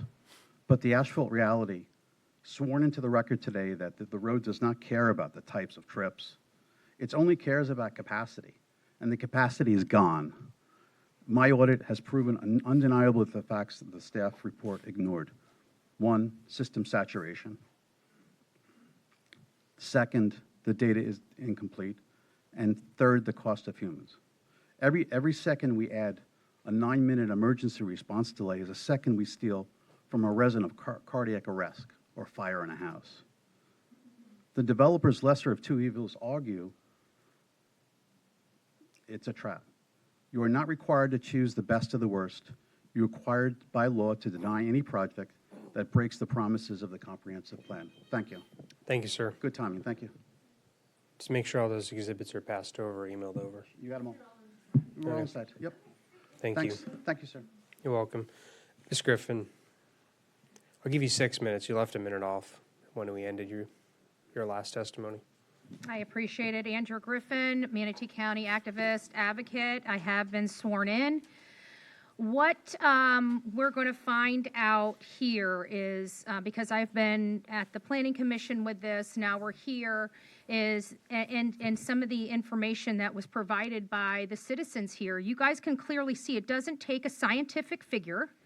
It doesn't take a huge degree. It doesn't take an arborist degree to look at that canopy road and know there's no place to move it. There's no widening of that road. So in order for you to approve this project, or these projects, I should say, you're going to have to widen that road. So the decision of this board today really is, are we going to save the canopies or not? Because this is a step, right? They say, oh, we're not going to be removing these trees. We are just going to expand the road a foot on either side, make it 20 feet. And you know that once they get there and they evaluate it, they realize, oh, we can't do that. We're going to have to take the trees. And then you guys are going to have to come up here, and because it's already been approved, you're going to have to say, you know, we tried to save those trees, but we couldn't. And at the end of the day, we just spent over $3 million yesterday preserving land, and we can't preserve some of our cherished items here. We're not asking for a lot, but the canopy roads must be saved. And unfortunately, this project is not good for the area, because in order for us to make it work, we have to take the trees. They're going to keep saying that I'm not an arborist and that we had an arborist come here, and he already said right off the bat, there's going to have to be 2 trees up front. That's already taken. He talks about some bottlenecking. He didn't really explain, and he's not here to follow up any other questions. So it is my position, based upon his statement, that you would have to remove trees. There's no widening. Never mind the fact that people ride their horses up and down these roads out there. Okay? So we literally have people on horses out there that we're not even being able to put a garbage truck. Is there something funny, George? Miss Knapp? Anything funny over there? Okay, I'm talking. Thank you. So we've got to really look at this. If you can't add any more road on there and you can't even barely get a garbage truck, what's going to happen when those big trucks are coming out of that project? These are things you guys really have to ask yourselves. And now you're being told that it takes 9 minutes to get emergency services out there. And we're not even looking at the people in homes that are dying because they're not getting services. I'm only looking at the people that are dying on our roadways. So something's got to give, guys. I mean, this is not the right project now. It's just not. Thank you. Thank you, ma'am. I keep hearing phones go off and alarms. Can you all please silence those devices? It's rude to the speakers here. Okay, I'm going to go on to my item 8 list. I'll start there. William Riley. Still here? All right. You get 10 minutes.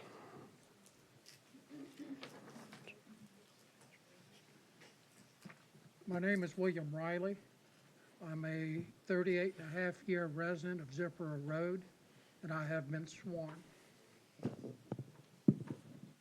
In the Planning Commission, I was told that a statement was made that water does not flow uphill. We all know that that is a true statement, okay? But when a runoff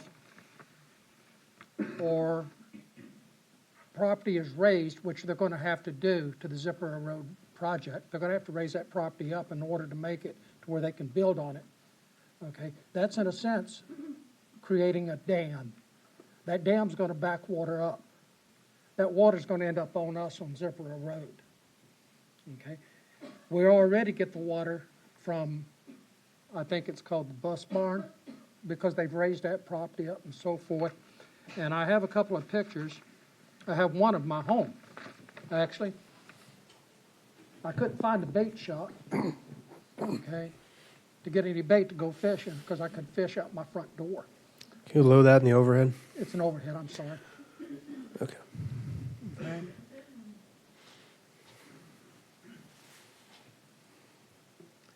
This area here is water. This is the grass edge of Zipper Road. The ditch is starting here. Okay. When I moved out there, my wife and I, we had horses. Okay. We have animals. We can't have horses because of this here. Okay. I'd be in the Manatee County Jail for cruelty to animals. Okay, if I allowed my horses to run in that right there. That's one picture. That's in front of my home.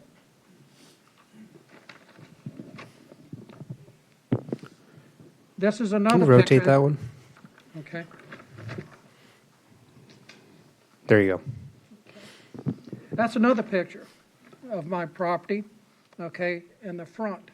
If you look where the telephone pole is in my mailbox, okay, you can see the dark line. That is actually Zipper Road. That grass area, that is the ditch, okay? That water's coming from south of me, okay? And when it comes down Zipper Road on both sides, it is running. And I mean like a tidal wave. Okay, it goes to another location, which I'll show you on this next picture. Up in this area, there's, I'm going to call it a junction box. The water comes from the north end of Zipper Road on Pam's side, south to the junction box. It comes to that junction box from the south going north on my side. My home's on the west side of Zipper Road. That water then crosses under Zipper Road and travels east down 18th Avenue, where then it makes a turn and it ends up crossing the Moran property. Okay? Now, when they raise that up, I ask you, where's that water going to go? Okay? And I'll tell you about a little, I know, not long ago, there used to be a dairy on 675 called Dakin Dairy, okay, just outside of Parrish. There's a residential area where the water used to flow down to Jim Davis Road. That was all filled in. Now that water flows across 675, okay, and down Jim Davis Road. And actually, I think last year, or year before, 675 was closed because of that. Okay. That's the only pictures that I have. There are school kids that walk down Zipper Road at the present, okay? If there's 160-something homes going in there, me personally, I've got 2 cars at my home. I have a car and a truck. That's 160-something cars coming out of that residential area. They're not going to go through Mr. Neal's property to get to 64 when they can come through my property. Or, I mean, excuse me, down Zipper Road. Okay, why? That would be stupid. Common sense, come down Zipper Road. And I have seen weddings, or not weddings, but photos, wedding photos being taken because of our oak canopy. I've seen people come out and admire, just sit and look at that canopy. That's because it's a beautiful place in Manatee County. Think back years ago for those of you that have been here. Manatee Avenue used to have oaks across it when it was a 2-lane. Where are they now? Okay? All kinds of buildings and so forth have destroyed them. Don't destroy our area. Okay? And I heard someone say there was no schools in the area. How about Lake Manatee K through 8? I think that's exactly 2 miles from my house. Okay? Any school children will have to walk because school buses don't pick up over 2 miles. I mean, unless it's over 2 miles. Okay? I've had, like I said earlier, I had a county commissioner and his aide come out to my home, one setting and one previous.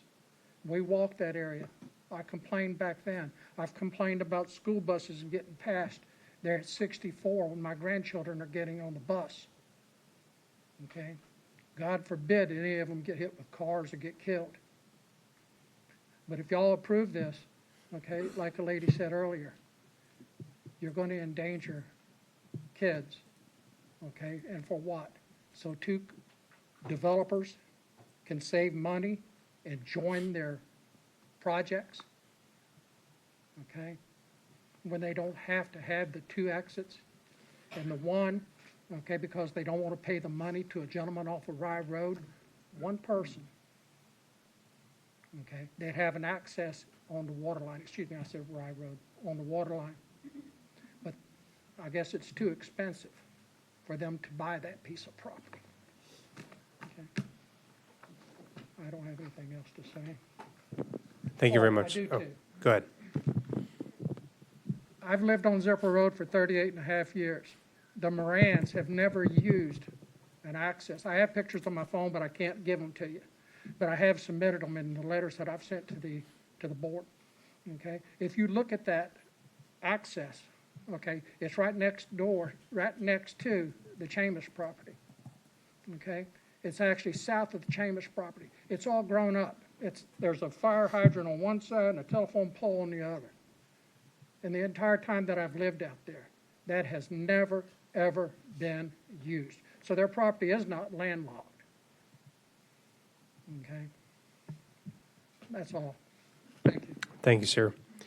I found your emails, so thank you for that. I have Barbara Ficklin up next. All right, and you get 10 minutes.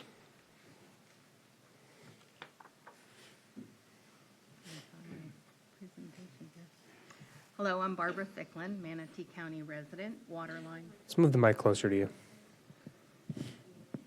There you go. Manatee County resident, Waterline Road, and I have been sworn. I thank you for allowing me to address the board. I'm here to speak in opposition to Zephyr Road and the bus barn developments. I addressed the board, albeit it was a few different players, about 16 months ago. Mr. Wren, you and I spoke quite a bit about this. And it was on the subject of Waterline Road flooding. Well, I'm back and addressing the same issue, waterline flooding. Chair, you asked where the water from that area goes. I'll show you. Look at the picture. That's my front yard. We have a ditch that bisects our property that's part of the Mill Creek water basin, And that little ditch is not made to hold the water that's going into it now. This is actually after we had the meeting in August about the EMTs, the ambulance building down there. This is that day. Remember I said to you my property's flooding, come down and look at it? This is that day after a decent rainstorm. This isn't a hurricane picture that I brought you 16 months ago. This is a normal, heavy Florida downpour, okay? Oop, lost my presentation. So do you know what will never help flooding? Further development. Our property on Waterline is bisected by that stream. The new Coddington development abuts our property. They're 3 to 4 feet above us, so all the water runs down and all their water runs into our creek. We experience flooding almost every rainstorm. This did not occur before the Coddington development. Now we're talking about more developments. We live downstream from the proposed Zephyr and Bus Barn projects. Approving additional development upstream can only make flooding worse, not better.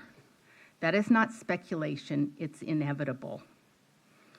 It is easy for a stormwater expert to stand up here and say there won't be water impact, but guess what?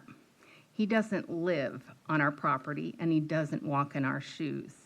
He's not there when all of a sudden we're like, oh my gosh, we're flooding and now we've got to load up horses and trailers and carry them to a property that's high and dry.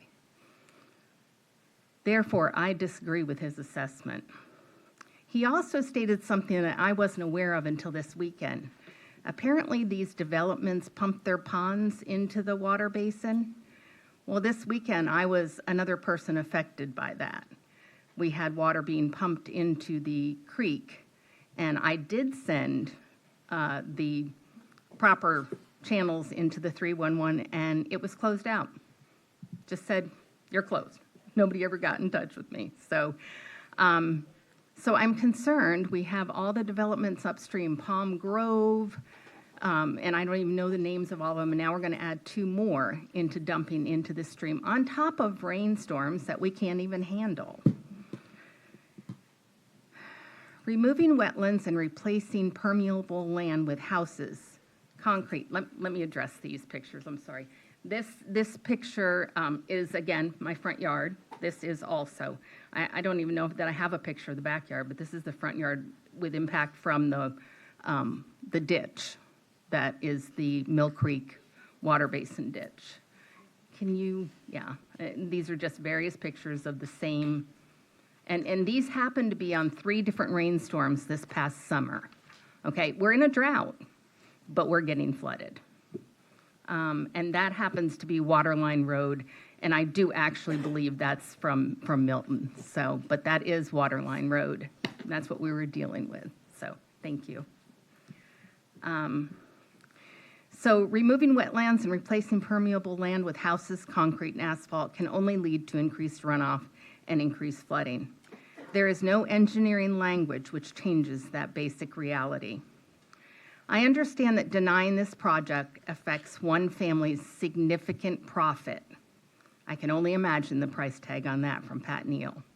However, a yes vote for these developments will negatively impact dozens of existing families who live in the area. Families who have lived on their land for decades, never intending to leave their family heritage. A yes vote impacts their personal safety, the safety of their homes, their livelihoods due to loss of crops and livestock, and their future. All of this is at risk. Ultimately, your decision doesn't just impact people in flooding. It will further damage the wetlands, waterways, and displace wildlife. This wildlife displacement is evidenced by the farmers around us in the area who are already witnessing an increase of predator activity directed at their livestock. I found a coyote killing a cow just last week. This predator activity is a direct correlation with diminishing natural habitat and food sources, both which have been devoured by our developers. Once land is destroyed, there is no undo button. The rural character of Manatee County, the beauty, one of the reasons many of us live here, is steadily being erased, one board approval at a time. I implore you to work as a cohesive group, not against each other, to do what is right, not what it benefits the few, but what protects the land, the wildlife, and quality of life for the many who trusted you and voted you into your positions.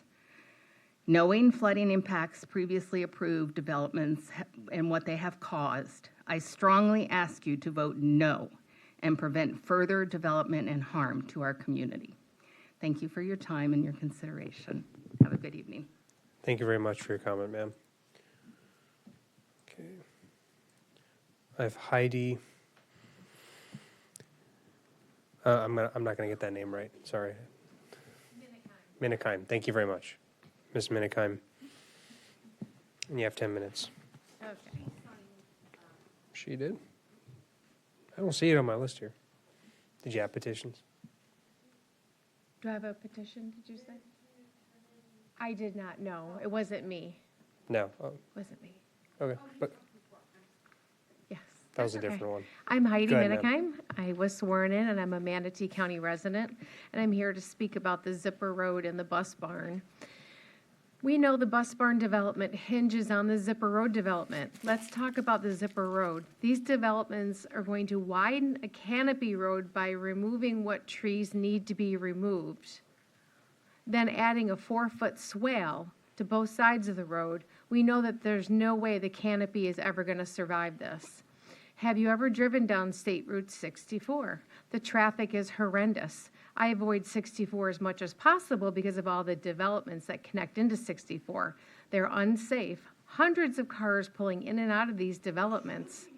Then the traffic from Bayside Church. Nobody here for these developments have talked about the Bayside Church.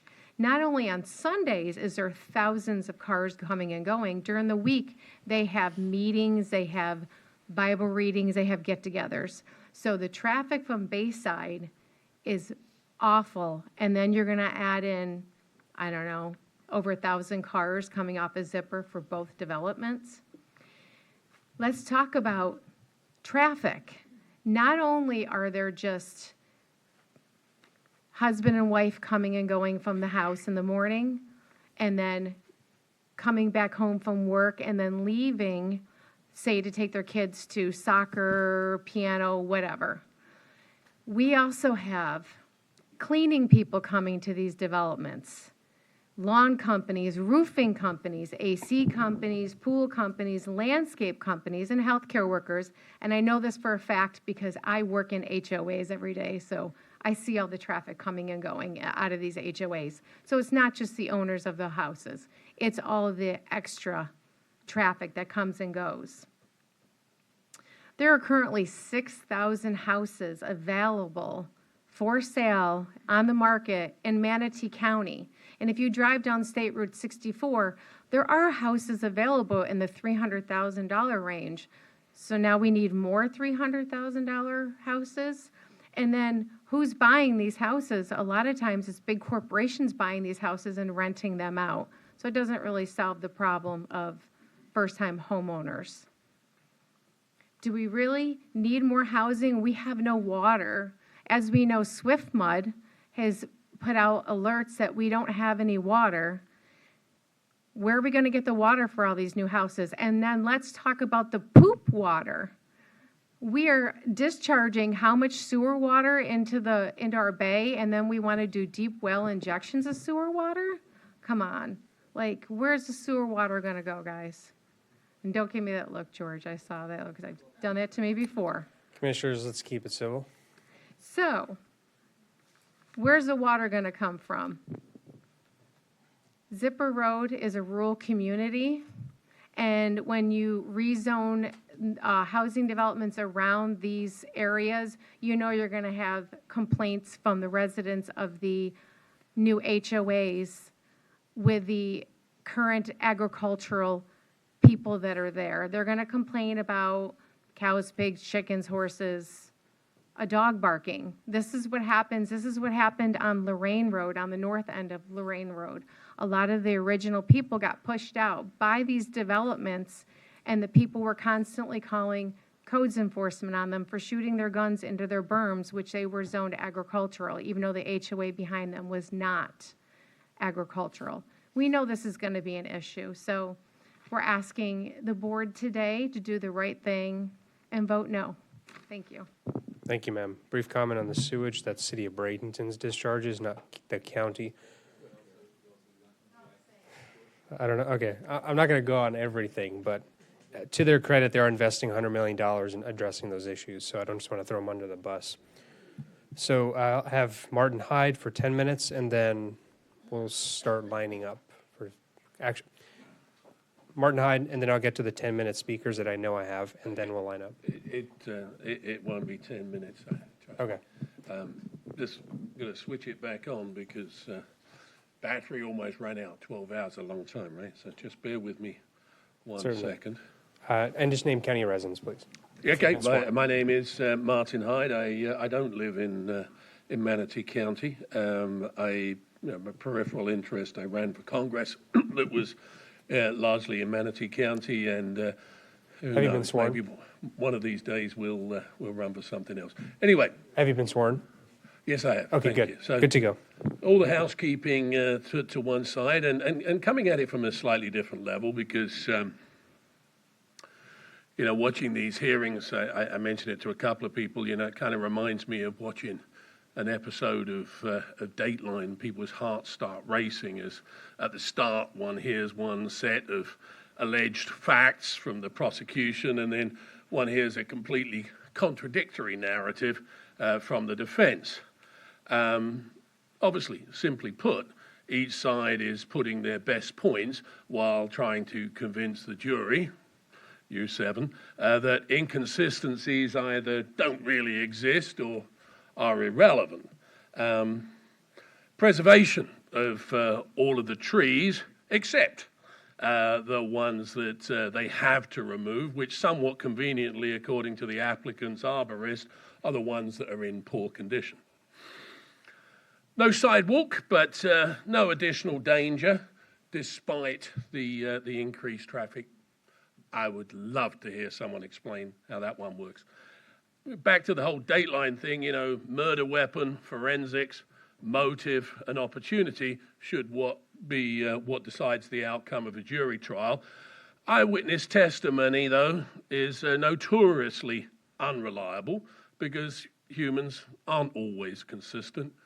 They're certainly not always truthful, and therefore they're not necessarily always reliable. But both sides bring their spin, and both are somewhat selective with their usage of facts and opinions, which incidentally, facts and opinions aren't the same thing. To me, though, on this, for one side, the motivation is perfectly clear and perfectly reasonable. It's money. And on the other side, it's quality of life. Ultimately, especially our federal government, they print more money every day. But life and its quality is much less easily replaced. The two projects are obviously contingent upon each other, but that's the developer's problem, not this board's. One comment I do believe, one statement rather, I do believe was by Mr. Neal today, which was that, to quote him, he controls his subcontractors with his check. One might reasonably suggest that controlling things with checks is not limited to his subcontractors. That said, those days are at an end in Manatee County when candidates sympathetic to development interests can be imposed upon an unsuspecting electorate, as evidenced by the 2024 elections. It remains one of the truest idioms of life that money is the root of all evil.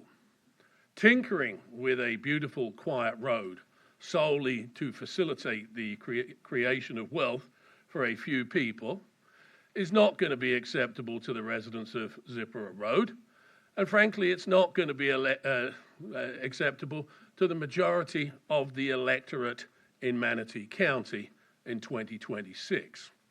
The term transitioning was used by the applicants to describe the radical change from old Florida to urban sprawl.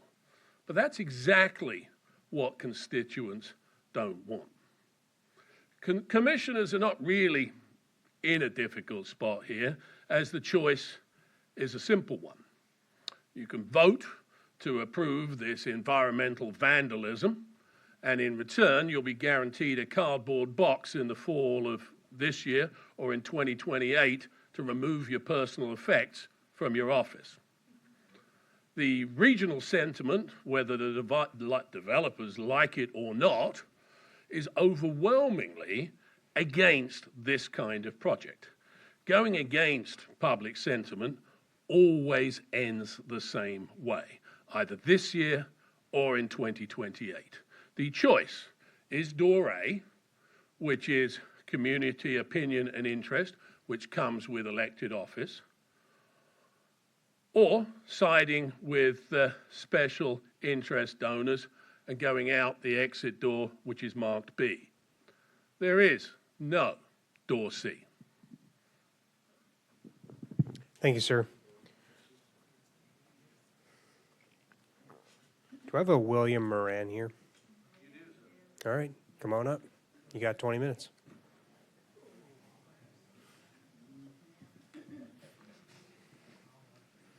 Can I have my PowerPoint, please? And the overhead on, please. I don't need the overhead. Oh, That's okay. just some other stuff. Disregard that. Okay, I'm a prosecutor by trade, and we deal with facts and not opinions, so I got a lot of facts to share with you. That's my great-great-grandfather, and his son, and my dad, and I'm William Earl Moran, Jr. This is a census from 1900. He appears on line 20. Here's it blown up, where you can see he and my great-grandfather signed their occupation was farmers. What's interesting here, they had to note where they were born and where their father was born. His father was born in Ireland, and his mother was born in Florida before Florida was a state. And we don't know how far we go back. That's my dad in his school days in Palmetto, and that's him with his young family, and that is his legacy, and that's why we're here today. And that's not one family, it's about 18 separate families, but yes, we are all related. A lot of talk about the country atmosphere and the description, so it's important to know what we're looking at. This is Zipper Road, starting with the first structure. It's an office building, one story. That's Dieter sod. He brings pallets of sod out through the canopy on his tractor trailer, and there's a big mound of dirt. He puts sells dirt with a mini wheel dump truck. Next one is a 2-acre single-family residence. That is, there's no farming, no animals there. Next one's a subdivided flag lot, no animals, no farming. Heidi Acre subdivision, no animals, no farming.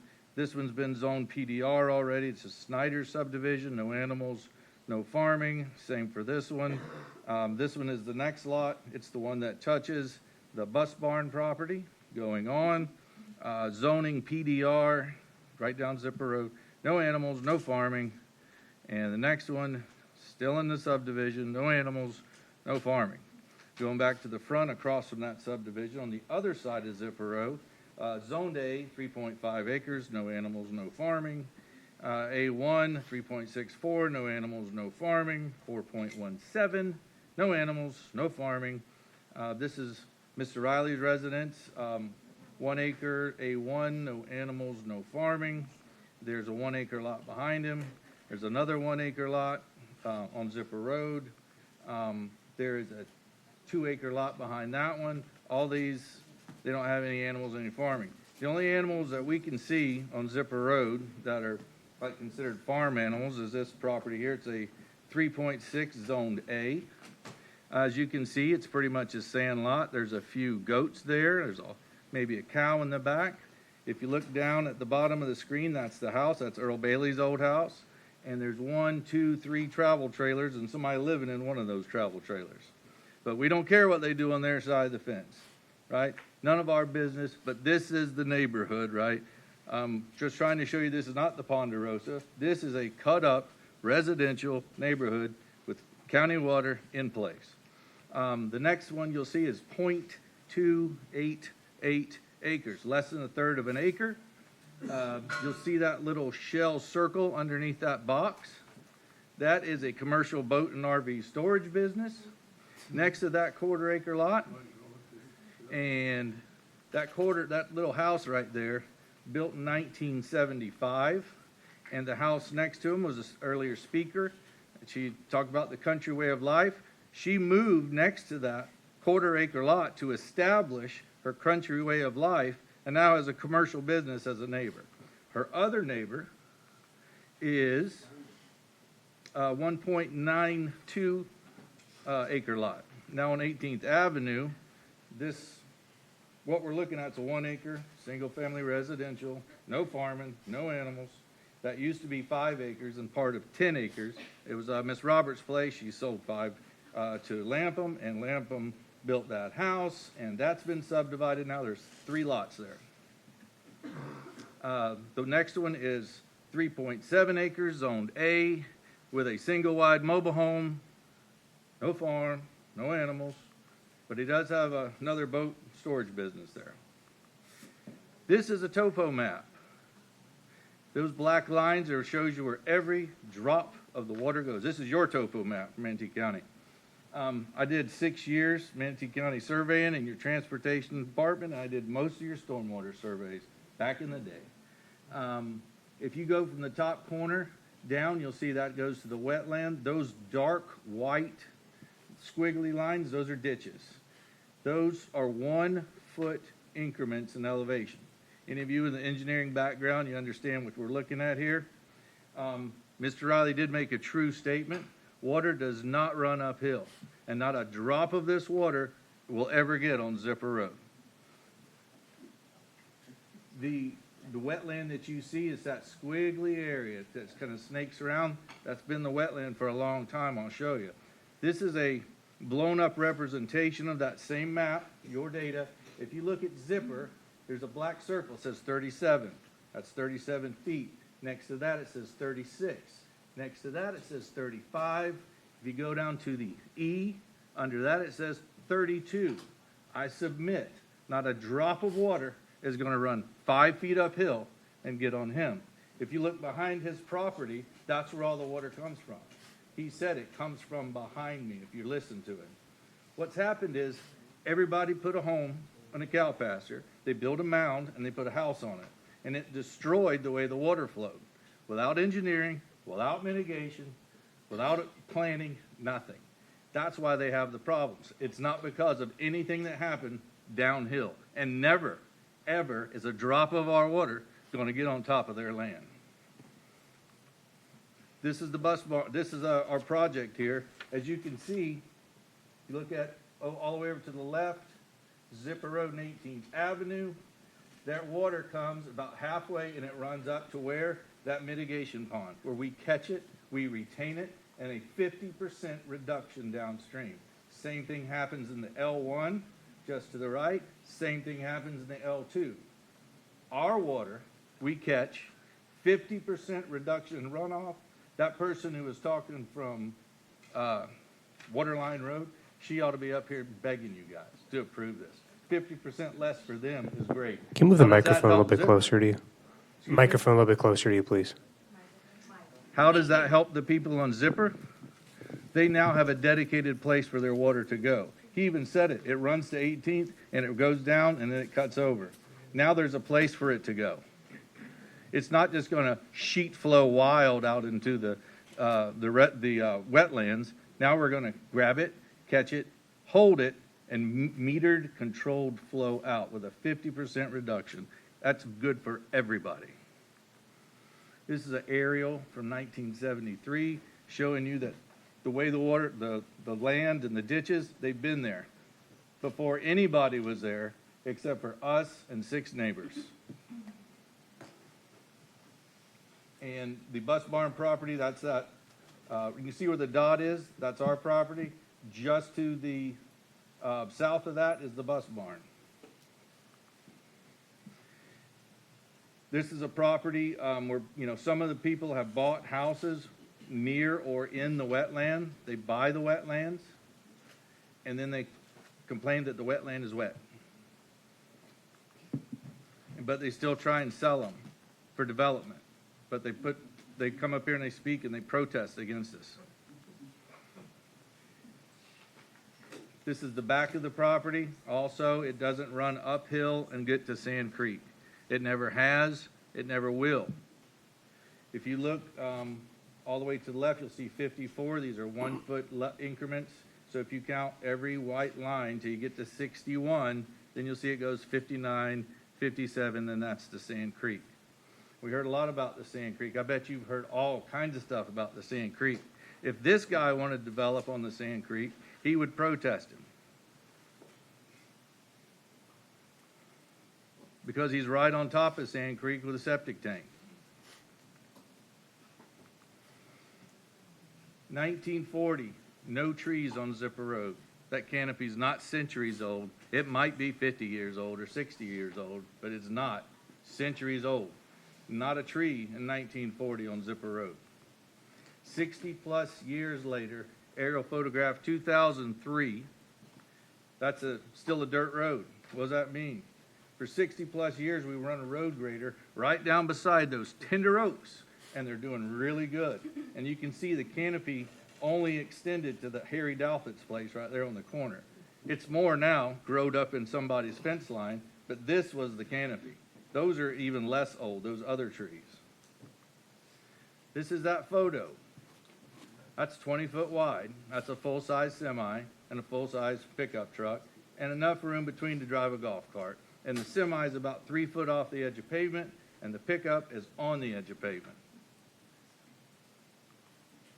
This is another look. Vehicles in the same place. That's Dieter Sod's first entrance with the time and the date and the location. Wouldn't it be nice to know what this would look like 40 years in the future? Well, I found an oak canopy, 2408 Bel Air Road, Clearwater, Florida. Clearly a 2-lane road. Hey, folks, you need to silence those phones. This is another view of Bel Air Road. This is Google Street View. I screenshotted this, so all the data is on top. You can check me. You can see how close to the edge of the pavement these trees are. That's not like, we don't have that problem in Zipper Road. We have 2, possibly 3 on the edge of pavement. The rest are far off the edge of pavement. This is a zoom in on that same shot. That's 2 subcompact cars. That is a huge oak tree on the edge of pavement with a guardrail wrapped around it. It looked pretty good. Now, what's important about that? Those are not subcompact cars. That's Zipper Road today. Well, wait a minute. How do we know how long this road's been there and how much development's been around it? Well, look at the address, 2446 Bel Air Road. This is an aerial photo, fully subdivided in 1984, clearly a 2-lane paved road in that same oak canopy. What does it look like 40 years later? 40 years later, the canopy is still there. How much traffic goes down that road in a day? We heard a lot about traffic. Florida Department of Transportation did a study on Bel Air Road. 15,000 cars a day go down that road and haven't killed those trees yet. We're talking about maybe an extra 100.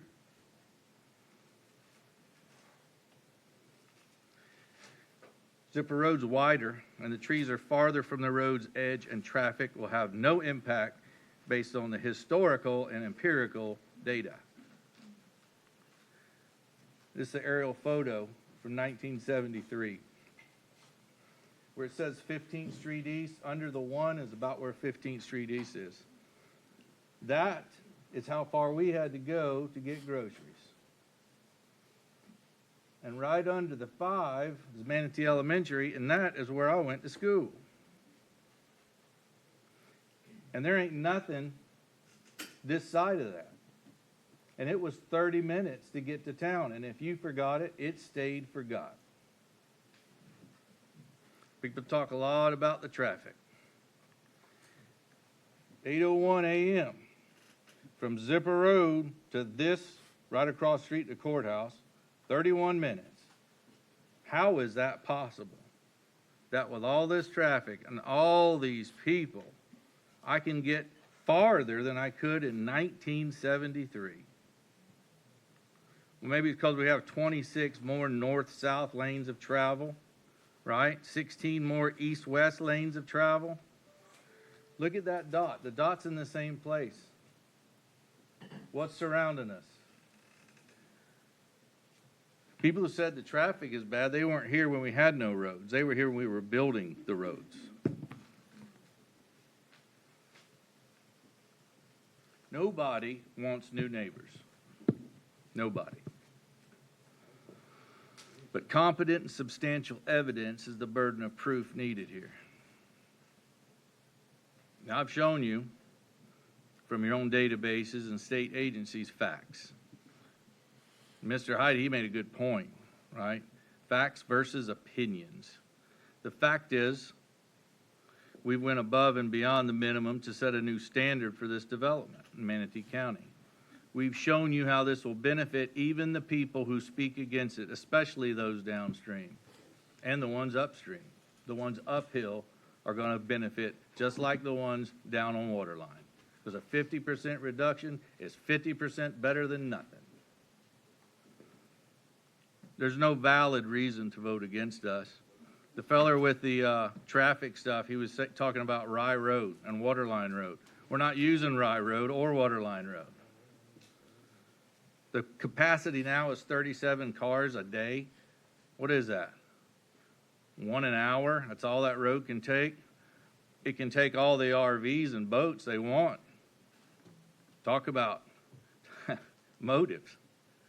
I don't know how many zoning violations are in play there, code violations, and it's none of my business, and I don't care. This project, it's in the right place, right? This is the right time, and it's the right project. Our kids can't afford to live behind a guard shack on the 18th green in a McMansion. And we're not retirees. We're pioneers. And our kids and your kids can afford to live in this development. We can ensure the next generation has a place. This project's a win-win for Manatee County and for smart, planned progress. They had 2 meetings. They addressed every concern. And a lot of people spoke here. They jumped on the bandwagon. But we ain't bandwagon people. We are covered wagon people. And we stick. And we ain't going nowhere. If they want to pretend that they're farmers and they live on the Ponderosa, they still can. Their way of life doesn't have to change one bit. But why do we have to pretend with them? We live in the real world, and their imagination is not more important than the facts that you now know are true. We can't raise crops on that land. We can't raise enough cattle to pay the taxes on that land. But we can raise the next generation of Morans on that land, and several of us are going to buy houses on that land and live on our ancestral home.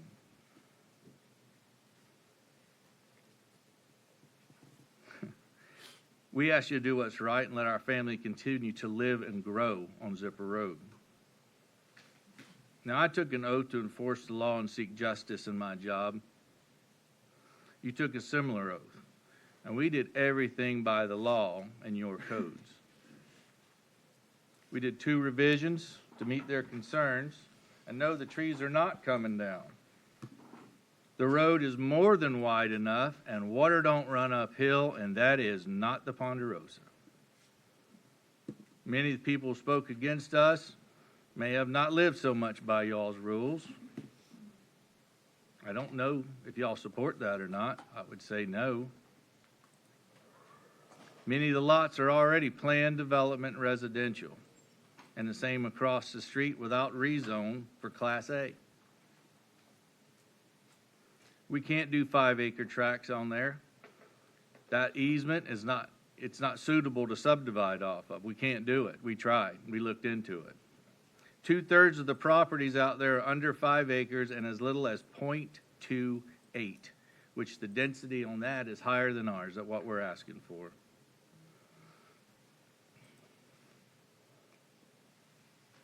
We are the farmers, and they are the people who live on all the cut-up lots, on every piece of land up to our fence line, without engineering, without planning, without mitigation, and without approval. The hogwash and the hyperbole we've heard today has been ridiculous. From a self-described bully with no convictions, who has no stake in this except for publicity for another possible campaign, to the people who live next to commercial businesses and a 1/4 acre lot. You folks who say you stand with the family farmer, stand with us, not the person in violation of your code or has a pet on a 1-acre sand lot. Decide today if you are a public servant or a politician. Will you base your vote on fear or facts? Will you vote for proof or propaganda? Will you follow the law or the lies?